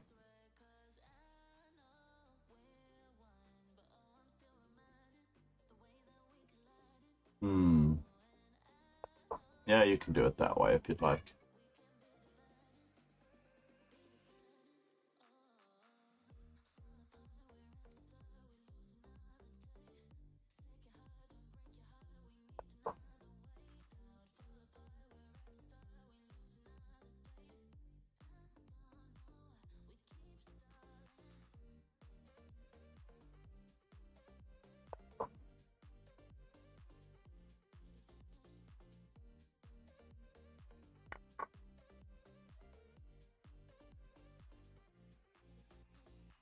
I don't mind having a double isolated pawn if I'm the one with the person. I'm the one that can keep attacking. This was part of my plan. Oh, I have to push off a lesson. I just remembered.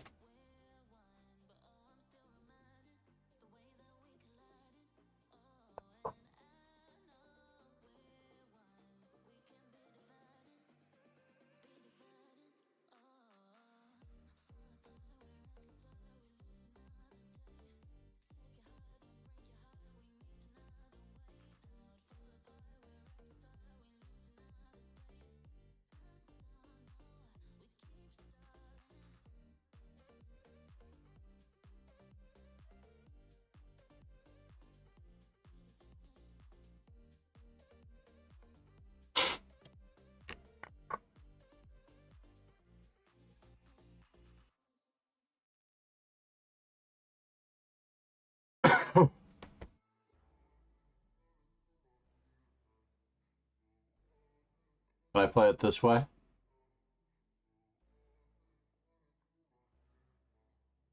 Can't play it that way. Let's see if we can trick him into letting us play it that way. Sure, I don't mind this. Is there a threat? I see no threat. Logic.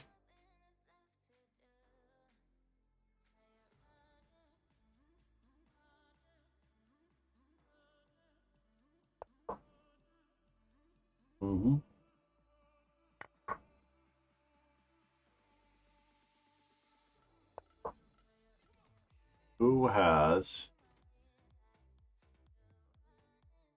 Did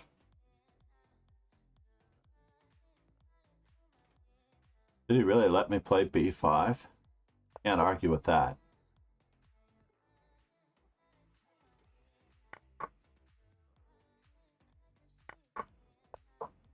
Let me play b5. He's trying to get some more squares out of this deal. Should have probably checked him. If I checked him, he would have answered check with check. King moves. f6. Maybe it would have been better. Just maybe. Uh-oh. Houston, we have a spectator.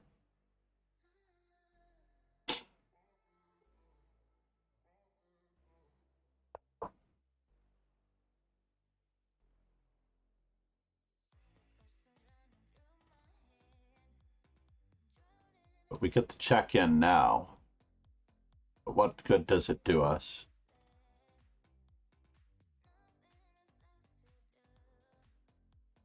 A6, B4, C6? Doesn't really matter. Apparently it does not really matter. So B4. Is bishop D4 a thing?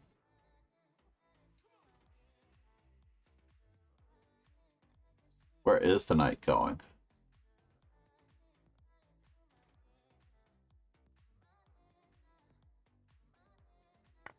I do not know. He can't get a knight to C6, so I'm somewhat happy about that.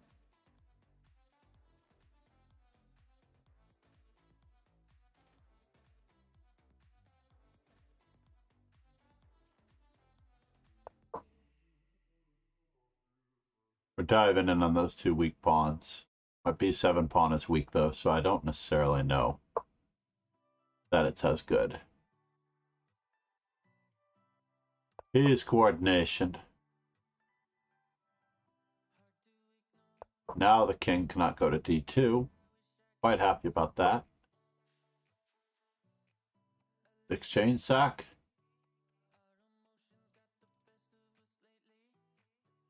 Or do we tag him again? Rook C5, King D6.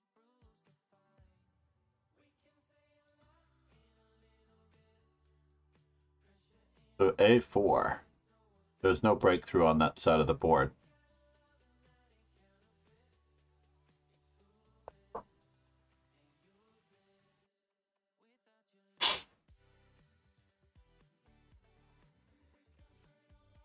Oh, I can't have it all, huh? According to popular opinion, I cannot have it all. I can't have knight to C4 and knight to B3 at the same time, and knight takes D4 at the same time.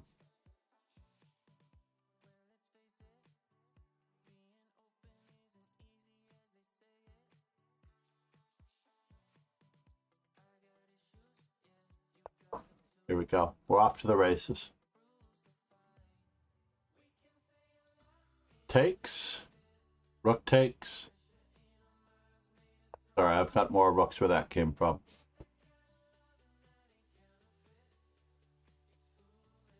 The pawn on D4 is difficult to defend.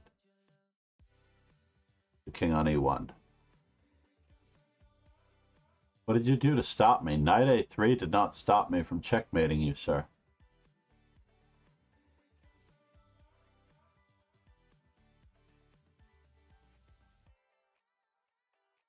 I was expecting it the other way around.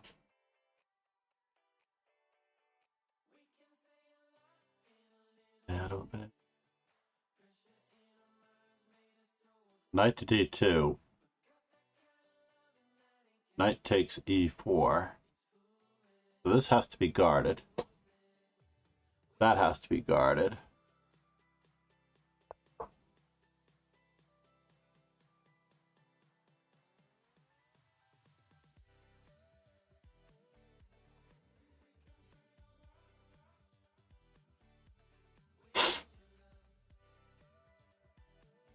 So we could take it right away by correcting our isolated pawn madness.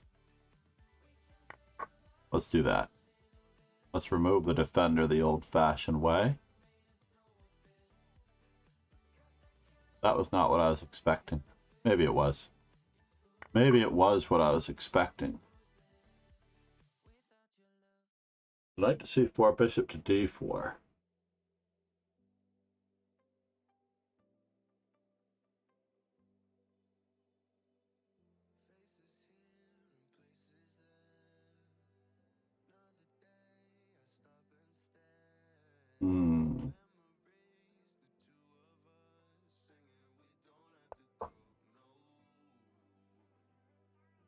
Don't have to go. No.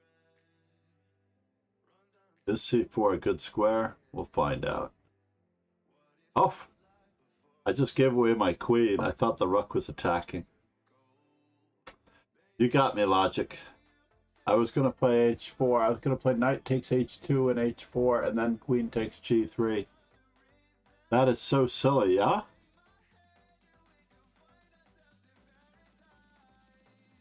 How are you guarding this?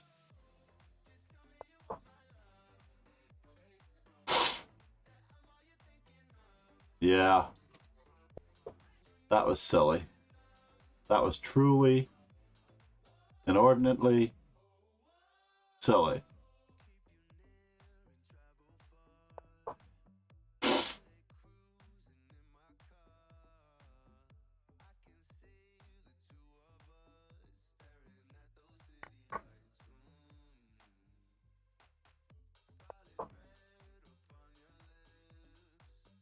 So all of that is guarded, right? Got more where that came from.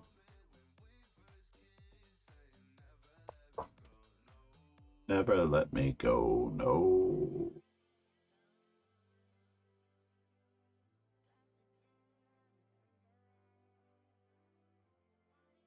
I'm up a pawn.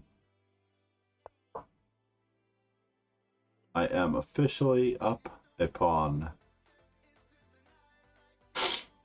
Have to be careful. Am I guarding my rook? I am guarding the rook.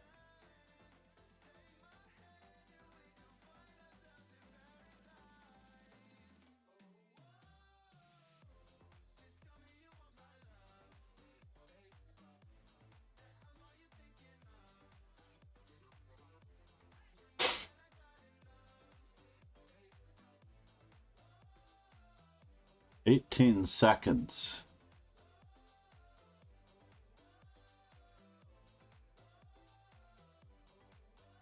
Am I trapped? Or is it an exchange sack? I don't know.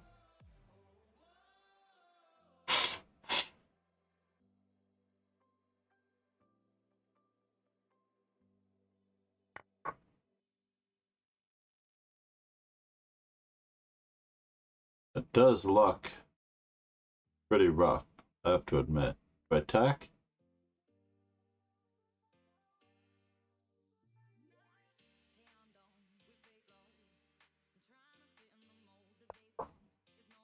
After all that. Bishop, knight, rook, etc. 2 pieces for a rook.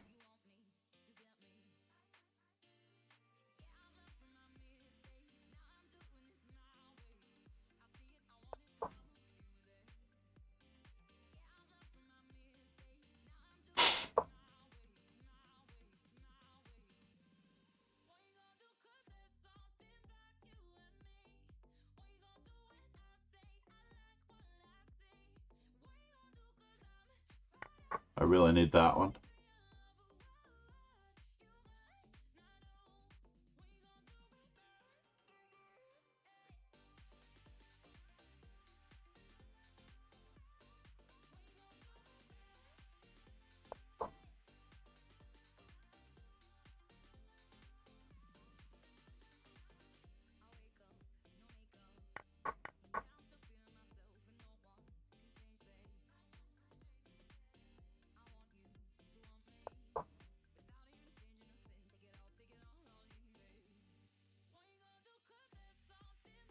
Oh, I still can't move up. Or can I? I can, yeah, I can definitely move up. Moving on up to the east side. The knight to d4.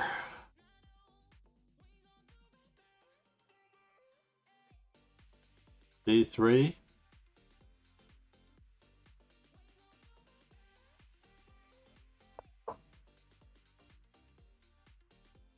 No forks allowed.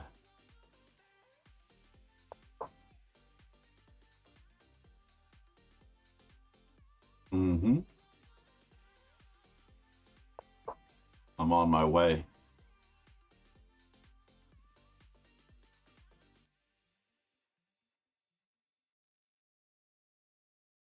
Oh, is that the problem? That does seem to be a bit of a problem. right?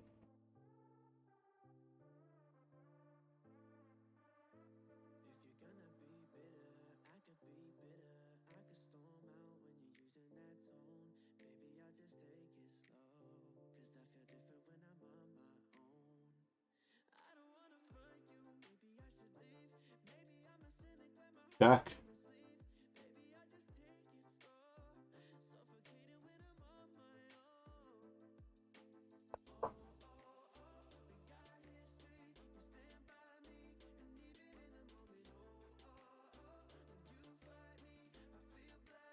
Yeah, yeah. Broken, you got me.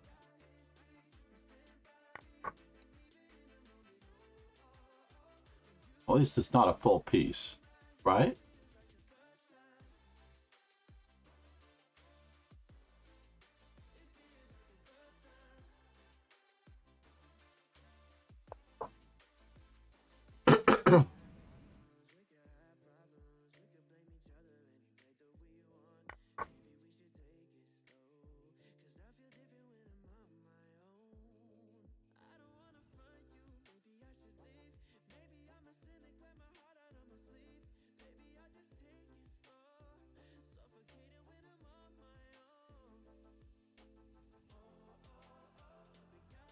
Check. There's threatening 97 check, queen h8 check.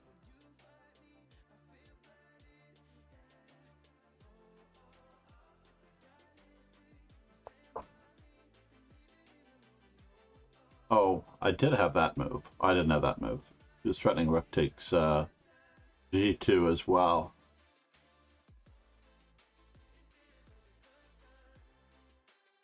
Check.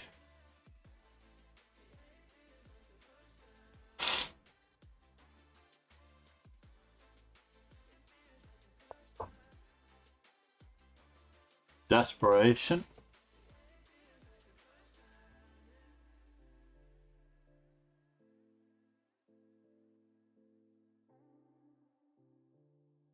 Can I do it this way? I don't know. We're about to find out.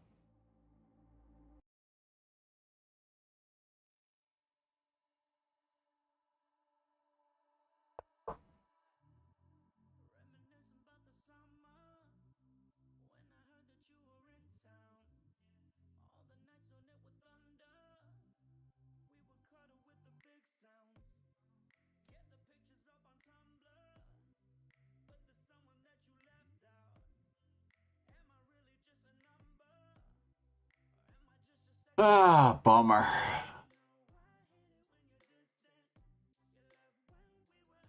Then he takes the rook.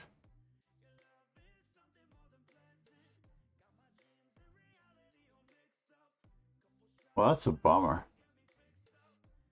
Roop. Roop. Roop. Roop. Down a piece, right?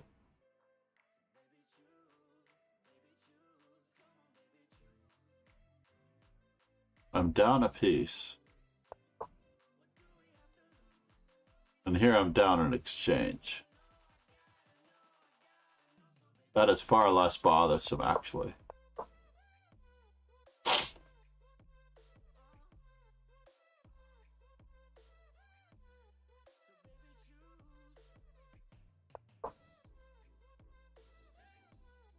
Gotta keep the rook protected against knight e7, right?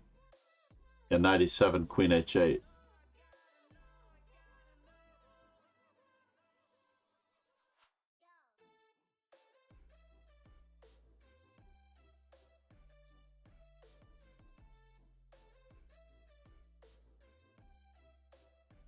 I don't know which one he's going to attack first.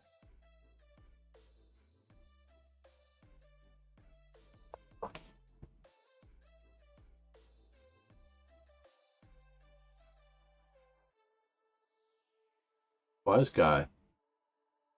Checkmated my queen, if I'm not mistaken.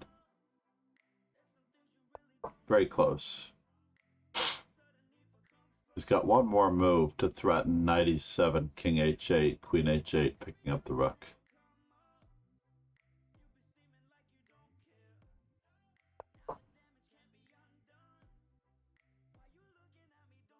Yeah. I do want him to demonstrate it, though. I do want him to demonstrate it.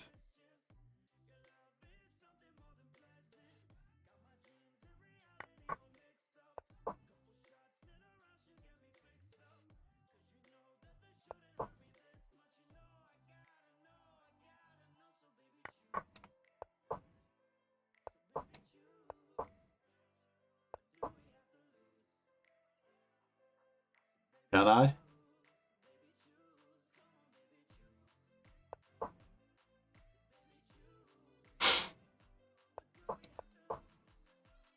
I can't stop him. This was my one cheesy trap, but even then, if he took the pawn, I still wouldn't be able to stop his pawn from queening. Good job, Gungar. 2 wins, 1 draw, and 2 losses again.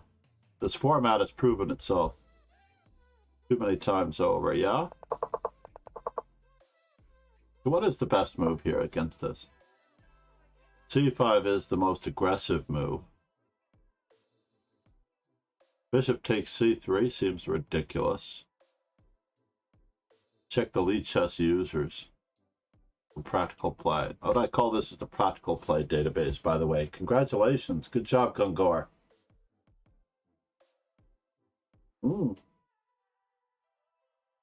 I thought that score was surprising. You lost on time up a piece. That's all right. I lose on time all the time. Back during the standoff. This nation owes you a huge debt. Mysterious factor. I think we have time for one more. We can do 3 simuls. So anybody that didn't get in as a new follower before may still get in. Hydrate, thank you so much.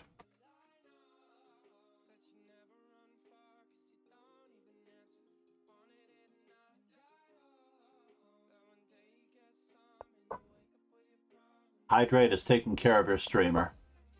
So e3, and now c takes d4, albeit is a good move.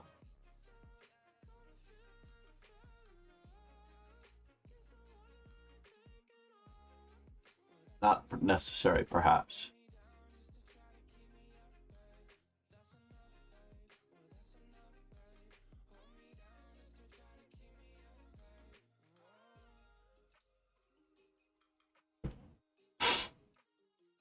Yeah, I thought for sure you were toasting me, but I have a never give up, never surrender attitude, so I'm crossing my fingers.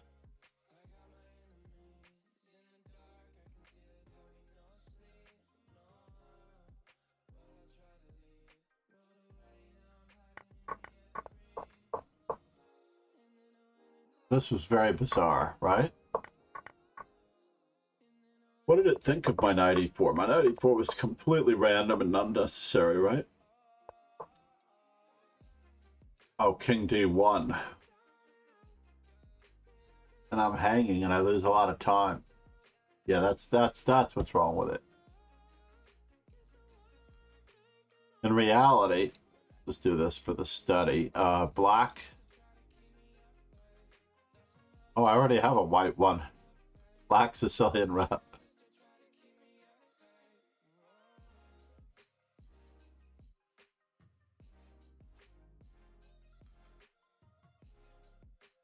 One more time. You're going into my database. You played well, you beat me, you go into my database of games. This was a terrible continuation.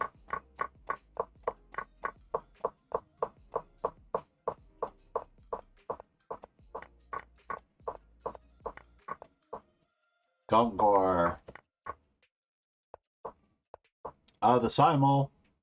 What I do, by the way, Roop, I'm going to just call you Roop, based on my favorite affiliation, RuPaul.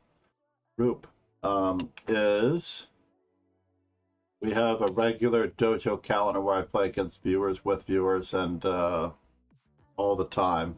During the summer, it's going to be 3 times a day, by the way, not a 1 versus 1.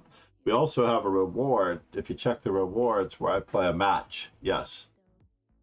If you've got enough channel points, then if you've been a viewer, long-time viewers get matches. And I just literally did not pay attention here when I stepped up, but I lost my piece, right? So here's the moment where I had to pay attention. Probably rook e5, or knight d5, or g6. King d7. No, I just had to go back. Absolutely essential to go back. Rook e5 was best according to the engine, but, you know, sometimes you just got to admit your mistakes. Probably rook e5 is best. That way it covers everything.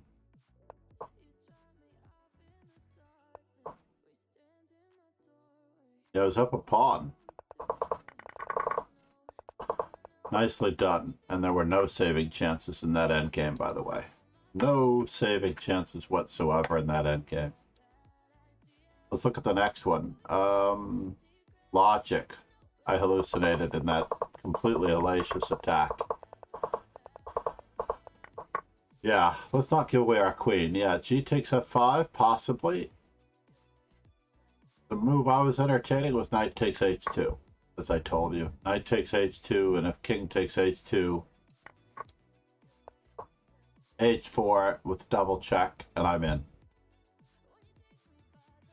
Just having so much fun here, I can't even imagine. What's stopping me on this? Because king g2, I was fairly certain that this was going to be made. But I am wrong. I am incorrect, because the king has this square. But everything should be winning. Queen takes g3, huh? Ah, is that the problem? g2. Rook to g1 and then knight.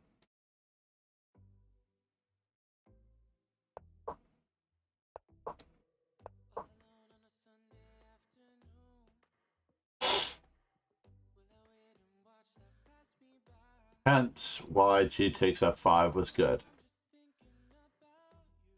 I do need a repertoire against 1b3 though.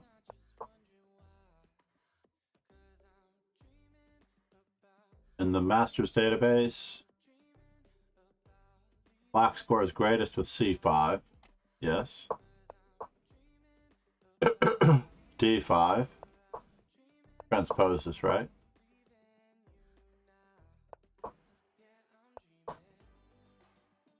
Yeah, transposes. This was a blunder on my part. You should have played bishop to b5. You're so much better if you play bishop to b5 logic.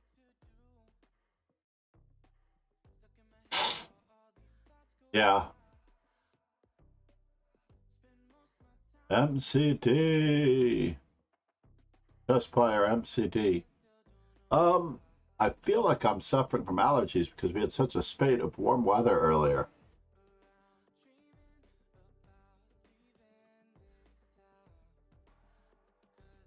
Definitely check the calendar on the dojo page as well.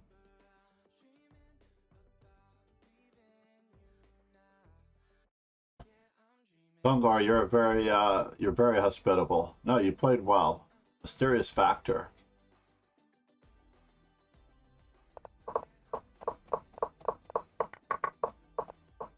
If you've not yet joined the Discord, that's another way to get the stream announcements.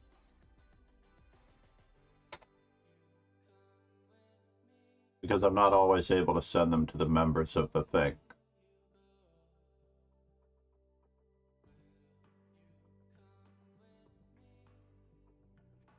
Yeah, it's definitely all right. No, but I thought you should have just taken my knight, just taken my pawn. That was my thought.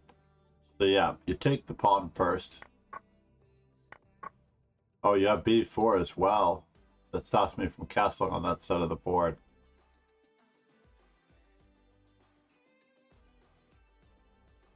I mean, you're already winning if you take the pawn on d4. That was the simplest solution. But b4 is trying for more. c5 is trying for more. Yeah, I'd be desolate after that. I'm totally toast.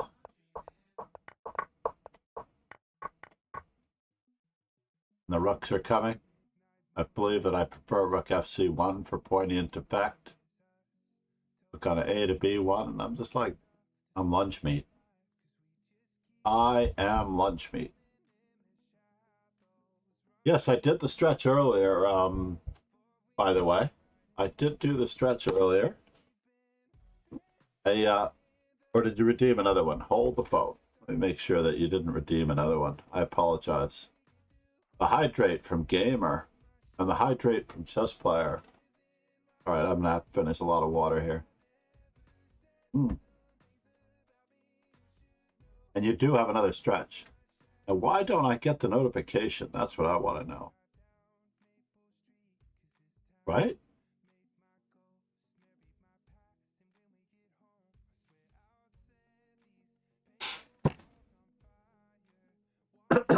Why don't I get those notifications? Yeah?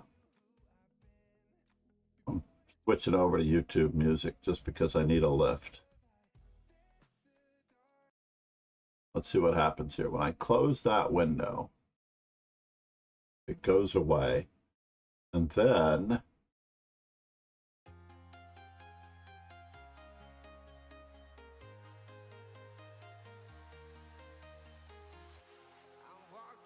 see how low I can turn this down.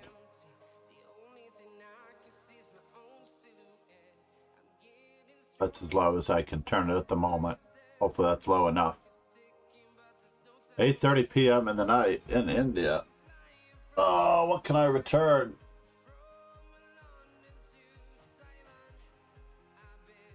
All around the globe, trying to protect your soul.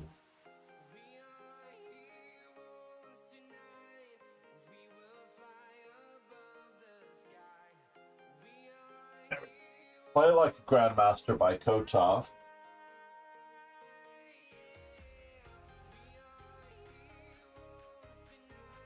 Oh, Bayer.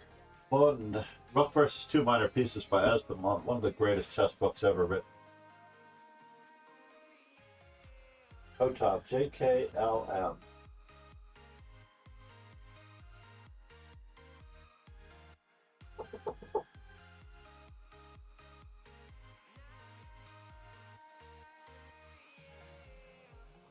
So like a die. There's Kotov. Oh. U.S. Championship Brilliancy Prizes. Maybe I'll do that this afternoon if I do not have a lesson. Pharaoh Khan. Returning to sender. All around. So.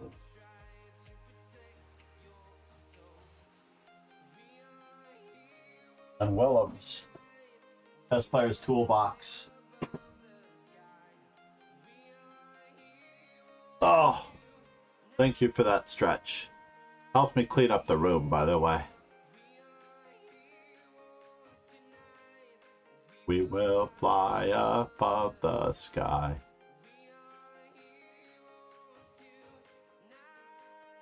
Oh, is that what's going on?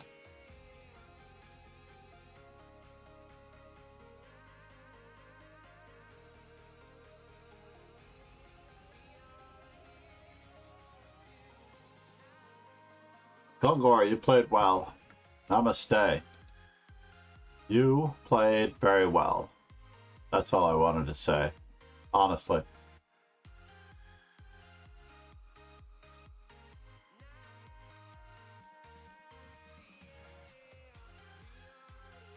Unlike myself and Logic, we did not play very well.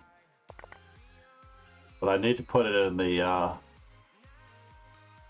Black Nimzo rep study, Black Carlo rep, Black Sicilian rep.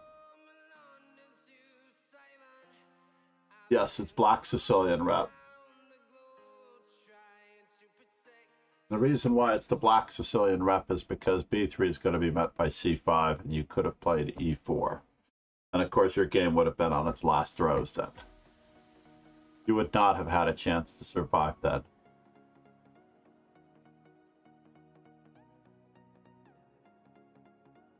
Where are we? Visibility. Let's make sure I request the computer analysis in that study. Going back to our Twitch viewer thing where I don't hang my queen. Hex group. Non-game. So it was 2 and 2.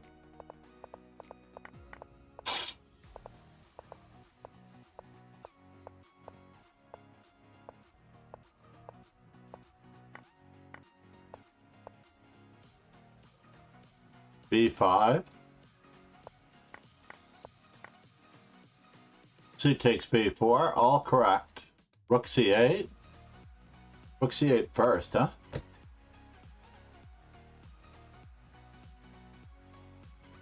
Oh, is that it? Is that what I missed? Ah, I missed Rook C8. Why does he have to go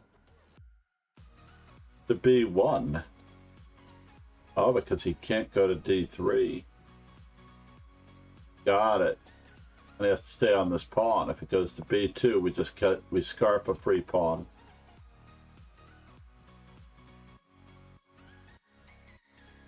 And the exchange. So queen to B1, knight takes E4 anyway. And he's completely overworked. Bishop takes A1 and it's game over. Silly me. RuPaul. Roop. Gongor.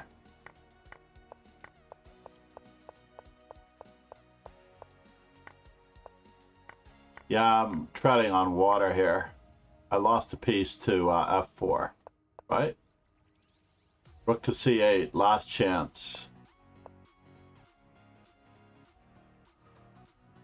Knight takes E4. Did I have this?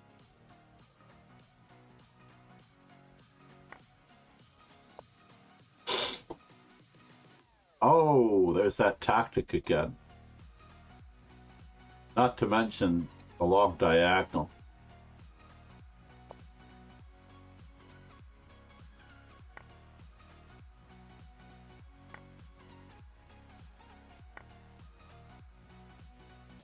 And knight D2 again, picking off a piece.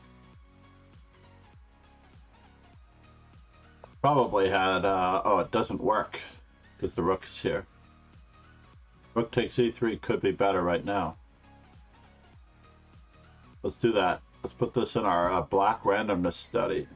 Benoni, Benko, Nimzo, etc. study.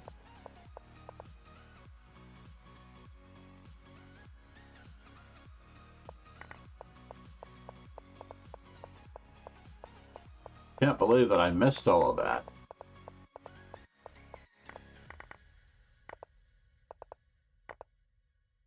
What happened here? Did I have a chance to hold on? What was the best way of hanging on to this pawn? So B3, Queen A6. Got it. Queen A6 does make a lot more sense because I got to go Queen A2.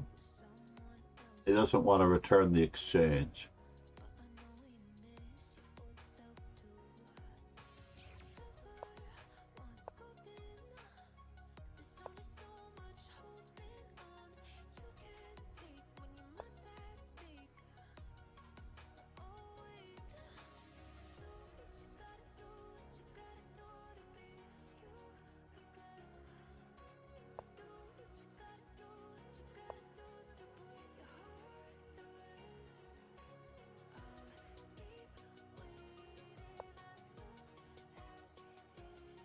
So maybe the queen should have gone to D1 in the first place.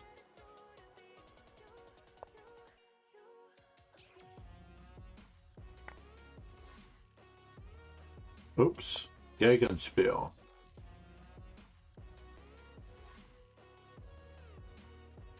Is there a threat? Mate. There is a threat of mate.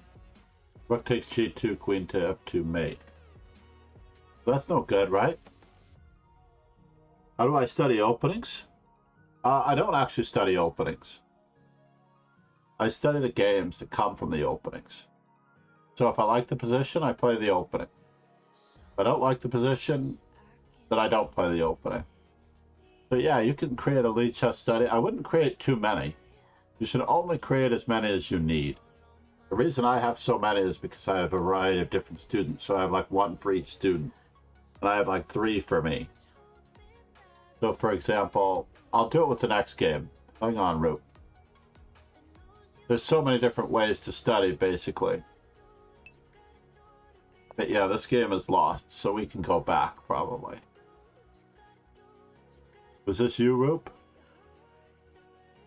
Yeah, this was you. But yeah, basically, I might study, put it in one of these here, you know, white, black, rep. And the way you find it is by clicking on this link right over here where you can put any game that you've played in a study.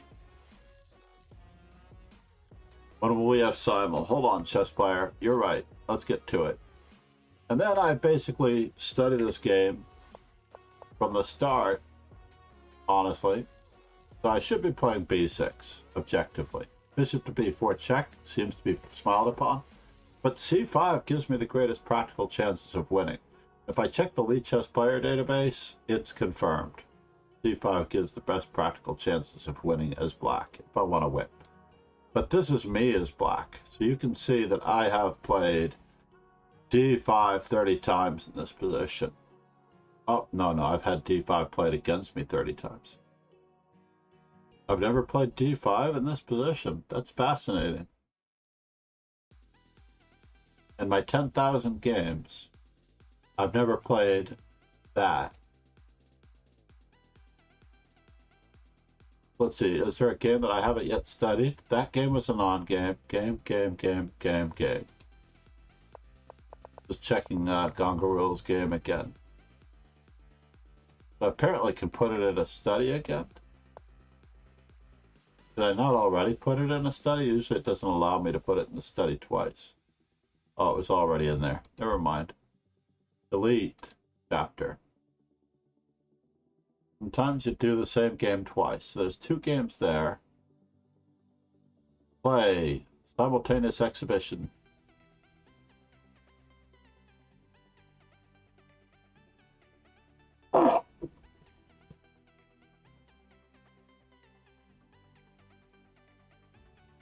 Copy.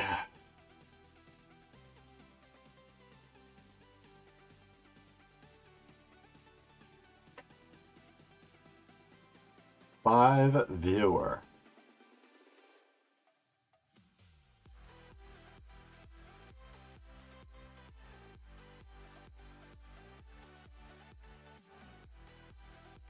Oh, this is the 3rd, right?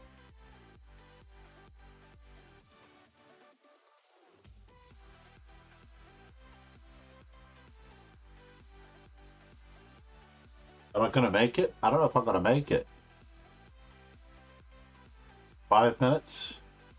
I don't know if I'm going to make it. 5 minutes and 5 seconds. Close to extra clock time. 5 minutes.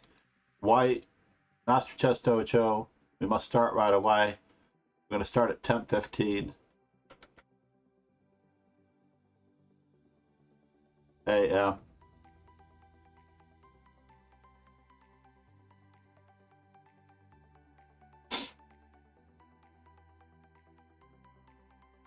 What was this? When you create a simul, you get to play several players at once. Set a time in the future. Oh, silly me.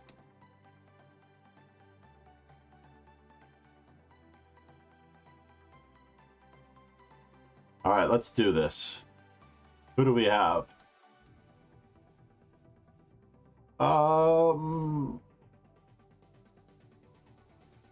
I can't play the Benko after e6, unfortunately. I'm either playing the Nimzo Indian or the Benoni.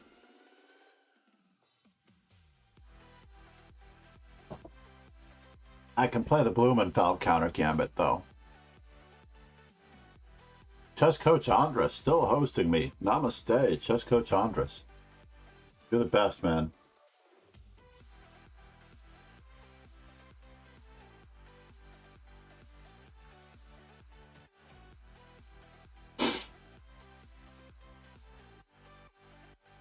New users, brand new Twitch followers. I'm gonna see.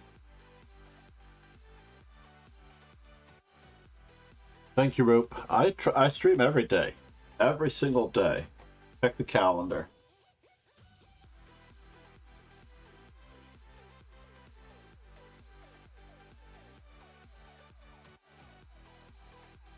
Wednesday morning, I occasionally miss, by the way.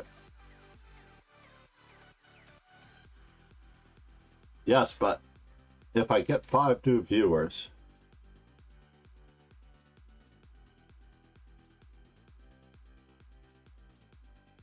let's find it. I need 3 new viewers in order for this simul to take place. And I have to take my wife to the train station, which means getting socks on and shoes and everything. Let's check on her.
Where are these follows?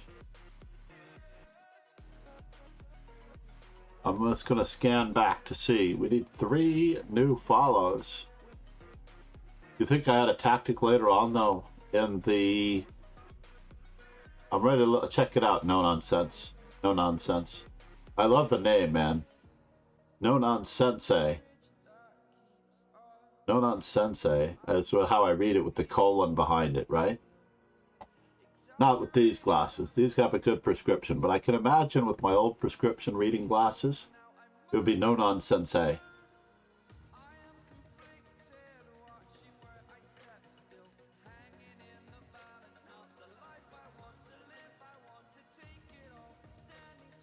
don't know if this simul's coming off, folks. I'm afraid it might not be coming off. You have to call the missus. This nation owes you a huge debt.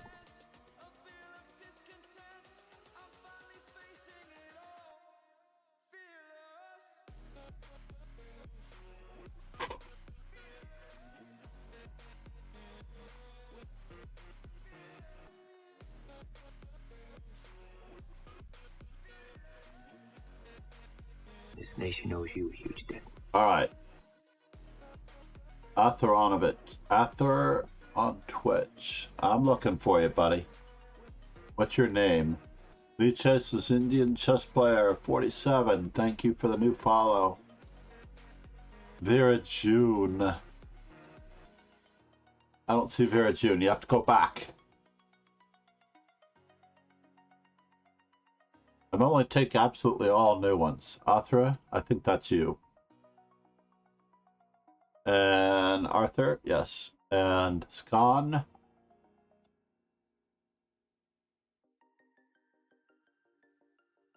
Indian chess player 47. I'm just going to make sure that I have everybody that's new. I definitely want to get the absolute brand new ones. I know you've already been in, Gungor. I know that we have a translation problem. If I'm taking one other one, I'm going to take only brand new. I did select you, but I'm looking for Vera. Vera June.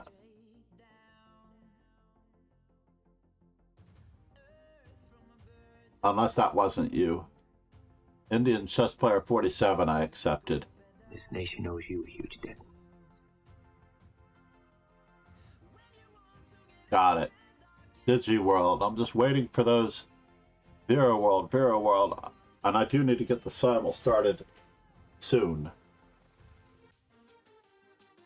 Just tell me your username. I'll start with 3. I will start with 4 perhaps, because I like an odd number though, but... Alright, and I need one more new one. One more new.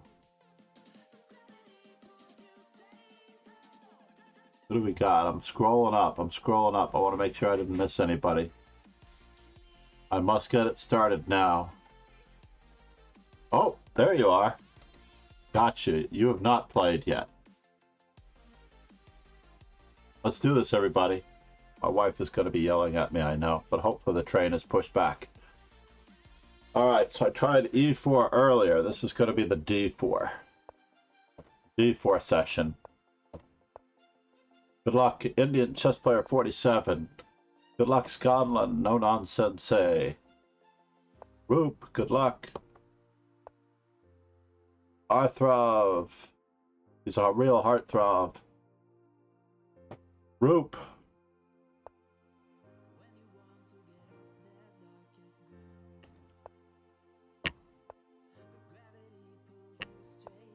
Moment of truth now. Bishop to B4. Going original. Exchanging. Yes. This is like no nonsense 101.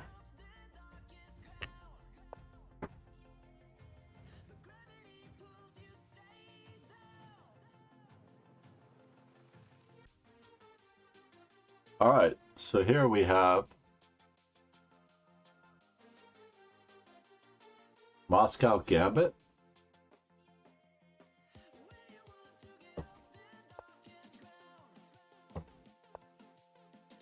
I don't think you can play that way, but okay.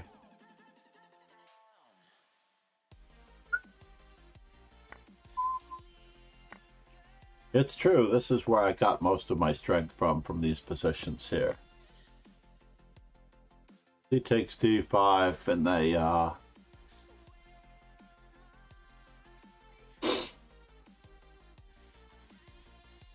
So now D5. We're almost playing a Caro-Kann, but are we?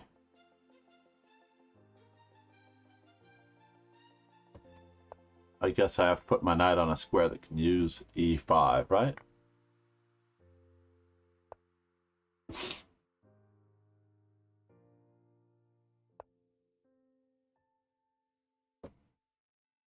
A3.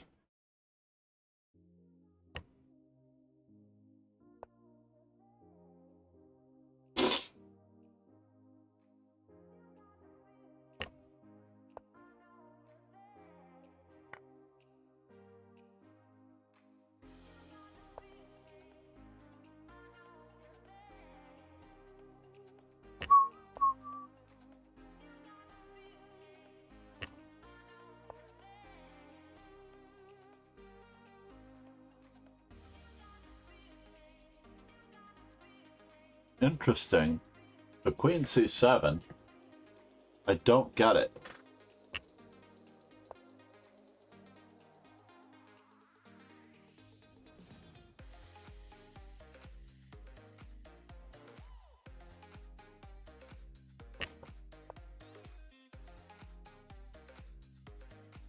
So in some of these lines, I can just take. I have an advantage on the white squares.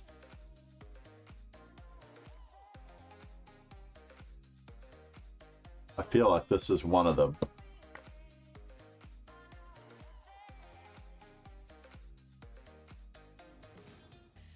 Same thing here, really. I feel like I can take.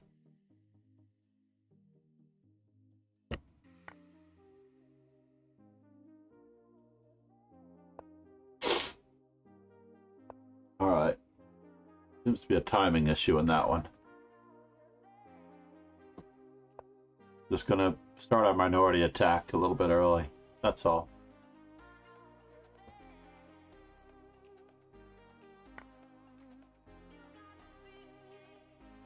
I'm going for that one as well. I'm going for the e5 square. Pillsbury attack. Still a Caro-Kann, by the way. Still a Caro.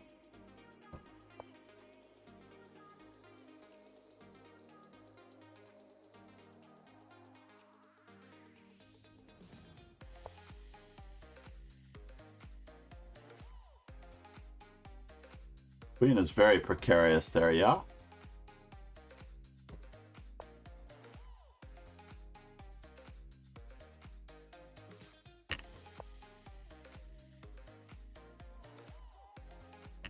Should I go for the e5 square, or should I even allow the pin? I should not allow the pin.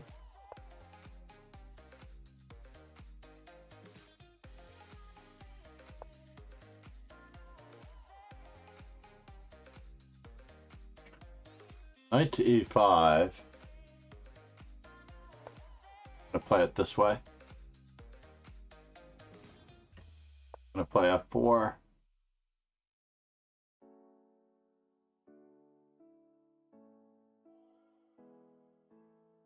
Very lucky that I'm attacking a piece when they take on e5, because he's trying to win a piece with d takes c4.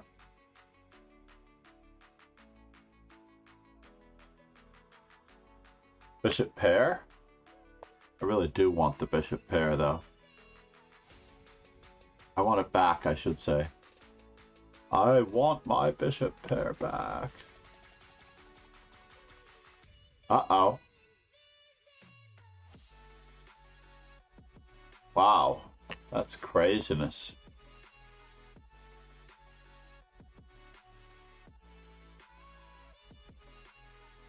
You can certainly have that pawn if you want it, but I'm finishing my opening.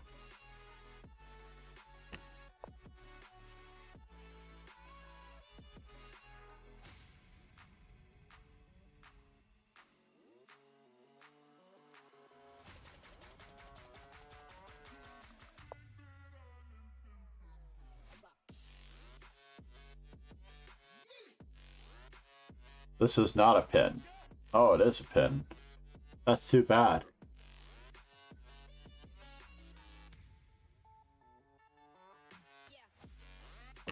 Can I do it this way? Check. Yeah? All right.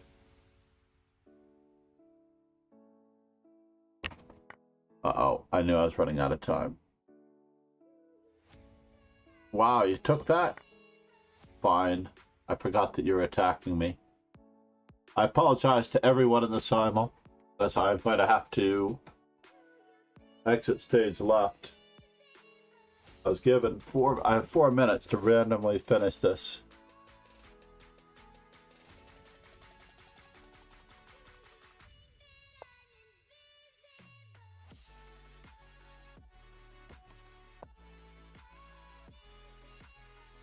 Oh, I could have done it that way, couldn't I? Because the knight was guarding in the first place, but I wanted even more. I wanted to trap the queen even more.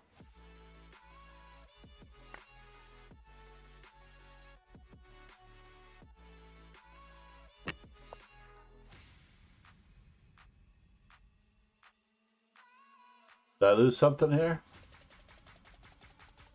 Am I down a piece? Wait just a moment here. Oh no, you took my piece. Sorry, no nonsense. I wish I could have given you a better game than that.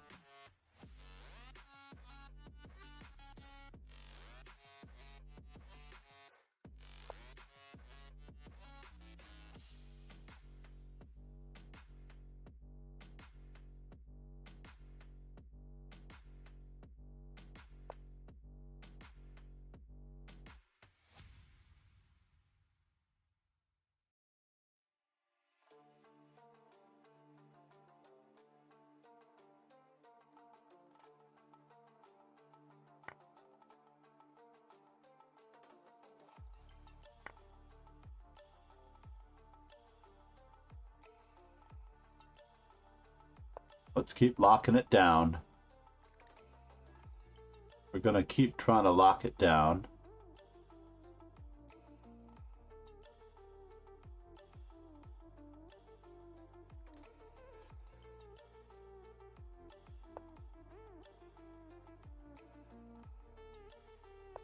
Keep locking it down. Keep trying to lock it down. Keep trying to lock it down.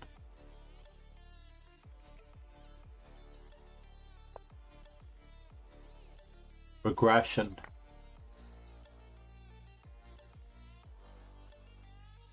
And the winner is...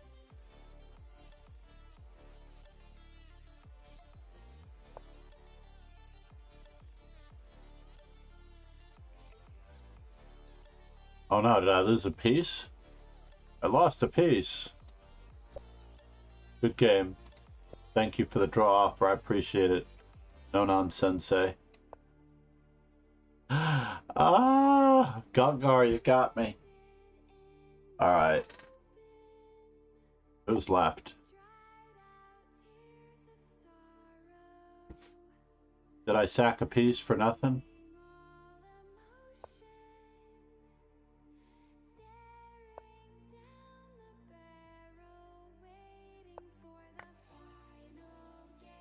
We're getting there.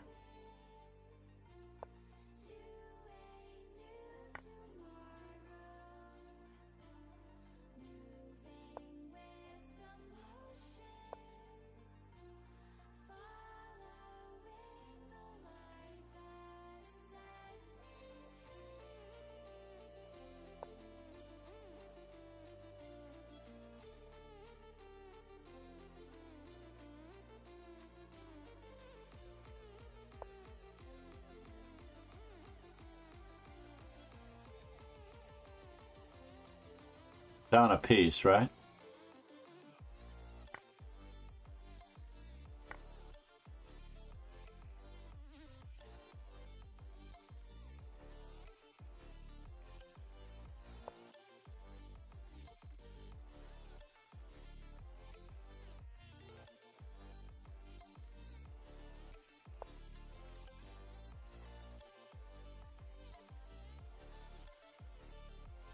Can I get there from here? Do not know.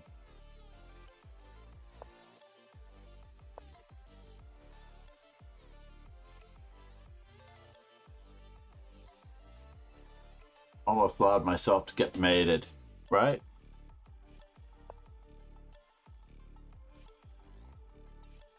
Almost allowed myself to get mated.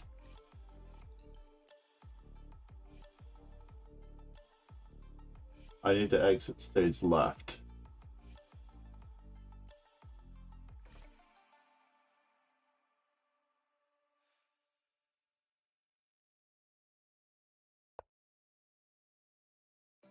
Hold on. Am I in a hurry? That's a good question.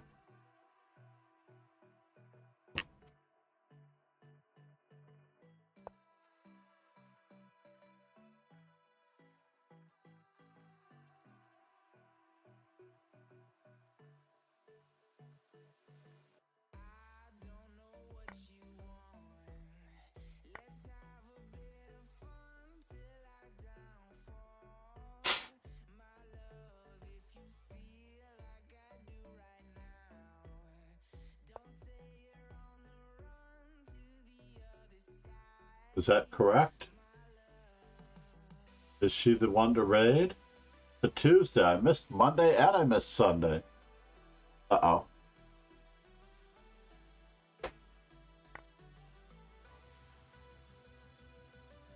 Eva?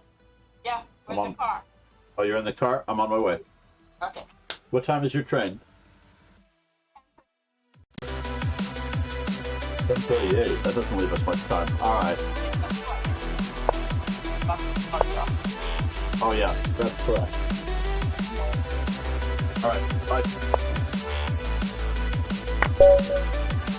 Miracle. Have a great day, everybody. Cheers.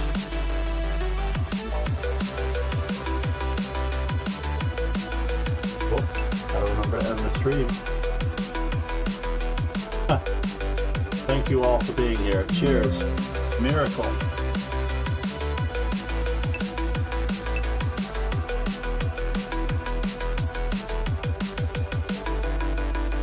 I don't know what you want.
don't like the lights, but it's camera time. Said take the picture, but you rolled your eyes. Now I'm mortified and still terrorized. Push me behind to get me from my better side. I wanna push you back, but that's all you want. Wanna rub me up, I'm holding back. Tryna get me framed, throw me in cuffs. Said I attacked you, that's just a false truth. No need to argue, and yeah, I've had enough. You follow me anywhere I try to be alone. I find you there. There's more to me. Everywhere I try to go alone, I find you there. You follow me anywhere I try to be alone, I find you there. Oh, there's more to me. Anywhere I try to be alone, I find you there. I find you there.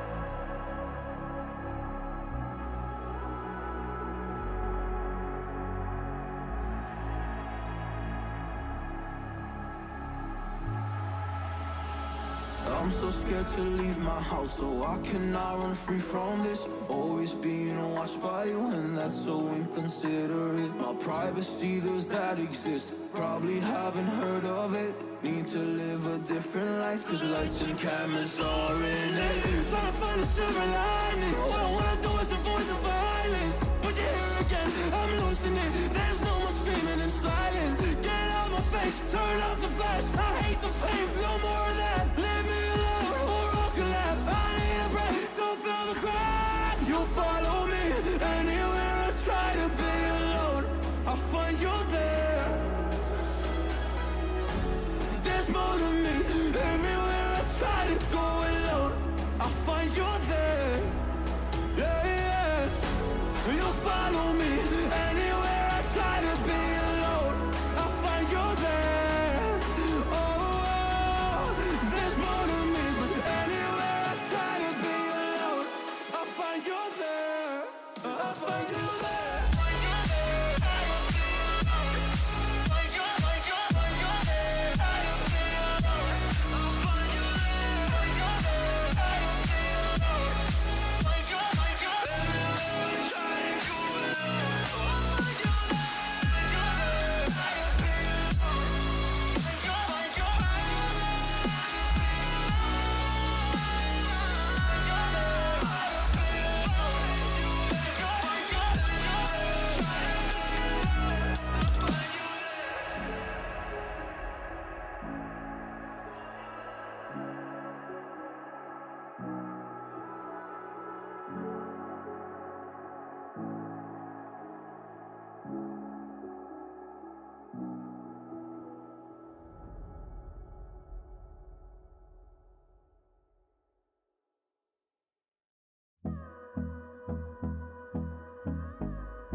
Hold me close till I get up. Time is barely on our side. I don't wanna waste what's left. The storms we chase are leading us, and love is all we'll ever trust. Yeah, no, I don't wanna waste what's left. And on we'll go, through the wastelands, through the highways, till my shadow turns to sun rays. And on we'll go, through the wastelands, through the highways, and on we'll go.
smoke, breathe me in and let me go. Filling the lungs inside you, and the blackened eyes make my way into your mind. Just to know what you knew. Restless every time we start locking eyes. Lost control. Oh, it's paradise with honesty, but I'm in the dead of the night.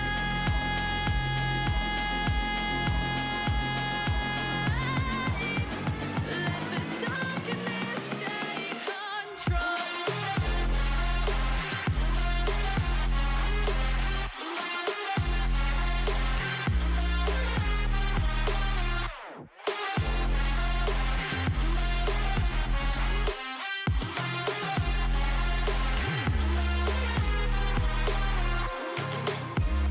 Let the darkness take control. Darkness take control. May the darkness take control.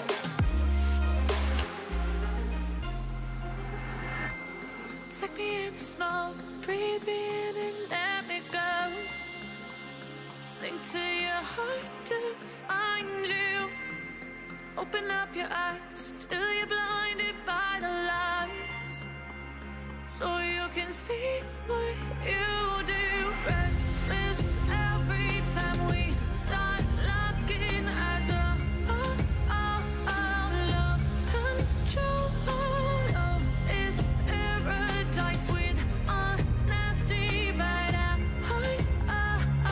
in the dead of the night. Teardrops on the floor. The pain is over. Feel the darkness take control.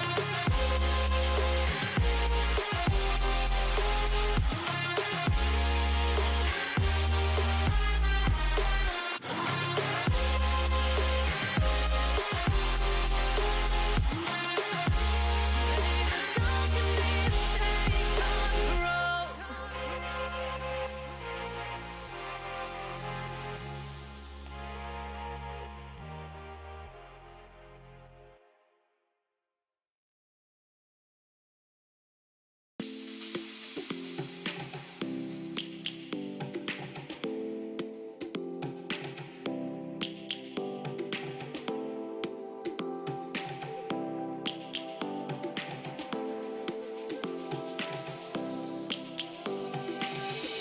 Lions roaring in the morning sun, searching for a longer day. People feeling like the light has just come. We must never stop the way. Birds jumping and I hear my name, grasping into a life. Life is happy but it's so insane. We must merely make a start. Savannah, I'm coming home. Savannah, we'll never be alone. Savannah, the beauty of the world. Savannah, let's all take a roll. Savannah.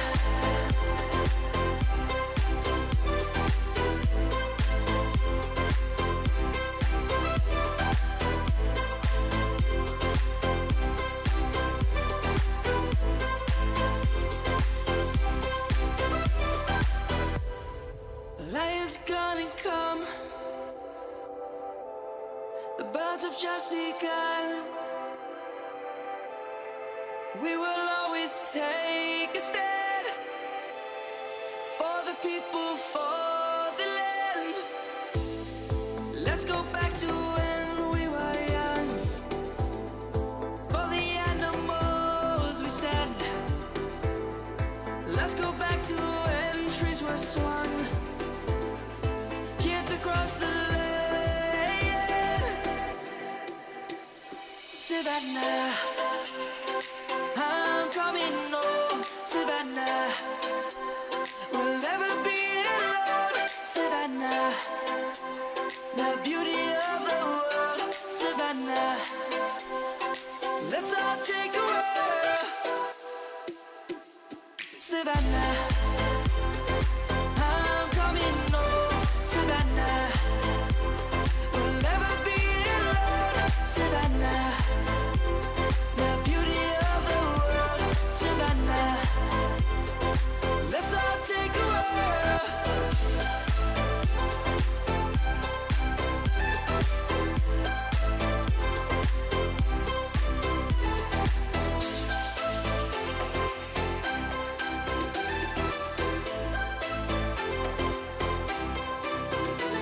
Savannah, I'm coming home, Savannah.